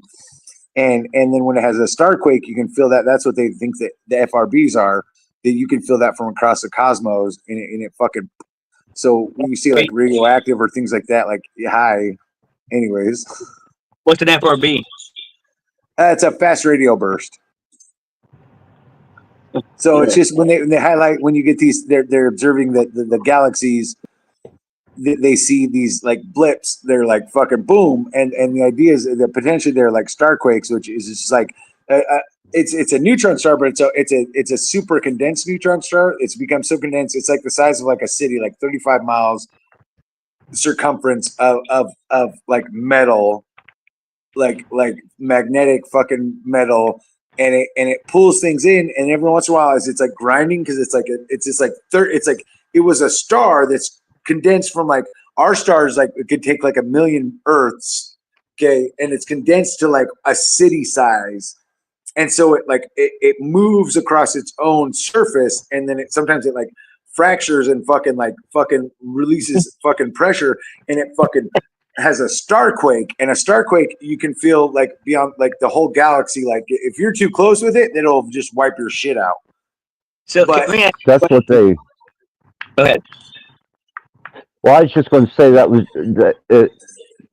for my understanding, and maybe the audience is that's measured through radio telescopes, right? right. Okay. Is it I'm sorry, Lonnie. What? is it a digital scope? No, they're just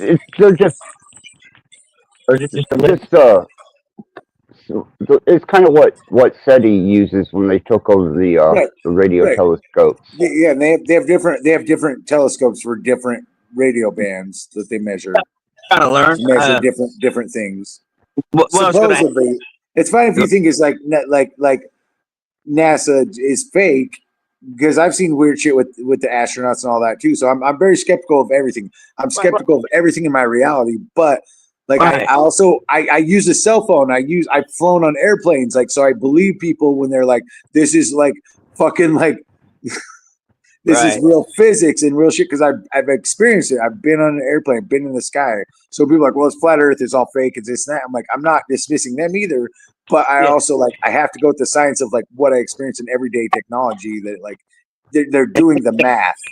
I get it, man, and it's not that I don't want to believe. It's just from what the information provided to me. Okay, because I don't know anybody that's been to space. I don't know anybody that's been above the earth. Right. Absolutely.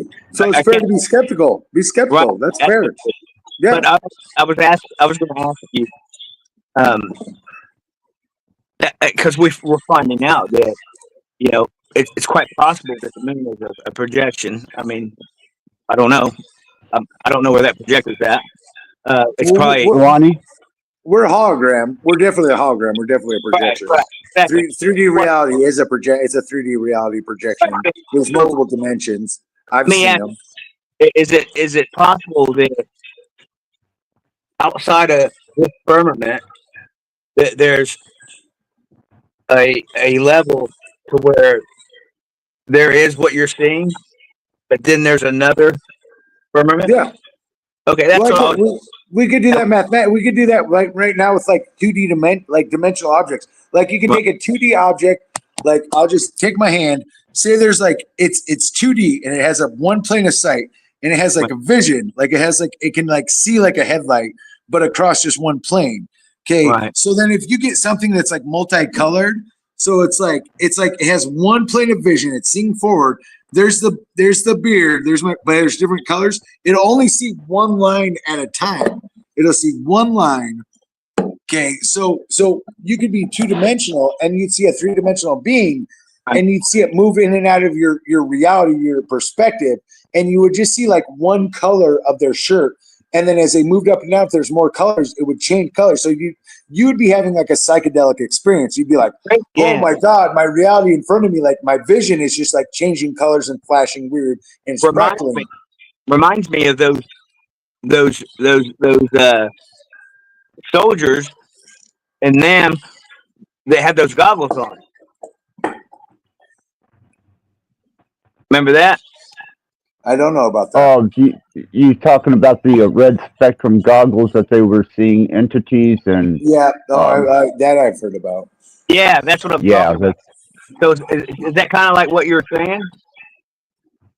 Well, I think he's going more Flatlander. So seeing like 3 dimensions. So actually, if you do something like DMT or ayahuasca, if you do that, what happens is you can actually peer into the 4th dimension, but because you're only a 3-dimensional being, you have only 3-dimensional vision, you'll actually peer into the 4th dimension, but you'll have a limited scope because you're only 3-dimensional, so you can't perceive it properly.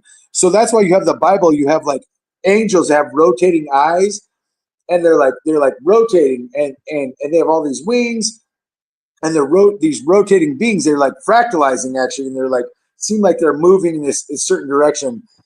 So That's because when you do drugs like that, you're peering into the 4th dimension that exists right here, but you can only perceive a small percentage of what you're seeing. So while it looks like this rotating fractal being, it might be this whole other crazy fucking like multi-dimensional eyes all over, whatever.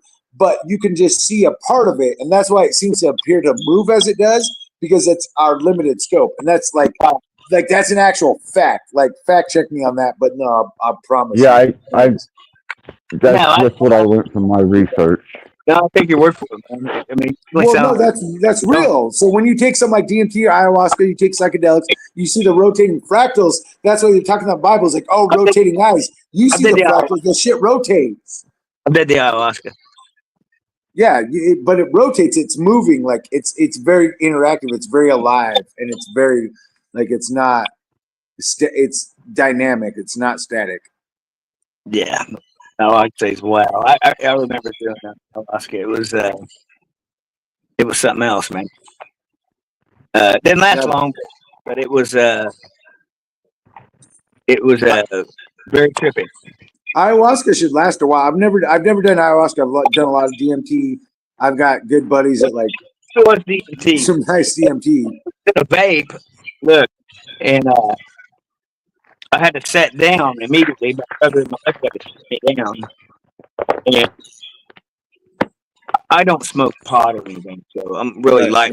So I knew better going into this that I'm going to take a half of a hit because you're going to take a hit, right? So I took a half a hit. I think it most definitely did. And I immediately blew it. I didn't hold it in. Lonnie, brother, you're logging, and you've got a kind of a. You're cutting out, and you're logging. There's a static there. Yeah. Man, I hear you guys. because you're It's yeah. it is kind of It's just you. I'll mute up and you guys want to take it and see if we get No, no, feedback. no, no, no, no, Lonnie. You're this. The interaction's great. I just don't. I want you to be able to come through clear so people can hear you and what you're saying. it is And actually you're kind cutting of out a little bit. roboting and yeah. No, that's actually like I don't know if you got your YouTube up on there. Also, like I did mine for a minute. I had to cut that out. Let me look real quick. Yeah, there might just be something interacting with your comms. I'm a See, it's all I'm a quiet psychonaut. there. Anyways, I've been wanting to get on one of these for a while because I'm a psychonaut. So I like if you want to talk about like what's reality, what's because I don't fucking know, but I will definitely debate and talk with anybody about what reality is because I've seen multiple forms of it. That's why I was talking about like the dream when you're like, oh, he might be a nice guy. I said, I know I was in purgatory. It was just a dream. I had a dream. I was in purgatory. I had like demons and like ghoulish hands reaching at me, like grabbing at me. And I was like pushing them away. I wasn't scared. I was annoyed. I'm like pushing them back. And then God and the devil came to me, and it was like it actually kind of looked like Joe Rogan. He had a bald head. He did. And he was like, but he had like the gowns. He was like white gowns. And the next one was like a puka. It was like a very huge. It was like the guy had a goatee. He was a human, but he was super short. He had like a goatee. He just had a devilish form, but he's human. And then the which I believe to be Enki, the God figure said, you know, this is the devil, right? And he said it to me very like intimidating, like he was trying to intimidate me with the devil. And I said, yeah, it's cool. He's kind of an asshole, but like I still love him. And then Enki, the God figure, oh yeah, he's kind of an asshole, but he's still a cool guy. And I was like, yeah, he's like a cool guy in the fucking club that's kind of an asshole. People still like him. He's kind of a dick. Pushes people's buttons. Quite possible that we probably are the Anunnaki. Well, and so when I woke up, you got to remember I was next to my son. I was sleeping in a camper. I was in one bed. My son was in his bed, and I woke up at that same time. And he woke up, and he actually was like, "What is that entity?" Like he's seen an entity. He is astral. He has astral vision, astral sight, and he even so when I talk about this experience, it was not maybe it was near death. Like I got fucking. Whatever, like I snore like a motherfucker, like whatever that's called. But anyways, like when I woke up, he sensed and seen an entity, and then actually had a homegirl that was staying there that she'd actually like went to sleep, slept in the fucking camper. She woke up and she was like, that same devilish kind of character was there and was like, you know, if you wake up, if you don't wake up, you're dead. Or if you wake up, you're alive. Like he just said something fucked up to her and she like woke up. But like she described the same persona of the devil that I saw. But the devil I saw, I called a puka because I feel like Enki is portrayed as the devil. But so he came to me as God because he is actually that's Masao, that's our God. Like that's actually the human God versus the demigod. Sorry. The demiurge, which is Enlil, and I feel like there's very two different entities, and so Enki came as Enlil, said it's God, and when I said yeah, he's the devil, and I still love him, it fried his circuitry for a minute, and it was like yeah, but he was also like being like he is actually the devil of the Bible, so when he's like oh that's the devil. That's that guy. It actually was him. So when he was like, I was like, yeah, and I love him no matter what. It fucking threw him for a loop because he tried to come and fuck with me, and then he came and got some love. I don't know if you saw the beanie or whatnot, but there's a heart on there because this is actually all love. And then I yield the floor. There you Cool. go. Nice story. Thanks for sharing. And Inki, Enlil, and Inanna are the Anunnaki kind of trinity. Yep. And that's Sumerian, and that was one of the first civilized societies after the cataclysm, cuneiform writing. Just to let my my listeners know where you're at. Yep, if you know your history, yeah, exactly. Yeah, and that goes back. You got the Christian story of Jesus. You got Luke. Like that's with the Tuatha-De-Danann and Hyperborean. Like I love to get into it. Like of what they're the same Trinity, the same Godhead. across the nations. Right. Do you think it's the same conscious entity inhabiting different forms throughout the centuries? Kind of. Yeah. I think it's definitely an entity that's we are God dreaming of itself. So I believe I'm just a mere image of God that's having a dream of me, and God is dreaming of me, and that actually is why I'm so grateful. I'm like, oh my God, there's a God, there's a conscious being God that is dreaming, and it's dreaming its life of me experiencing itself as best as it can, and I'm so grateful. That's why I'm not. I get why people are sad to be here. They're hard. It's hard. Like life is hard, and they want to go sometimes. And I get it, and I love you. But like, but I'm just grateful to be like a piece of that puzzle. I'm one puzzle piece, and thank you. That's good, man. Right. You see it that way, and that you're able to see it that way. Yeah. Me, on the other Definitely. hand, I'm seeing shit completely different. I But get it. No, I get it. You're human, brother. Whether you think you're human or not, you're human. We're all human, and you probably had to been through some shit. And I yield the floor again. yeah, I'm just going through it right now. Yeah, I'm in, absolutely. And you're loved. You're amongst friends. So, like, I'm in the at dark. least, like, So I don't know how you know Axis or how you came on to Axis's channel, but the fact that you're here, fucking sharing your testimony, that I don't care what you believe, what your why again. That's why I say when I came in, what difference does it make? I don't care. right. You fucking matter, and you're sharing your testimony, and you're here. That fucking matters. That's important. The Anyway, thing that I know what it is. You know what I mean? yeah. And I know that this is not the beginning of the end. That's what I do. I like the concept of being in the here and now and the Yeah. experiencing the moment and accepting it as the all of the sense of being. That kind of transcends time and space Yes, he by just does. by Yeah. being cognizant of that. Yeah, I appreciate Have a that moment. that outlook. Yeah, Hang out with your boys. I don't care. Life is hard. It's hard on everybody. Everyone's hurting. Everybody's hurting. So to have a moment to like come together and just like feel it solace, God, what a blessing. There's so many blessings waiting. There's potential. That we're infinity? But we are infinity. I don't know. I can't stop it. I'm not in charge of any shit. That there's an infinite number of you Yeah. have a different experience. Yeah, absolutely. Because yeah, I'm a piece of the mirror. Right. Right, man. Yeah. I love it. I hate. I know it's hard for a lot of people. I get like, I've had suicidal ideations.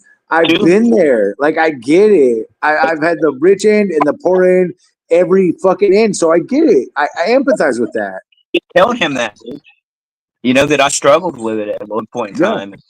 Yeah. I think everybody does, but I find comfort in the fact of knowing that I'm an infinite being. You know. Yeah. And I don't just know it; I believe it. Yeah, and that's powerful. Faith gets me through like every day of my life. It's just faith that gets me. You can lose everything, but if you keep faith, oh my God. Right. and I'll testify to the fact that Starheart. I like that man. dude. Yeah, he's awesome. He's one of the ones that I absolutely stayed in touch with after the We Are Awake hiatus. Yeah, I like. I've watched him live on faith and faith alone at times, and he's pulled through like a trooper. So I can testify to that. But my perspective of what we are is more mathematically based. I don't. I see things as proportion, angle, and measurement, and that includes the philosophy of after death. After what? After when you die, after death. Well, after life. Dude, I have no idea. You know, I think if Axis, I we, love you so much. Sorry, Lonnie. Axis, I just love you so much. I had to pee right then. Thank God. You spoke me up. Again, this is the first time I've ever jumped on one of your videos, and I know you do them all the time. And I'm just grateful. I just want to express my eternal gratitude because I've just wanted to do this for a while, and I know I've kind of shunned myself. It's a whole weird thing, but thank you for I jumped in. Thank you for just sending me the link. That's all I needed. I just needed someone to send me the link, and thank you. That's it. brother, you're welcome up here anytime, man. You know I that. know. I just needed the link. You sent me the link, and I was like, yep, thank you. That's it. That's all I needed. That's all I wanted. Yeah. Sorry. Yeah, I'm kind of difficult. I'm not easy, but like I like that you can bring these different people on, Lonnie. So thank you to just come and like talk about life experience, your perspectives, and share it. I think that's important because like for me, I don't care if you. I'm like I ain't trying to sell you a program. I'm trying to sell you a fucking like any kind of shit like that. But like you want to get on there and just speak your truth, speak your piece, and just have a space where you can feel comfortable doing it. And even if a motherfucker doesn't agree, they can be like, okay, well, and they'll try to fucking like understand, like someone like Axis will. That's just, it's golden. It's infinite wealth. Yeah, that's it. Man, I was just right before I came on this channel, dude, because I'm going through some shit, and I'm trying to deal with certain things. So I was trying to deal with the trauma, and I was at another friend of ours, Sunkist, and she had me crying like a baby, dude. Yeah. So Sunkist is good people. And that's powerful. Yeah, get it out. She's awesome, man. She's an extremely expressive individual, and that's I'm gonna put her link in here because I do watch her lives and I do watch her shorts, and she is definitely a center base for emotional expression and the power behind love and loving self. She's awesome, man. You need reminders like that. Reminders like that are fucking. Shout out to Sunkist. Much love. Yeah, man. It's these little channels that don't get all the hype that are truly the ones that are making a difference, man. Because it gives people like me and Axis and many others a sounding board to be heard, and not just be heard, but to go and listen to other people's testimonies and information, and kind of like a know-how to navigate this realm we're in. Well, if it's of any interest to you guys, Sunkist is live at the moment, and I don't mind sharing that out. Yeah, she's doing a live. Yeah, she's doing a live right now. There's the link. Well, yeah, Lonnie's mic is pretty bad. You're. Yeah, I'm gonna go. I don't know if you're using for a microphone. I'm not sure. Do you have a mic, Lonnie? It ain't hooked up. Okay. I didn't know. I didn't know what was going on. Yeah. There's a lot of feedback and kind of like I'm gonna go. Glitchy. Buy that man a mic. Right, Frank? Gotta get Lonnie a mic. Yep. Good enough. Yeah, Chris, it's I'm glad to have you up here, man. I was honored that you come up here. We cross paths on TikTok and YouTube anymore, and we've seen it come and go, man. We have definitely seen it come and go, and I've seen times, man, where I wanted to reach through the screen and be able to say, "Hey, brother, it's all good, man." But you come across like that. You come across with that genuine, powerful state of being in your emotion, and that I kind of picked that up from. That's why I kept you, in definite contact, because you have that type of presence to you, man. And that's Sunkus has got it, you've got it, and there's a couple other people that are able to. It's just projected energy that is so powerful. It comes through the screen. I'm just so grateful. I just have so much gratitude. Like that's if I could give anything, the only thing I have to give is my gratitude. That goes with my faith. I keep my faith around me, but if I have nothing left to give, I have gratitude. I've had times where I've just been in the desert, like no blanket, no tent, on the desert floor, kicked out the tent, no like long sleeve shirt, like just a short sleeve shirt and jeans, t-shirt and jeans, half freezing to death, and all I sat there and did was give thanks to God. And some people be like, well, I would be angry. No, it sucks. Life's not fair, and it sucks sometimes. And so my gratitude, it's just all I have sometimes. And so I'm so grateful for you, Axis, people like you that just get it. Like there's no expectations. It's just like in the moment, like, hey, what's up? And we could just talk and be real human beings. And that's so fucking beautiful. And so I'm grateful for that. And I'm grateful for you. Thank you so much, man. And like I said, we've shared trial and error, man, ups and downs, and it's been an interesting ride. But like I said, man, you know, my door's always open to you, and I know you you kind of scoot around and go from place to place, and I admire the hell out of that. You know, I miss being out there with, you know, my truck, my camper, and my dog. Just survival. It's just survival. Yes. That's all it is. That's survival. I understand freezing in the desert, definitely. That the gratitude you have for midday to come around, and then you're so fucking bloody hot. It's like, oh shit. So but I've got such an appreciation for especially the area that you're in up there in the Pacific North, and well, now I'm in Wisconsin right now. I've been. Are you? I just managed a bar in Wisconsin, rural Wisconsin. We have everything. It's not good for me because I'm the bartender, and that's what I do. I bartend, and I'm damn good at what I do. Sadly, I'm a really good right. I can see that. I didn't know you were in Wisconsin, man. You're not that far from me now. Yeah, I'm really close to you. I'm at Eau Claire, pretty much, a little like an hour out. Amish country, right? It's an Amish. Yep, riding their cart and buggy. Yep. See, I'm used to you being out west. I didn't know you were that close. That's awesome, man. Yeah, no, I've been here since the summer.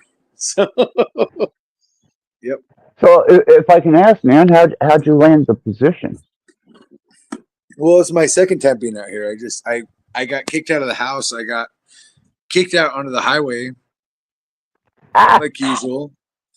And there's a bar right there. So it's like a little country bar. I rolled in, met the owners, drank, slept in the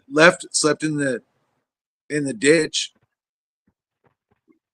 slept in the fucking weeds, nice and comfy, and then came back and just started bartending for them, and then living upstairs, and that's what I'm doing right now. Damn awesome. So I just run a bar. Awesome. It's a whole. I mean, it's like, I don't know if, anyways, it's just, this is what I'm surrounded with all the time. It's a bar. That's all I got. Well, I've seen you go from, what was that? DoorDash is what you were doing prior to this. Yeah. So I've seen you come through with faith in ways that I'm like, what? How the hell do you wind up there? You know, you never know. No, I don't know. And it's been a fucking whirl. And then it's a whirl like dipping into like the truther community. There's like, it's a fucking world. Like this whole existence is a world, but that's why I'm curious. That's why it's nice to jump. I know you've done your live streams for a while. I've just never actually been on one, but I've been very curious about just jumping around with some of these different groups, and but I deleted my channel. That's why like my shit's fucked. And that's why it's my fresh one right here coming up because I just had a moment and What? burned it down. It's kind of a introspective decision. Yeah, I'm good with non-attachment, so I'm used to losing like everything. That's why I get gratitude when I have like a little bit of something. Right.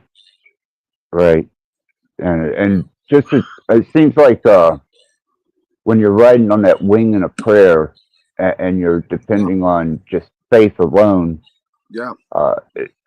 Expectation isn't a commodity, but when your needs are met, that is a blessing. That's right. Exactly. Yep. 100%. 100%.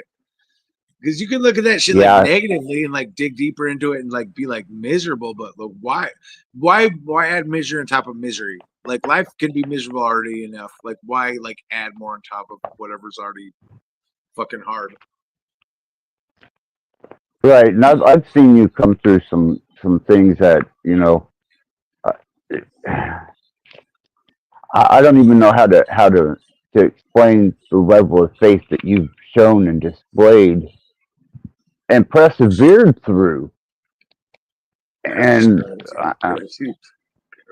I'm like, if there's a poster boy for faith and the trust and the positive nature of things, you got that, brother. Yep. Thank you. Because like that's what gets me through every day. It's just gratitude, faith. Just saying, well, my needs always end up being met one way or another. Sometimes it's harder. Some days are harder than any other days. That's anybody's experience. Some days are going to be harder than others. That's not and that's not even uniquely human. That's an animal. That's any living being. Like one day is going to be harder than the next. And so that's okay. You just accept that and you make the best of it. Because why make the worst of what's already bad? Right, and that's a very inspirational mode to be in.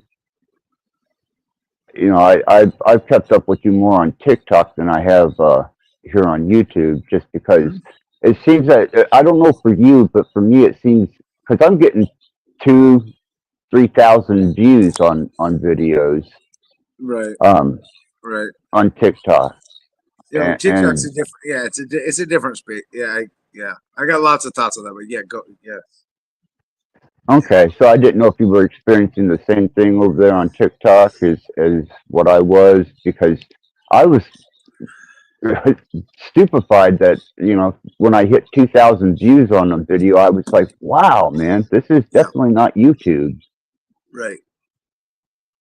But your long form stuff on YouTube is really fucking important. The panels, I mean, I'm curious. I'd like to join more like panels with you and jump in like just like tag team panels personally. Yeah. I can be honest. But that's just because I feel like we flow together enough where like you're gonna say stuff where I'm like, I don't know everything that you think or believe but I have a general understanding. At least I can kind of. But there seems to be a thing, and I'm very curious about that. Well, it's going to be a matter of respect and a matter of, there's not going to be conflict there. Absolutely. Well, exactly. No. But I love to like talk with people, and I have better days than others. That's why, like, even jumping on, I jumped on. The only other team I've StreamYard is with Steven. The Insanity fucking channel, the Sanity Machine. Ah, yeah, okay, yes. But you realize when I jumped on that stream, actually Felix was in there. I don't think I know Felix. I was just on Sanity Machine a couple of days ago. You know Felix from that comes on here all the time. Okay, yeah, all right, yes. Okay, so when I actually went on a fucking Sanity, like Steven's StreamYard, Felix was in the fucking chat like this. He was in the video. I didn't know that. I had a run-in with Steven Oh, he actually ended up fucking like muting me out and blocking me, trying to put me in timeout, trying to attack me off the bat. It was fucking brutal. Like I had the whole fucking thing recorded. Like it was fucking nasty of how it went. But like Felix was in there. Felix actually watched that happen. You could ask him that, and maybe it's been a while, but you can be like, "Hey, do you remember when fucking Magnetar went on to fucking Steven's channel? He was in the fucking StreamYard."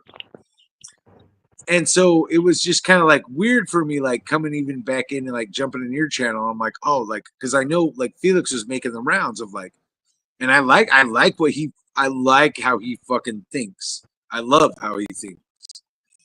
But it was just an interesting experience to be like, this motherfucker is a witness to me. And then like Steven just, I mean, I put a lot of video. I was just ripping on Steven left and right. Like he was doing shit where he's like faking out that he was leaving, and then he was like cursing me out personally. Like he was like blah blah blah, and he was like, so it's just weird. Like all these little truther channels and these like it's just weird to me. Anyways, I'm kind of curious because the other day, whenever I went over to Stevens and I wanted to endurance and see if I could manage to not get kicked, blocked, or banned. right. And I managed to stay up there. I had to do a lot of verbal dancing and a lot of innuendo. Yeah. But how'd you get mixed up with Steven, the sand machine? Yes, it's because the love of my life. So that's about all I got to say. Gotcha. That's why I started. Why I started putting a bunch of shit and be like, "Hey, this is a cultish motherfucker." I pulled people out of this cult, like actual people. I bet legitimately pulled people that like were his fans, and I talk shit, and then he gave me exposure, which is all I wanted. I kept pushing his buttons until he started displaying me on his channel. That was very purposeful. I move with motive, Axis. Right. So then when they would watch my content, I could fucking unprogram them, deprogram them out of this bullshit. And I've done it. Good deal. Good deal. Yeah. I noticed that, man, he, for the nature of that beast, he keeps the numbers. And I don't know how the fuck he does it. Yeah. Yeah. That's why I fucked with him. I made so many memes. I make memes, so I just memed him like a motherfucker. Oh, I got under his skin. That's why when I come on his channel, he got super hyphy. Like you could hear if you watch if the live streams there, like he got super fucking hyphy, and then he had to like cut me out. And he was just attacking me. I go, "Oh, you live in your car? You live in your car?" I'm like, "Yeah." Like, and like I was fucking definitely stoned out of my fucking mind. I don't give a fuck. Right. I'm drinking. I'm in a bar. What are you gonna do? Sue me. But he was just trying to attack me right off the bat, being like a wanderer. I'm a wanderer, bro. I wander and I travel and I make money and I work and I interact with people. Like you can't take that from me, and you can't downplay that on me. Like nobody can come and tell me my existence has sucked because it's been great. Like you can't be like, oh, you. Like I know where I'm bad and I'm not good, but people like that, it's like you're not gonna like diminish me, and I'm not gonna like be belittled by you, but you might get like a one up in the moment because you try to like you run a fucking system of like how you interact in your psychology of that. Well, I know when I was a nomad, that wasn't a disrespectful situation for me, and I know as long as you've traveled around, the life experience you've learned is going to far surpass anybody who's just sat in a house playing with their computer. Right. You know, I'm on my computer, my phone all the time. But yeah, exactly. Yes, I know you know. That's why I love your Axis. I know you know. I fucking respect the fuck out of you. You're one of my most favorite human beings that exists on this planet, and thank you. I mean, you honor me, man. Way too much. Way too much, man. I mean it. I appreciate that. I remember our very first conversation. in We Are Awake News, because Kendra brought me over. I came over. I met Kendra on Catfish's channel, Catfish. Okay, that's how I met Kendra. That's how I met Crystal Keith. And Okay. then she brought me into We Are Wake News on the fucking the walkie talkies app. Okay, Oh, the Zello. Zello, yes. And that's how we first Yeah. talked. We had that first camper. I remember I was in my camper. I remember when you came on and we talked for like a fucking hour straight. I was like, I actually went to like the store partway through. I was like literally drove into town talking on the walkie, like went I grocery shopping. remember that. I I went remember grocery that. shopping. Yes. And we just like connected right there. Like, so motherfuckers that don't know, that's not their business. It's fine. Like, we know our story, and I'm grateful. That's why I'm so grateful for you, because like it's just you're just a beautiful human being, and that's it. But I remember all our Same here, Chris. interactions. All our interactions. Absolutely. Wow, man. Thank you. And it goes both ways, Chris. I mean, I've come to you and dumped my soul out a couple different times, I know. and You you know, you've been there. You've been straight. You've been a solid motherfucker the whole way. And Thank you. yeah, they don't know. They won't ever They know. don't, and it's fine. But that's why I feel bad for people that they don't know those connections like that, and so they're sad and they're like, "Oh, life is hard, and I don't have anybody." It's like, how do we roll that back and be like, how do you? Because I know I have people like that. So it's like people like you that like in the moments of my most time of need, I actually know I have like best friends. And so again, I have so much to be thankful for. And I don't have that all the time. I don't have that every day. Not everybody has that all the time, all the day, or anytime.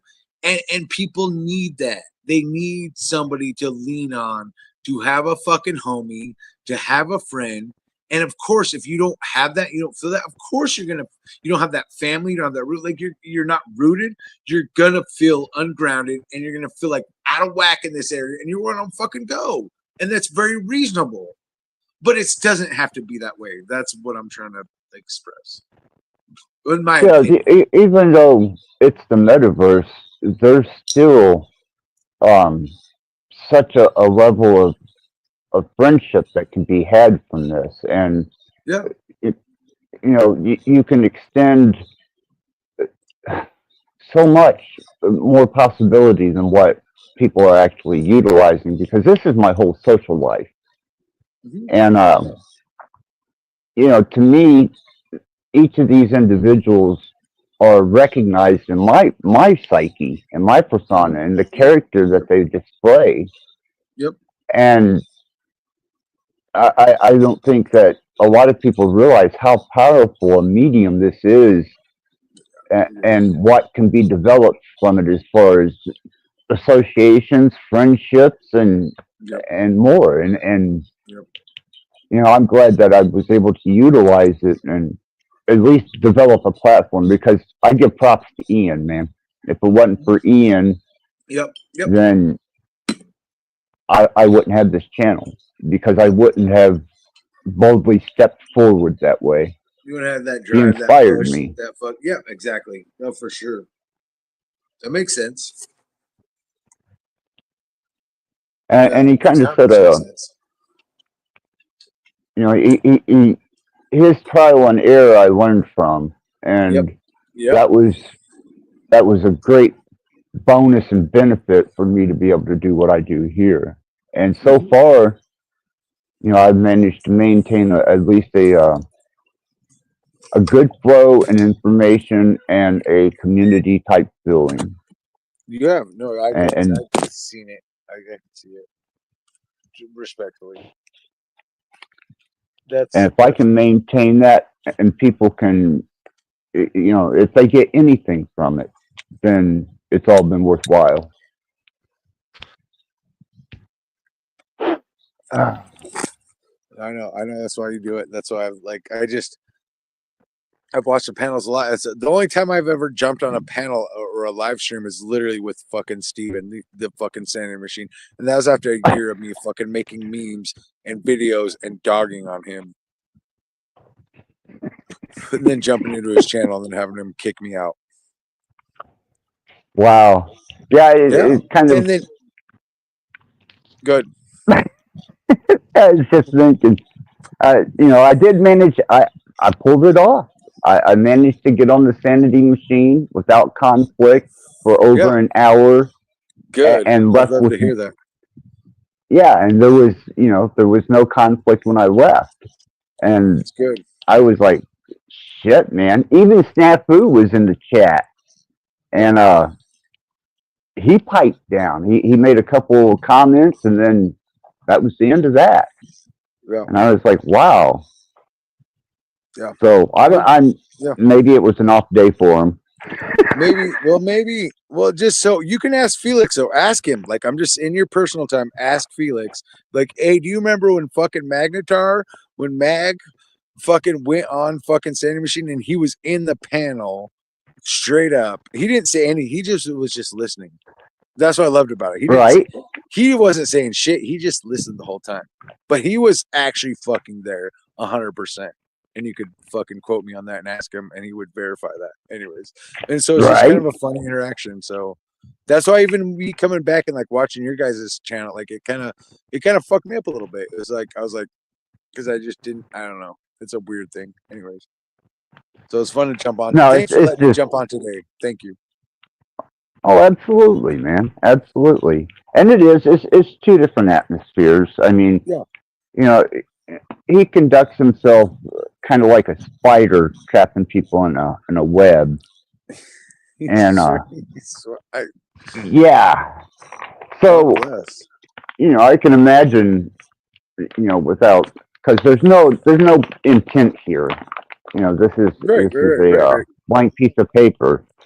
Yep. But I did. Absolutely. I watched from the time that even when you were pointing it out, and I was observing. I watched him weave those webs, and I was like, "Damn, man! One day you're gonna get caught up in that web." Yeah. Well, Have you been? Go ahead, man.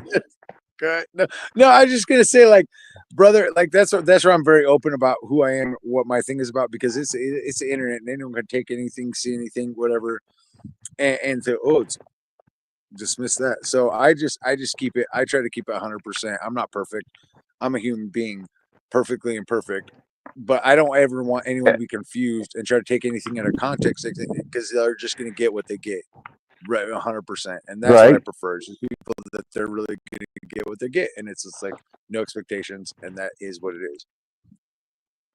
Well, let me ask you. You're under Magnetar Starheart and TikTok, right? Yep. Because I think people would benefit and enjoy some of the work that you do with your customs. Yeah, I've seen some of the imagery that you do, some of the graphics that you do, and this is just the AI fucking imaging. Yep. Your message is deep, though. Yeah, and I'm just like trying to like it's whatever. That's why I like deleting my channel is kind of a bummer, but whatever. I need a reset. But yeah, no, I just do a lot of fucking I tell stories with the AI, and I'm trying to like show people how they can actually interact with it because they're going to be forced to one way or another. So like part of what I do is like you're going to lose jobs in AI, and then I part of what I like to do is like recreate new jobs with AI. So I use AI to like invent new jobs and very like in depth. So it's like, how AI is taking my job and my money. How can I use AI to like make more money? Because like that's what maybe you're not gonna have to do. But anyways, go on. Well, Bex. I don't know if you know Bex. She's in the chat. Yeah, I've seen. She's usually in. Yeah, there it is. Hi, Elfie. I've seen her in Steven's videos. Yeah. Yeah, she's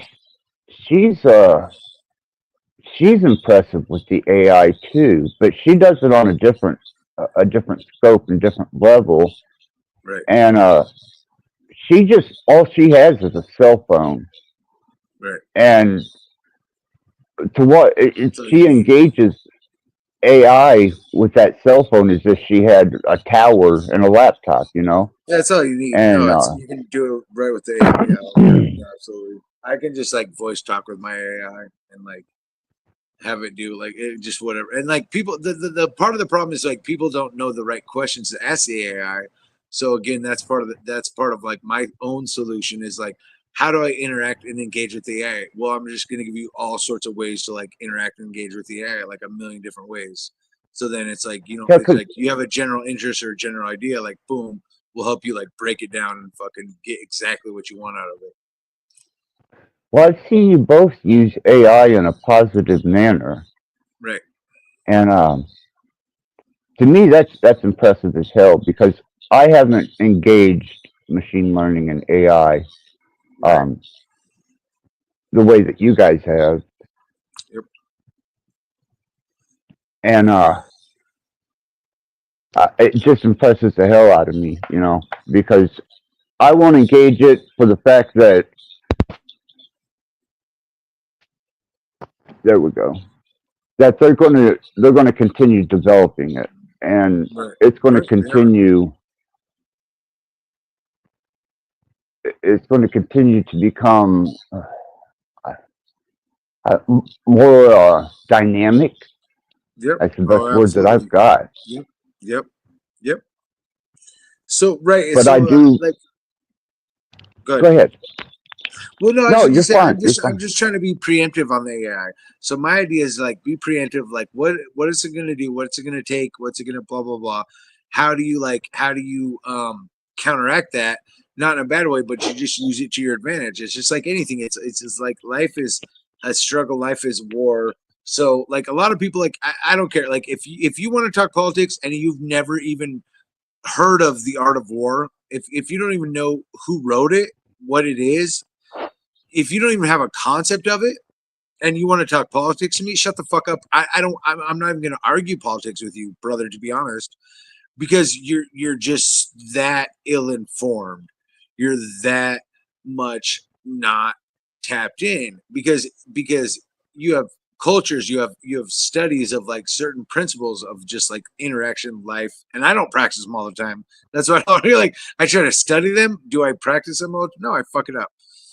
But things like the Right. art of war, which just like tells you how to like you can apply it to anything in life. Anyone who has studied the art of war versus someone who's not, the person who has studied the art of war will always have the tactical advantage. They'll always have the advantage of life, politics, anything. They will always be overshadow that other person without a question of a doubt, because that person who has studied war, psychology, life, will have a one up. Whether they apply it or not, that's a different story. But to at least understand it and see it, and then apply it, it fucking matters. So my point, I don't have a point. My point was like I'm just trying to lift people up, pump them up, but I'm also like people want to talk stupid politics. I try to bite my lip until I'm just like I will rip into all your politics. I don't care what your politics are, your beliefs are. I'll fucking tear it all to shreds and be like, well, that's fucking dumb. This is cool. This is neat, and this is fucking stupid and retarded as fuck. And God bless And you. that's Sun Tzu's The Art of War. Yeah.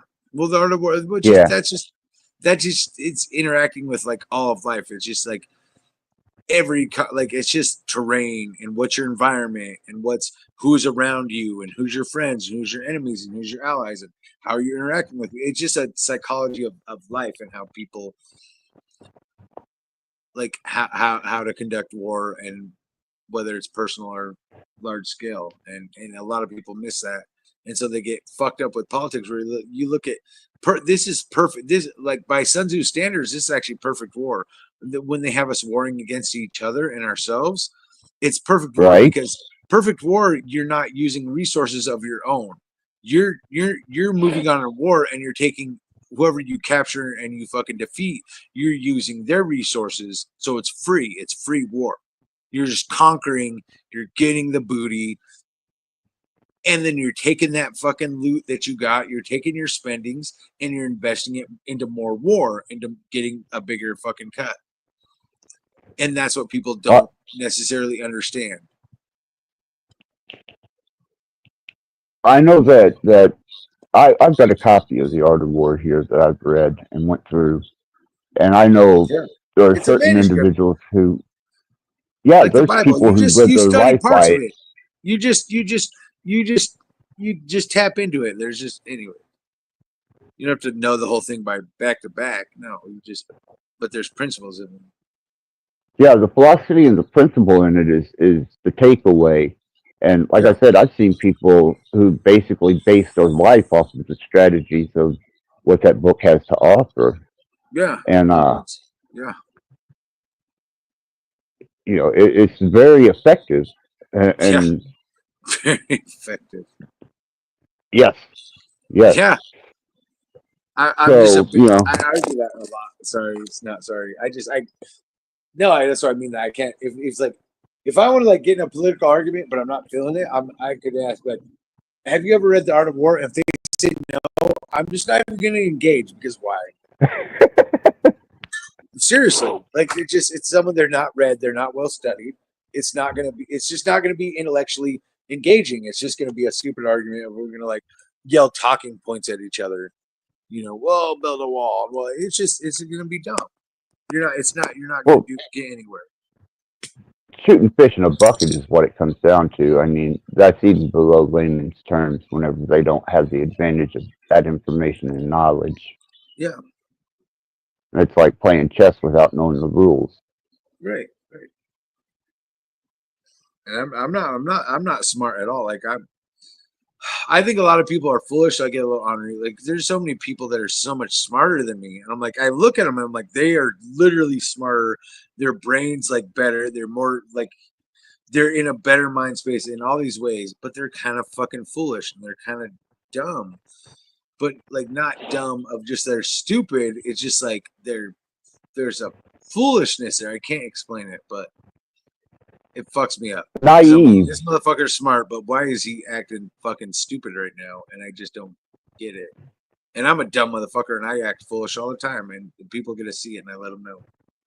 But still, Well, see, I'm seeing that work itself out on the world stage. To tell you the truth, Chris, is unlike some of these political characters and puppets.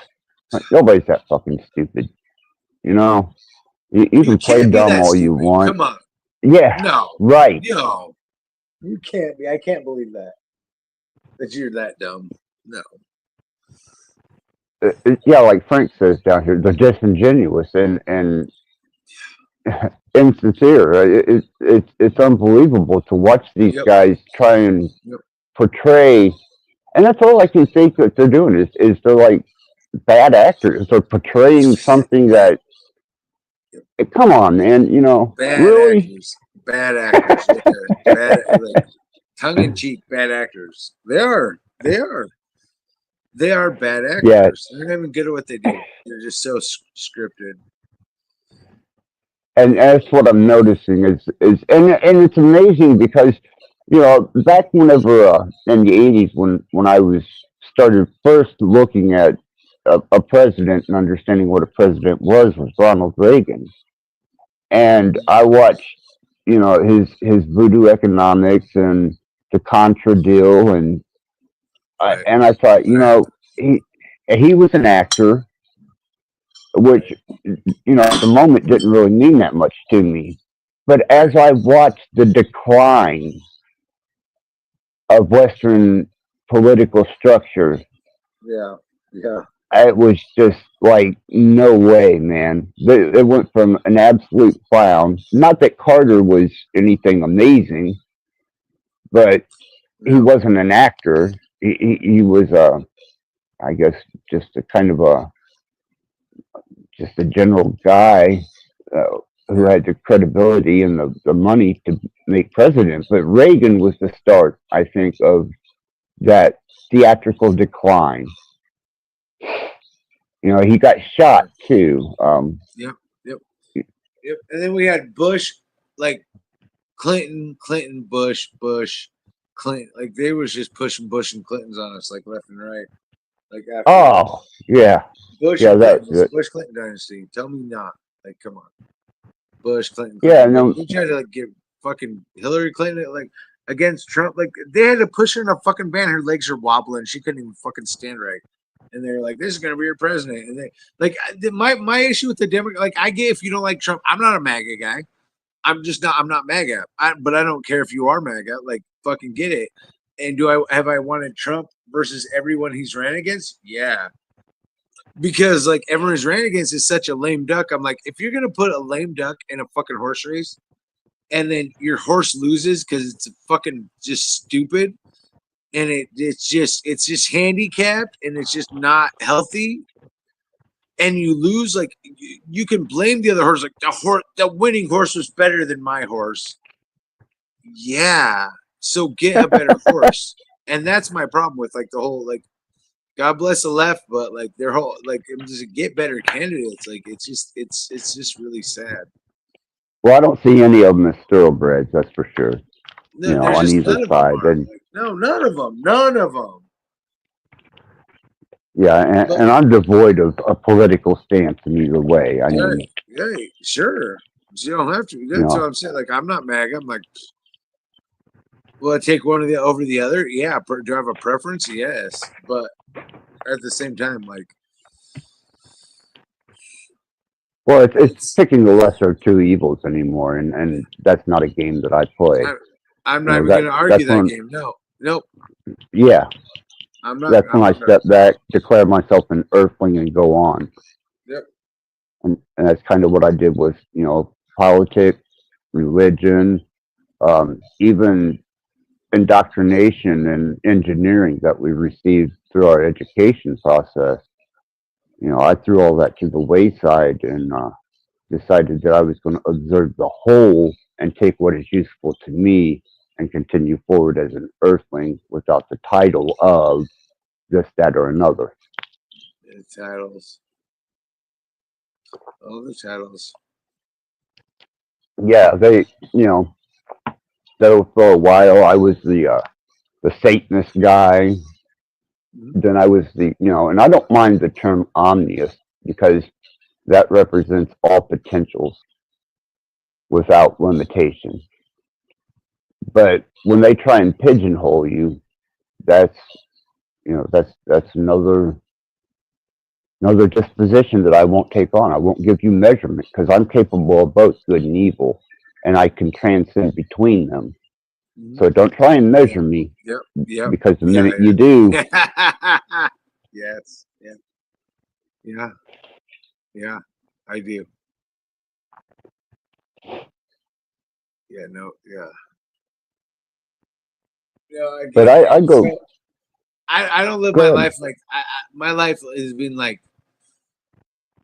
I don't care if you're in the top position of power. Like my life is still my life, and no person in it supreme power has ever like actually influenced greatly how my life has been. So that's. No, I figure as long as I'm not being shot at, it's a good day. And I can persevere through that. As miserable as things can be, I can still persevere through it because I know there's not a bullet coming at me yet. But not yet. And yeah, I mean that alone, at least things haven't collapsed to the point where you have to be concerned about your safety 24 hours a day where you live as to who's going to raid your home or, pillage your supplies. So, as long as we're that stable, then I'm okay. But beyond that, they're going to mean a different side. They're going to have to deal with a different character at that point. And that's the same with, various indoctrinations that people try and push, these cults of personality, idealistic concepts of what the truth is. Yeah, okay, so I'm gonna give my final statement. Get myself some rest. Sure, These man. cults of personalities, are all the fucking over the place. God bless them. But you know what? You can't. You can influence people, but you can't control them. You can't tell them how to think. You can try to show them ways of and methods of thinking, but at the end of the day, people are just gonna do what the fuck they want to do, and so fuck it. I'm over it. Right, right. And that seems to be the recourse to all this is they're going to do what they're going to do. Yep. I'm resigned to that fact. Right. That's my final statement. God bless you. Let's roll. But yeah, this has been fun. Absolutely. Chris, thank you for coming up. Thank you for being a part of the show, man. And thank you for being a friend most and above all. Thank you. And you're always, always welcome here, man. You know that. And my door is always open. Thank You you. know? Well, if I jump in, just send me a fucking link, and then God, pardon my language, and thank you. That's not a problem, man. Okay. Go in peace and fight in love, brother. I'm eternally grateful. You have a good one. Good night. You too, man. Thank you. Thank you. Bye bye. Okay, everybody. I definitely want to thank Frank Monday for showing up, being a part of the show. Wonderful experience. Trill Smoky is absolutely, you're welcome back anytime. Thank you for being a part of the show. Lonnie, you know you're always welcome here. It's always a pleasure having you. And Chris Magnetar, that, you know, appreciate you showing up, brother. Appreciate you coming on panel and sharing your positive and your light and love, man. It's much, much appreciated. Everyone in the chat, I'm honored. Thank you. Thank you for being a part of this.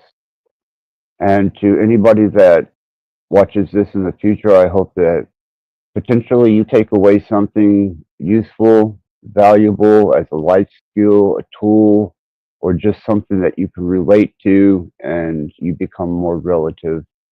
Remember that introspection is the bonus to being consciously sentient. All love and access out.